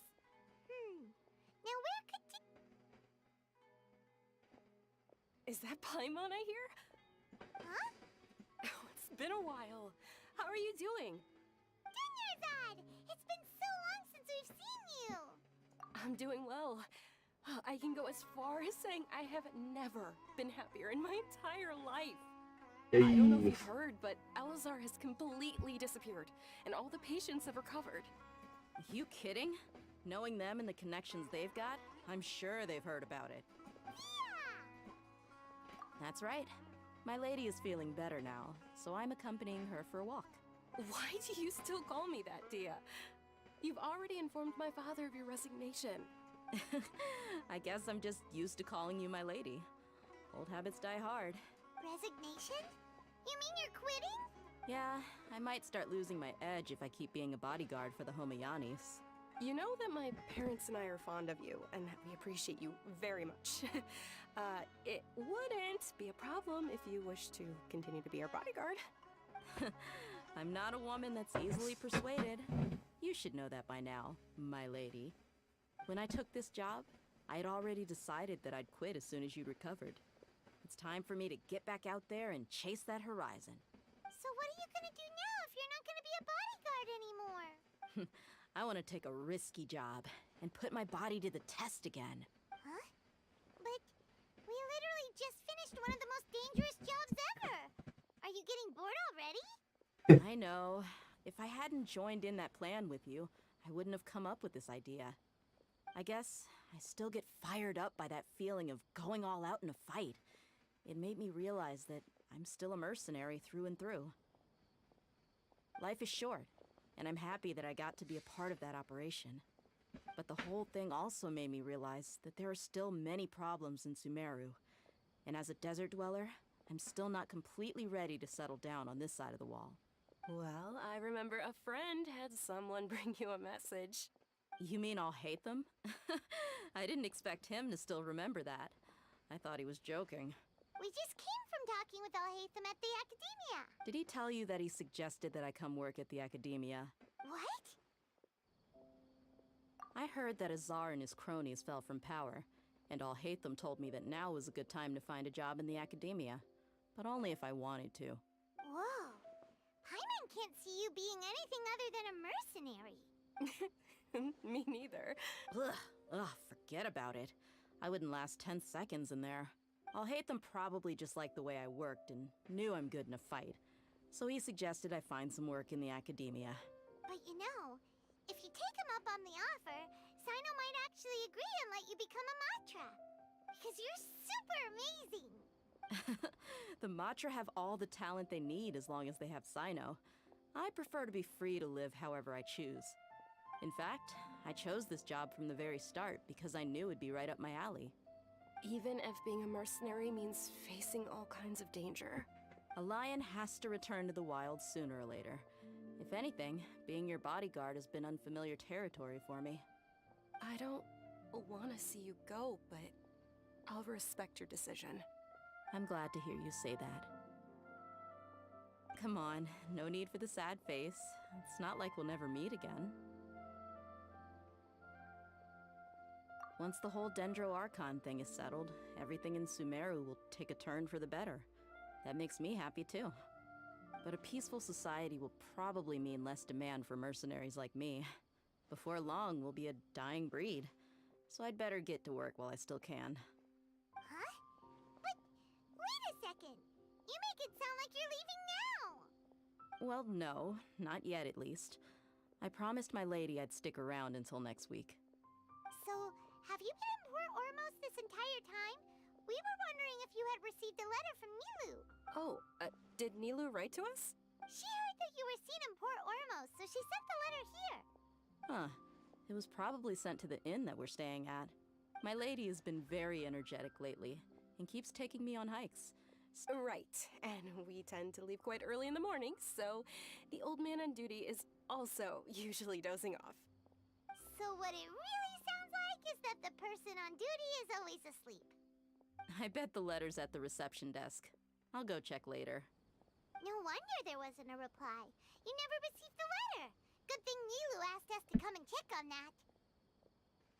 Sorry to make you two come all the way out here. It must be something important for Nilu to specifically write to us like that. Yes, she said they were preparing a victory feast in the Grand Bazaar, and will also be celebrating Sino's reinstatement as General Mahamatra. She was hoping you could come. Great! I'll be sure to attend. Count me in too. But is there some sort of dress code or anything for the feast? Can I just show up looking like this? Since it's being organized by Nilu, I don't think she'll be too picky about that. If anything, I think she wants to see us as our most natural selves. All right, then this is how I'll show up. The feast will be held in 2 days, so don't forget. Sure. Thank you so much for letting us know. Oh, by the way, do you happen to know where Sino and Raman are? The General Mahamatra always comes and goes without a trace. Normally no one knows his whereabouts. Oh. But last time we met, he mentioned that he had something to do in Aru Village. As for Raman, your guess is as good as mine. I only remember he said that he had something to discuss. Don't mention it. All right, on to our next step.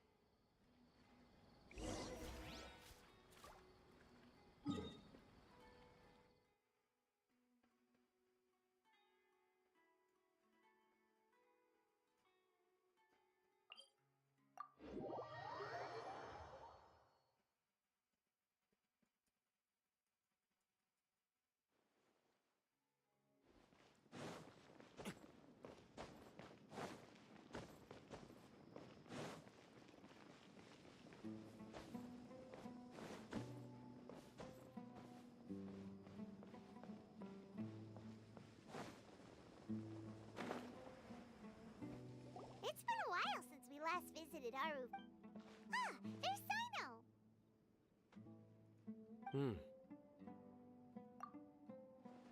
What brings you here? We recovered well, and Tanari agreed to let us leave. It seems Gandharvaville's medical treatment is still as good as ever. And Tanari is recovering well, too. That's good to hear. Yeah, you're the one who brought us. You're welcome.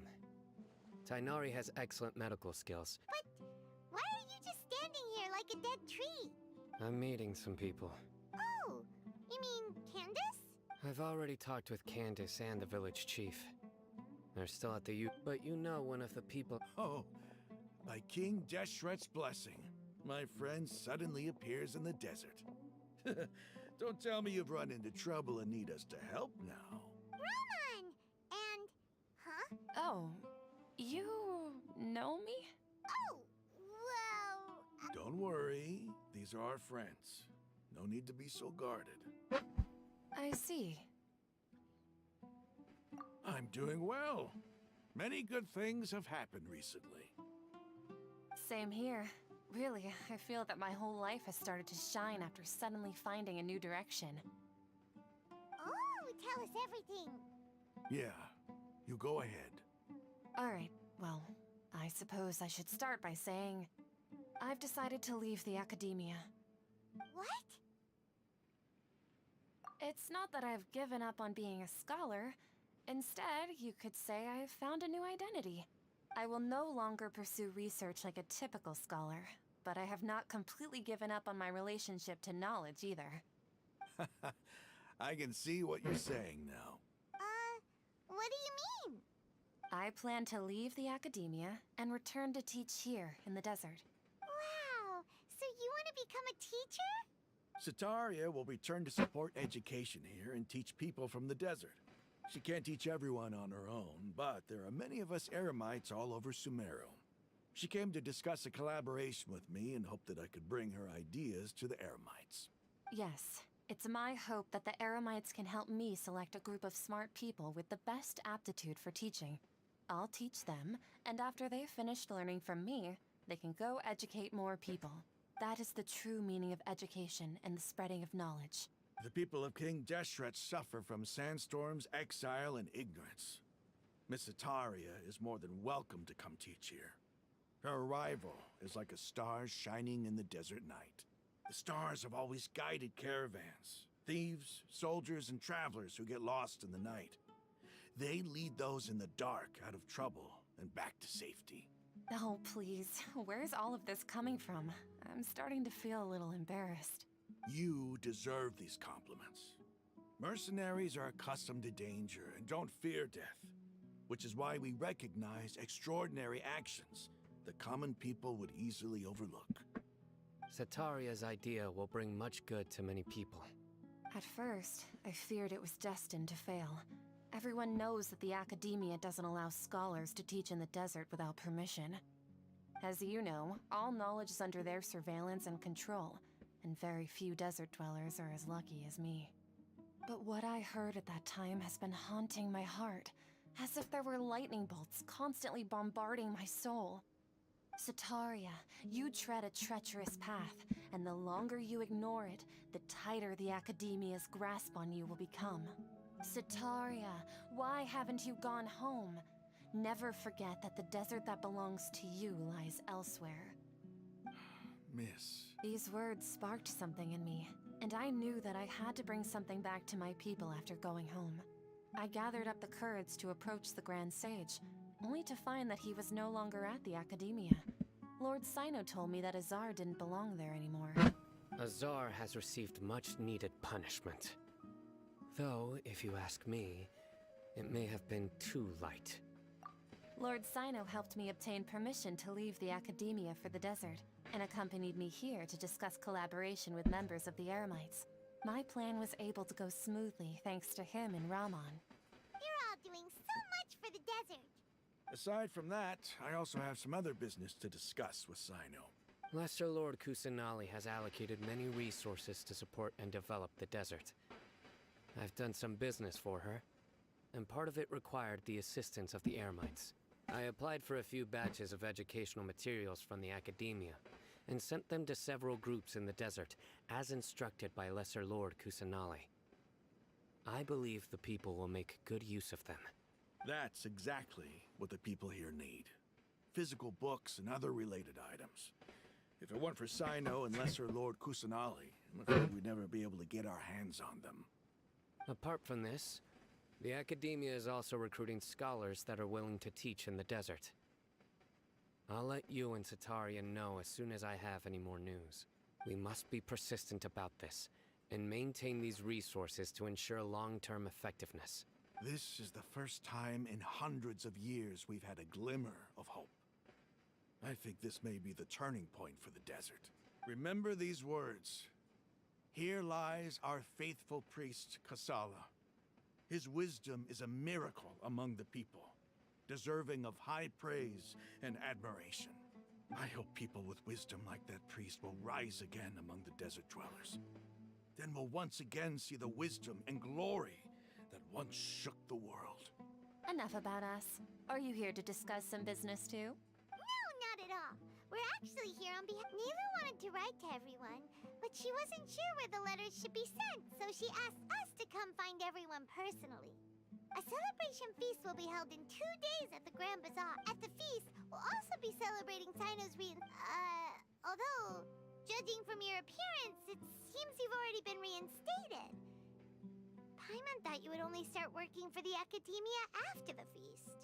Celebration? Feast? It's the first I've heard of it. Tighnari was right. This feast is for you, Sino. It's rare to see that kind of expression from Lord Sino. You must not like feasts very much. No, not really. But I'll go. Well, I still have a lot to handle here. Besides, I'm afraid I won't be able to join you. Although, if you... the messages. I'm sorry for how I treated you before.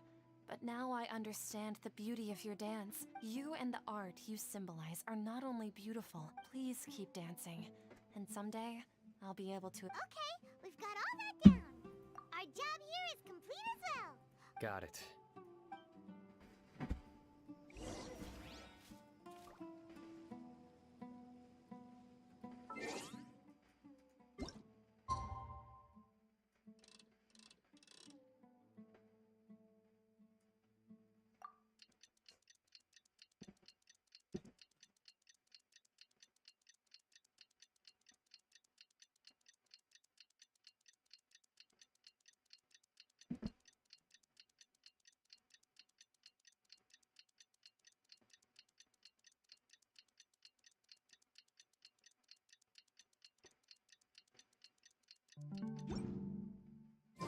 Today's the big day. Let's go to the Grand Bazaar.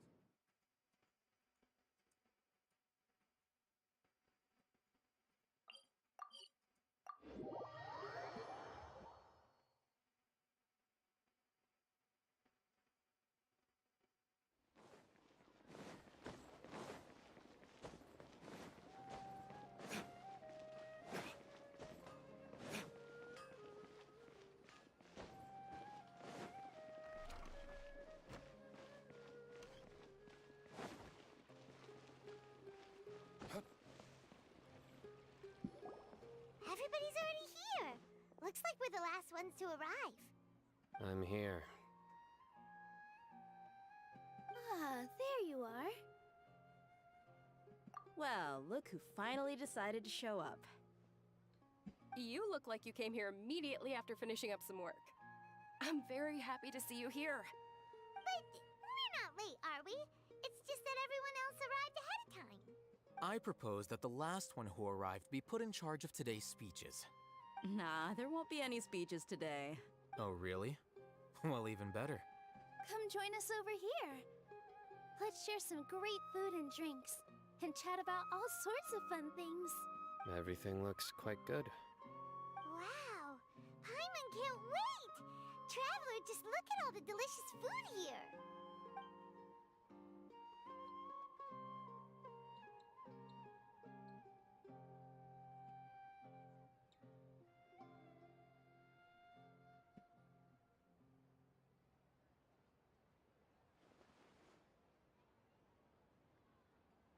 Whoa, it's so delicious!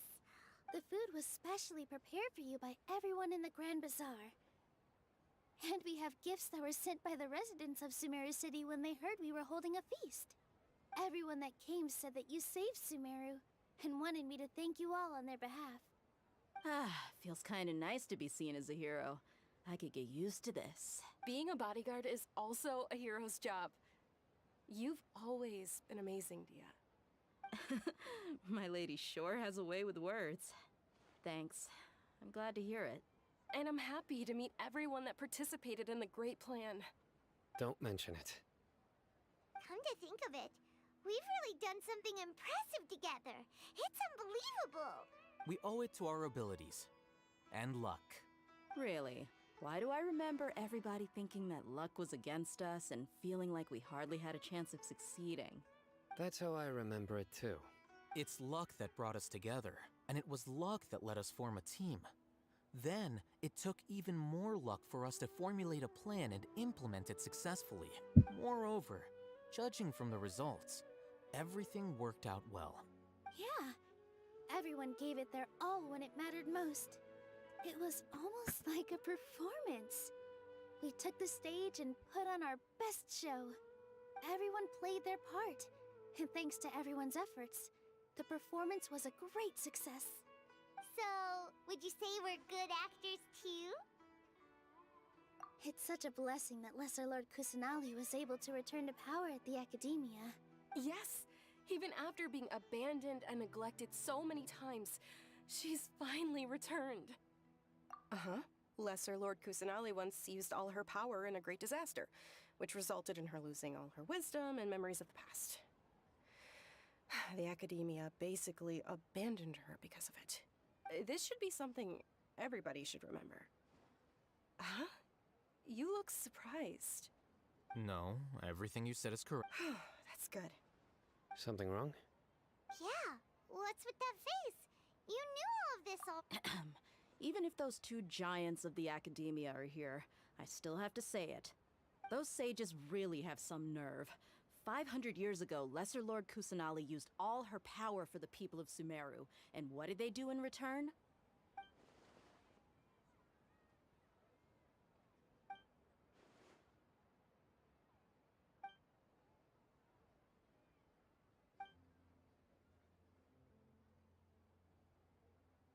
If you bite the hand that feeds you, don't act surprised when it turns into a knuckle sandwich, right, Sino?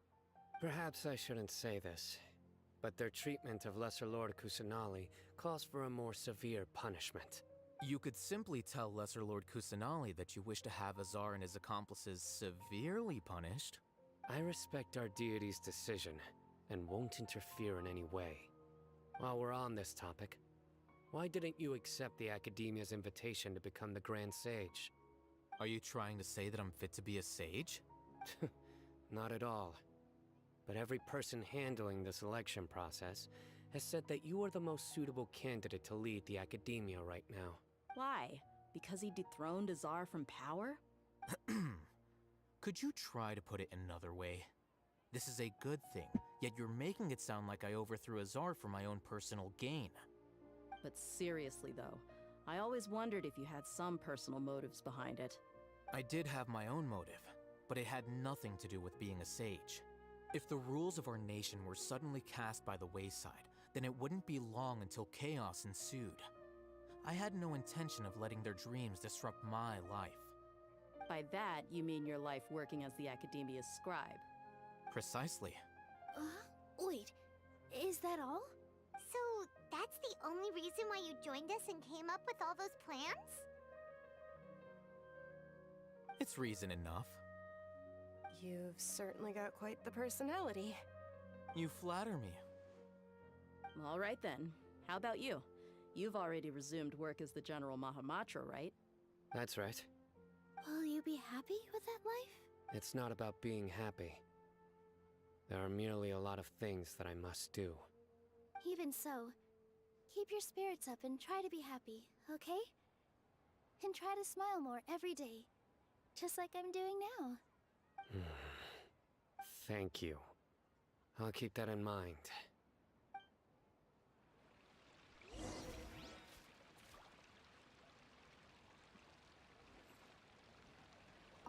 I seldom participate in such lively gatherings, but the atmosphere here is quite good. No. This gathering today has a unique meaning. The Grand Bazaar is lively because the people here feel happiness from the bottom of their hearts. Unlike the farces at the Academia. That happiness is an emotion that'll be forever alien to those bookworms who have driven themselves insane by studying. I seem to have taken both keys when I left the house. Oh well.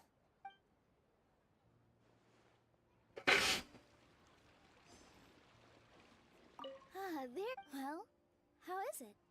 Are you enjoying the feast today? It's the first time I've ever invited so many exceptional people to— You see, every guest here is quite extraordinary. Make sure you live it up tonight.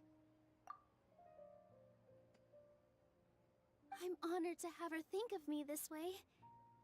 If I have a chance, I can't explain why, but...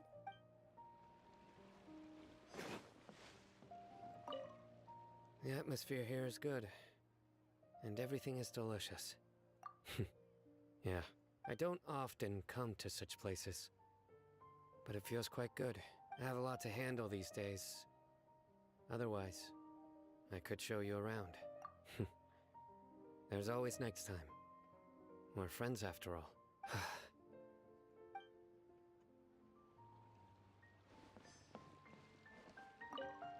My lady, the grilled meat over there is Yes, I also tried some fruit just now. What an amazing place to relax. You said it. Oh, look who else is here. Hello. Oh, I'm so happy Nilu invited everybody. Oh, now I have the chance to meet all the heroes. Hey, less of that polite chit-chat and more eating and drinking. The feast is about having fun, not stuffy formalities.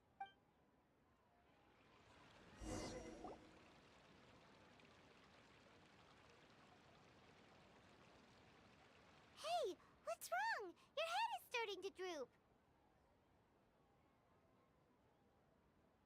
Hey, you can't just fall asleep here. Paimon will go find something delicious for you to eat. You wake up one, of course. Just wait here. Alright, now that Paimon's off.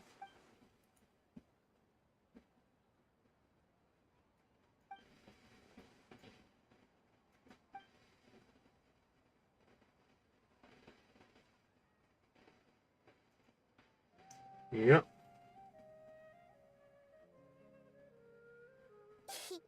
It's me.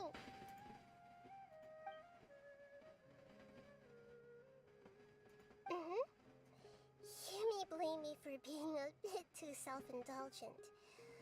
I was thinking about talking with you, and the next thing I knew, I had made a connection with you. The connection between us is amazing. It's like flora and the fence it grows upon. I heard there's an amazing celebration feast today at the Grand Bazaar. I wanted to have a look for myself, so I snuck in. Lately, I've been so busy dealing with all the fallout from recent events, so I really haven't had any free time. Although you've already helped me with a lot, there's still one more thing I hope you can help me with. Please say thank you to everyone for me.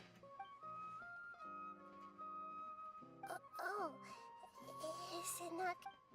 But if I just show up all this, what if I end up scaring them and ruining... Okay.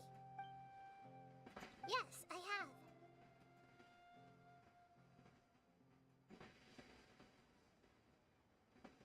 You said I should go thank everyone as myself, right? So... I've decided to borrow your body for the time being. Please don't blame me. The flora...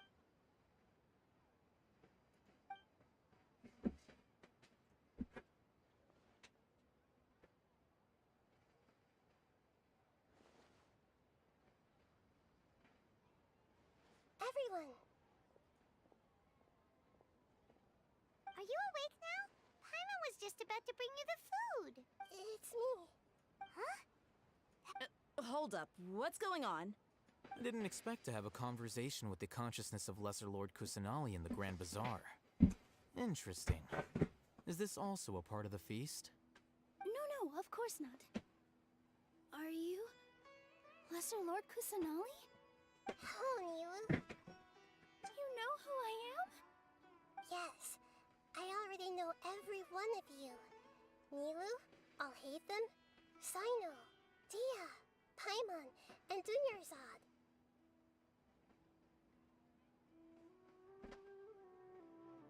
Lesser Lord Kusanali?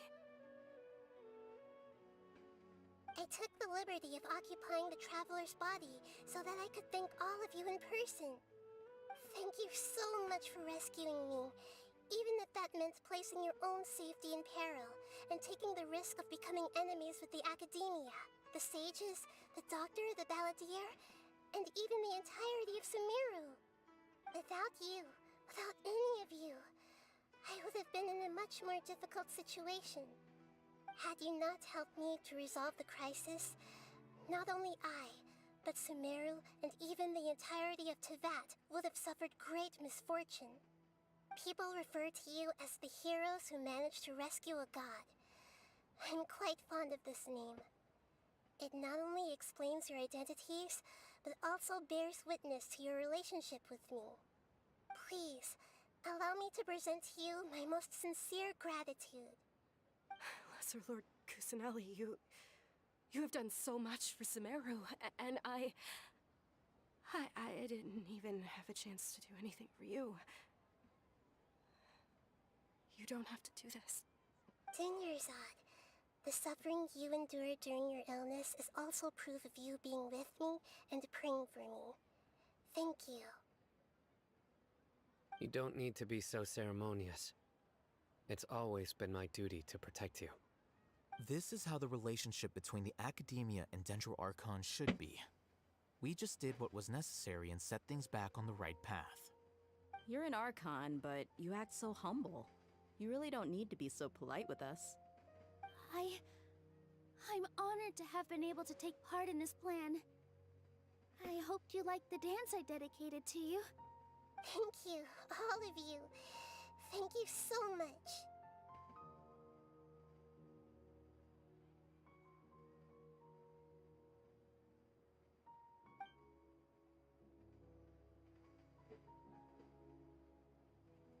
Yeah.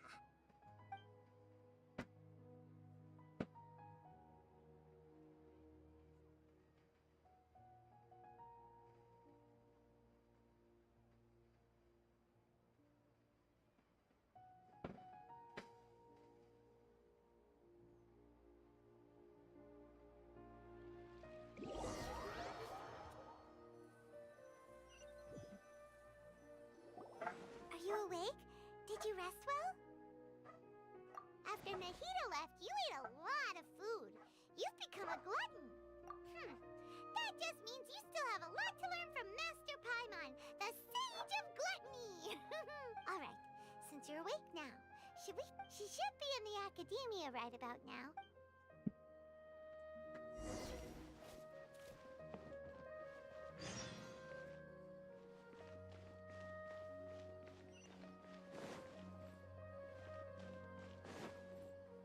Nope, that's not what I want. There we go.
haven't seen Mahamatra Sino for ages.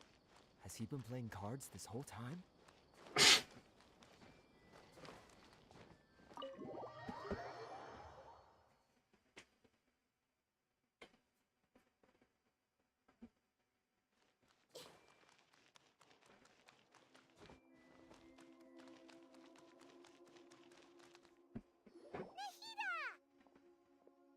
Hello, Traveler and Paimon.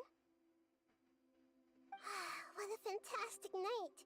I'm still immersed in all the happiness and joy, like a candle floating on water. So are we, and that's why we're here to talk with you. Is there anything you want to know?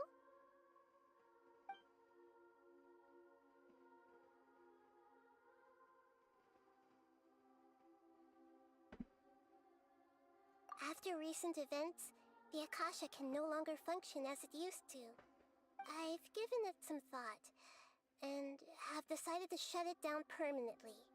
But this is definitely not a bad thing. Even from the beginning, I've been planning to shut it down. The Akasha's centralized administration of knowledge has always restrained people's curiosity and curtailed the number of paths available to them.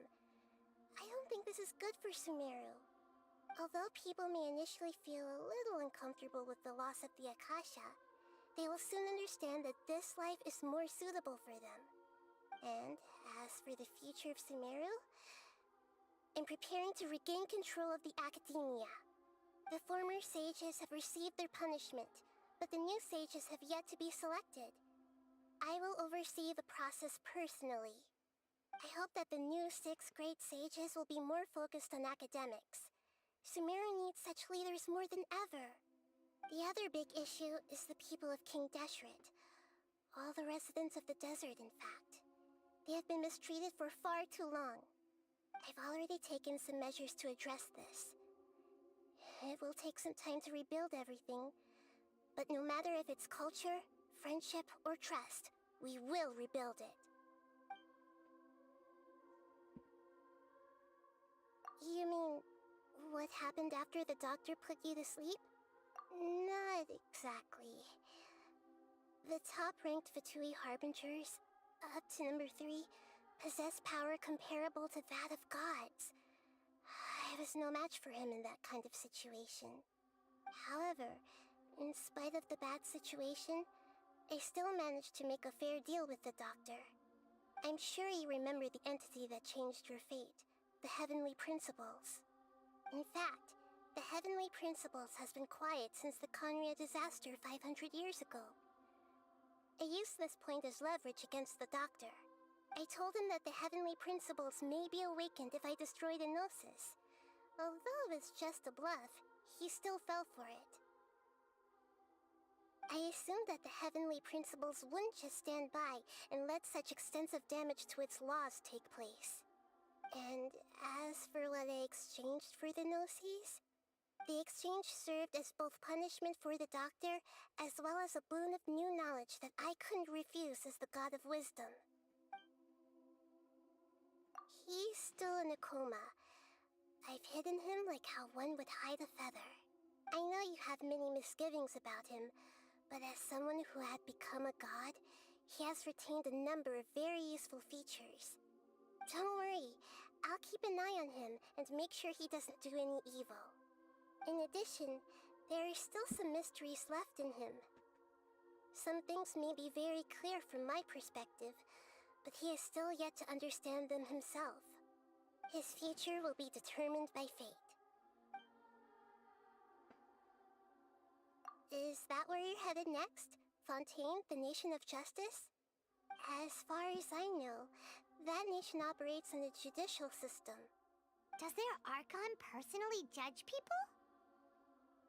No, there's a Chief Justice in Fontaine. Generally speaking, the Hydra Archon, Focalor, won't preside over individual trials. However, even then, Focalor will still make herself present at just about every trial. It seems that she just likes to immerse herself in that sort of atmosphere. As Archon, she still reserves the right to influence the final verdict.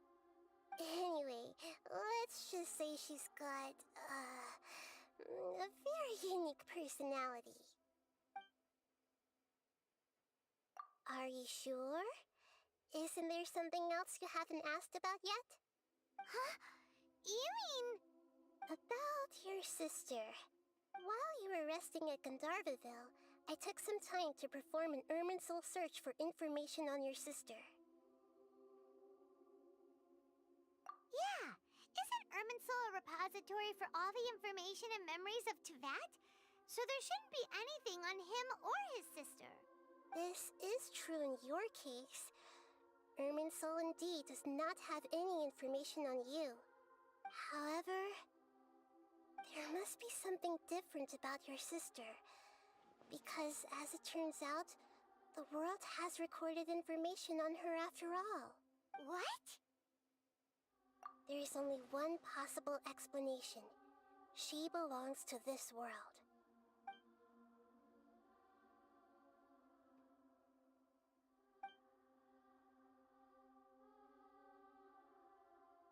But nothing about this makes any sense! Wasn't this your first trip to Teyvat? According to the records I was able to access, your sibling suddenly appeared in Conria. After the Conria disaster, she began her journey through the 7 nations of Teyvat. But just as her journey was about to reach its conclusion, the Irminsul records on her suddenly become fuzzy. What do you mean, fuzzy? Did something happen to her? All I know for sure is that somebody, for reasons only they can know, is deliberately obfuscating her fate. And whoever it is, if they can do that, who knows what else they're capable of. But even that wouldn't explain how she somehow comes from this world. Something else I noticed was that according to these records, the Fatui have not classified your sibling as one of the Descenders. What's a Descender? Paimon's never heard of it. Look, I'm sure you must be curious about the information I received from the Fatui in return for my gnosis, right? A very important part of the intel was about this world's Descenders. External beings, ones that don't belong to this world. Traveler, you are Teyvat's 4th Descender. Huh? So the Fatui count 3 other Descenders before the Traveler, and his sister isn't even one of them? That's right. My current hypothesis is that the first Descender was likely what we now call the Heavenly Principles. As for the other Descenders, I still need to verify their existence. It could take me some time. Paimon's head's about to burst from all this crazy new information. And yet, even knowing all this, I'm sure you must still have a lot of unanswered questions. I must say, I truly regret that I can't help you more as the God of Wisdom. There are many questions in my heart as well. I will need some time to go through each one of them. And soon, you'll also begin your journey anew and depart from Sumeru. I'm very interested in your future. It's a journey that can't be observed or recorded by this world. If fate is the ultimate knowledge, then your future will be the ultimate fate. Paimon's sure glad we got to meet you, Nahida. The pleasure is all mine. I can't thank you enough. Alright, that's enough talk for today. If you ever miss me, just close your eyes, and maybe I'll appear in your dreams.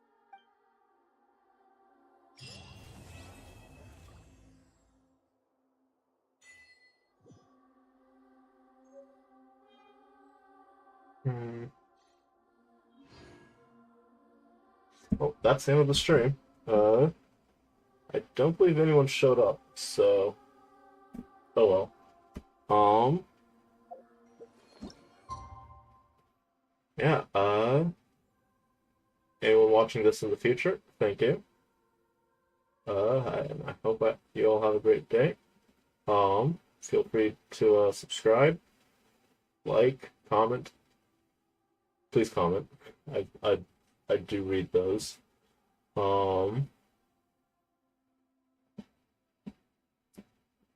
Yeah.